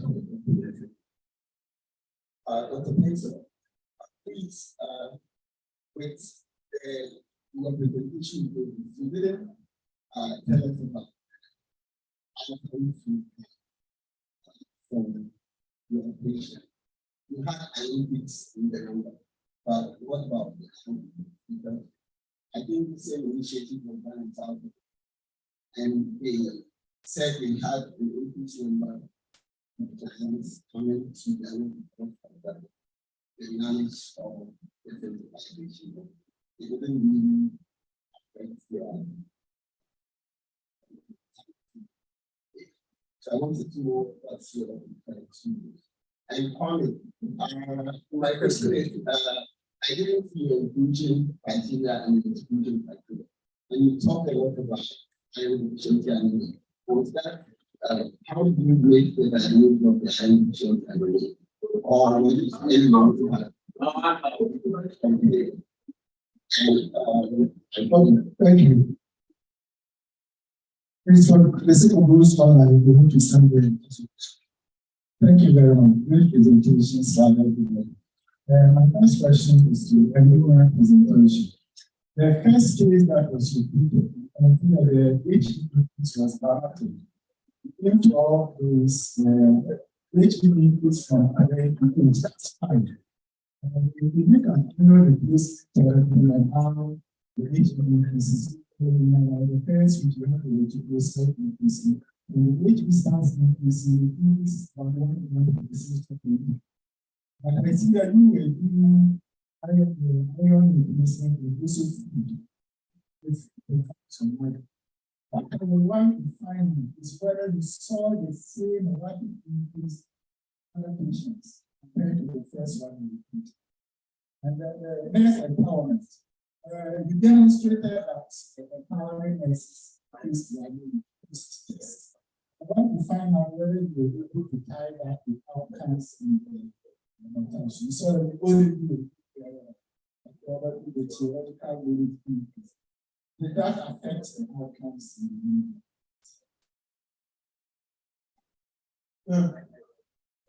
what about you? Yes, I hope you are wanting all the questions.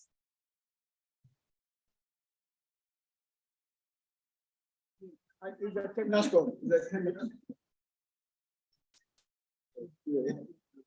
much. Excellent presentation to everyone. I particularly wanted to congratulate Megan, the snakes and ladder thing, because I think it's a very big challenge keeping the mothers occupied.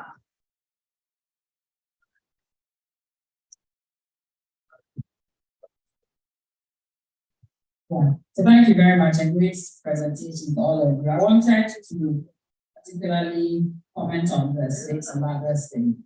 But I think it's a very big challenge. It's one of the challenges. Mothers get thoroughly bored. So I think it's a very good initiative. And I wondered whether you have plans to commercialize it, extend it, maybe sell it so that other people can use it. When we take responses from please come with me so that I wanted to know if there was an exclusion criteria. I don't think I read it. I wanted to find out if for one, the dose of the iron that was being given. And then also, and we know there's this link about who children have to be, I don't give them iron. So was it something that you used to exclude them or wasn't considered? And then, what food were they giving them? And also for the lake and ladder. How do you assess the improvement in our Thank you very much. So, who will come to here? Please make your responses agreed. Just a minute or two. So, in terms of our project, what we saw that there was an increase in awareness, but because it's still short term, it's about 6 to 8 months. So we haven't yet done any analysis about the survival of the patient. Just that we have a registry of the number of cases and what the patient found. So moving on, what we intend to do is that we will be going back to do like a 1-year evaluation about awareness of the any warning signs and symptoms, whether they are able to, they still remember it or not.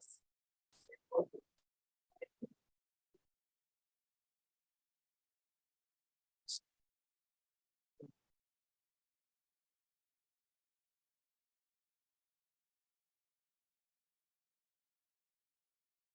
Because we have outbreak cases. So that was inpatient in the period that presented to any of the emergency in the region. We actually don't get a shortness of cases or respiratory activities. So we need to keep that space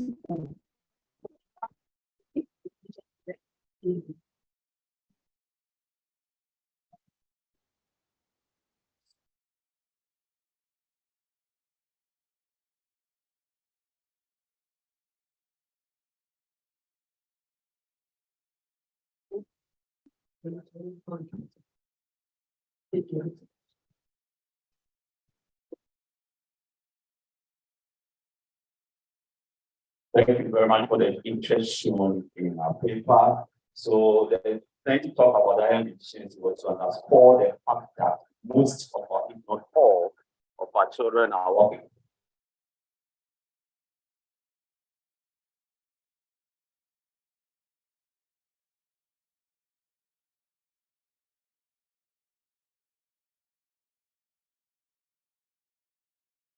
Iron deficiency. We haven't confirmed it, so we need to understand the spirit behind what we've done, which is to report for the records the children that we put on these combinations. And now, based on the fact that we are seeing good results, we have applied for a more rigorous clinical trial, which will control factors like the food exactly that we give, which will control factors like other conditions. So these are just a hindsight view of the children we saw. So basically, the protocol itself that we are going to test in this clinical trial with the NIH funded one, currently registered with the Ghana Food and Drugs Authority as well, waiting for time and money to run it. We'll have all these well controlled, then we can answer those questions. So in terms of food, we did not measure how much iron was in the food or whatever, but we advised based on what was within the community. And so it's like one of the last sentences we had was, for instance, economic analysis to be able to answer whether keeping a child in the world for 8 days is an opportunity cost, is more expensive than transfusing blood, for instance. All those have to be backed by good evidence and data. Sharp increase. Many other children also had sharp increase. Okay, so it wasn't just, that's why it was statistically significant across. So all the increase very well, but the only problem is that it wasn't controlled. We didn't know. We advised the diet. They did have to. We inspected the diet. So if people are practicing that transactional group, for instance, you know that we run twice a day. So the nurses inspect your diet and then actually mark that you presented diet as profile and all these things. And we had a kitchen there where we prepared the food as well. So also that is, we do that as strengths and use it to, and this is something that is directed was already given. We are just reports. And there are clear evidence that food added to oral iron replacement beats your so-called 1 week of fertility cycle formation. Especially we have had vitamin A supplementation. So that's clear. Yes, no, the judge is asking a question.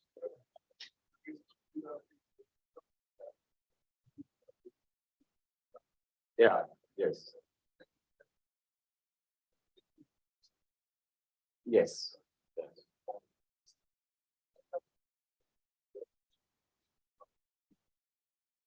You are now in a more but it's also is a visibility evaluation of this, which you can actually show. Yes, so for the clinical trial, it's actually a proof of concept study. Okay. So we are going to prove this concept of using this as a restrictive strategy. Yes. Okay, thank you.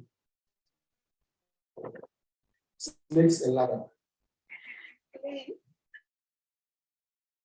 That the caregiver played the game at least twice. So apart from being introduced to the game on admission the first time, we make sure you play it again. And at discharge too, we make sure you play it and you are able to convince us that at where the snake bites you, you know what you have to do and how to identify those danger signs. And about selling the game or it being used in other facilities. Dr. Klein, please, I'll come and see you in our honorable executives. Oh, you are already welcome. Thank you. Yes, let's come to us.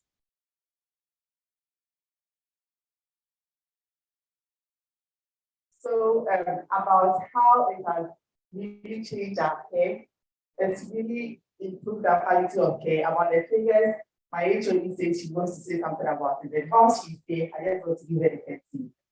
So, yes, Dr. Shirley provides my HOD.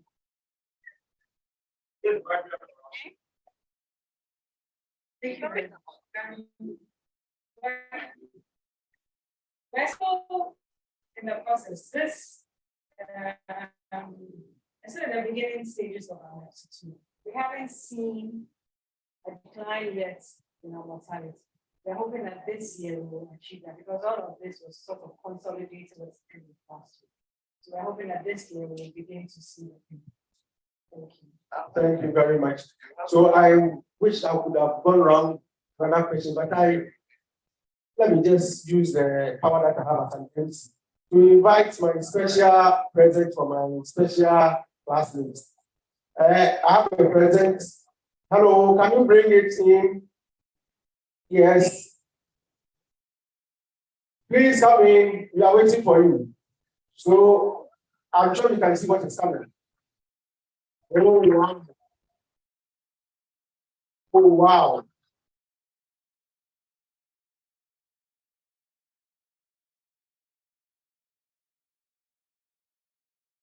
Happy birthday to you.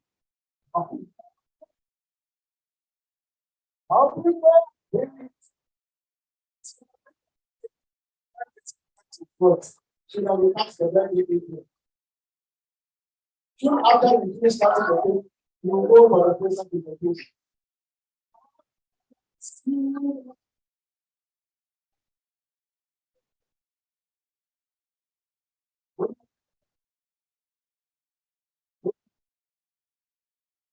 Yes, I said I will have a special person for my classmates, but as soon as I saw what I've been written on it, I have to declare that it's not for me. I have to issue a disclaimer. So I am sure, like, can you guess where this is from? Since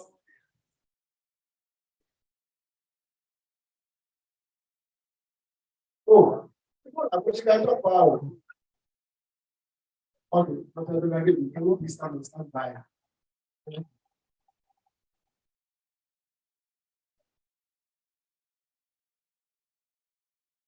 Oh wow, there's another celebrity. Please, you are invited to the picture. What's your name?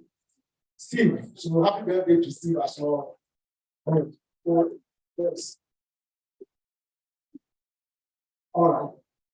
So you see, when you marry a romantic man,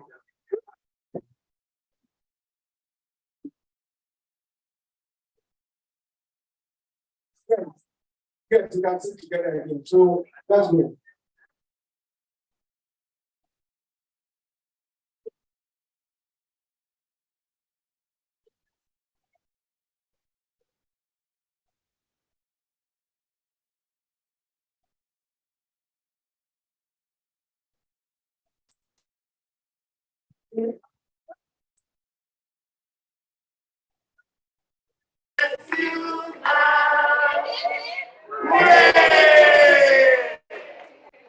So please, long life and prosperity.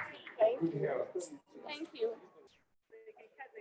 So cut the cake in the name of the Father, the Son, and the Holy Spirit.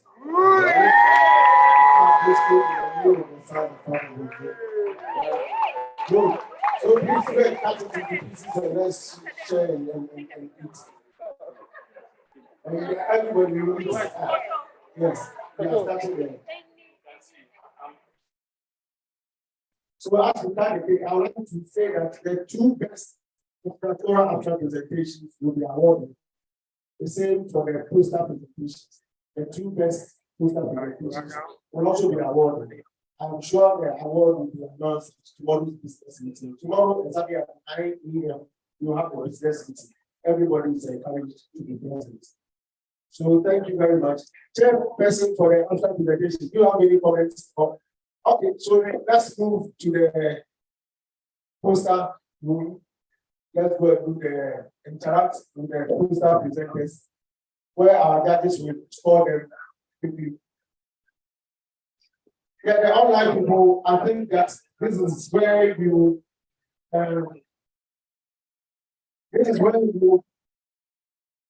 yes, this is where we end the official program. You can stay on and listen to some class while we go to the after.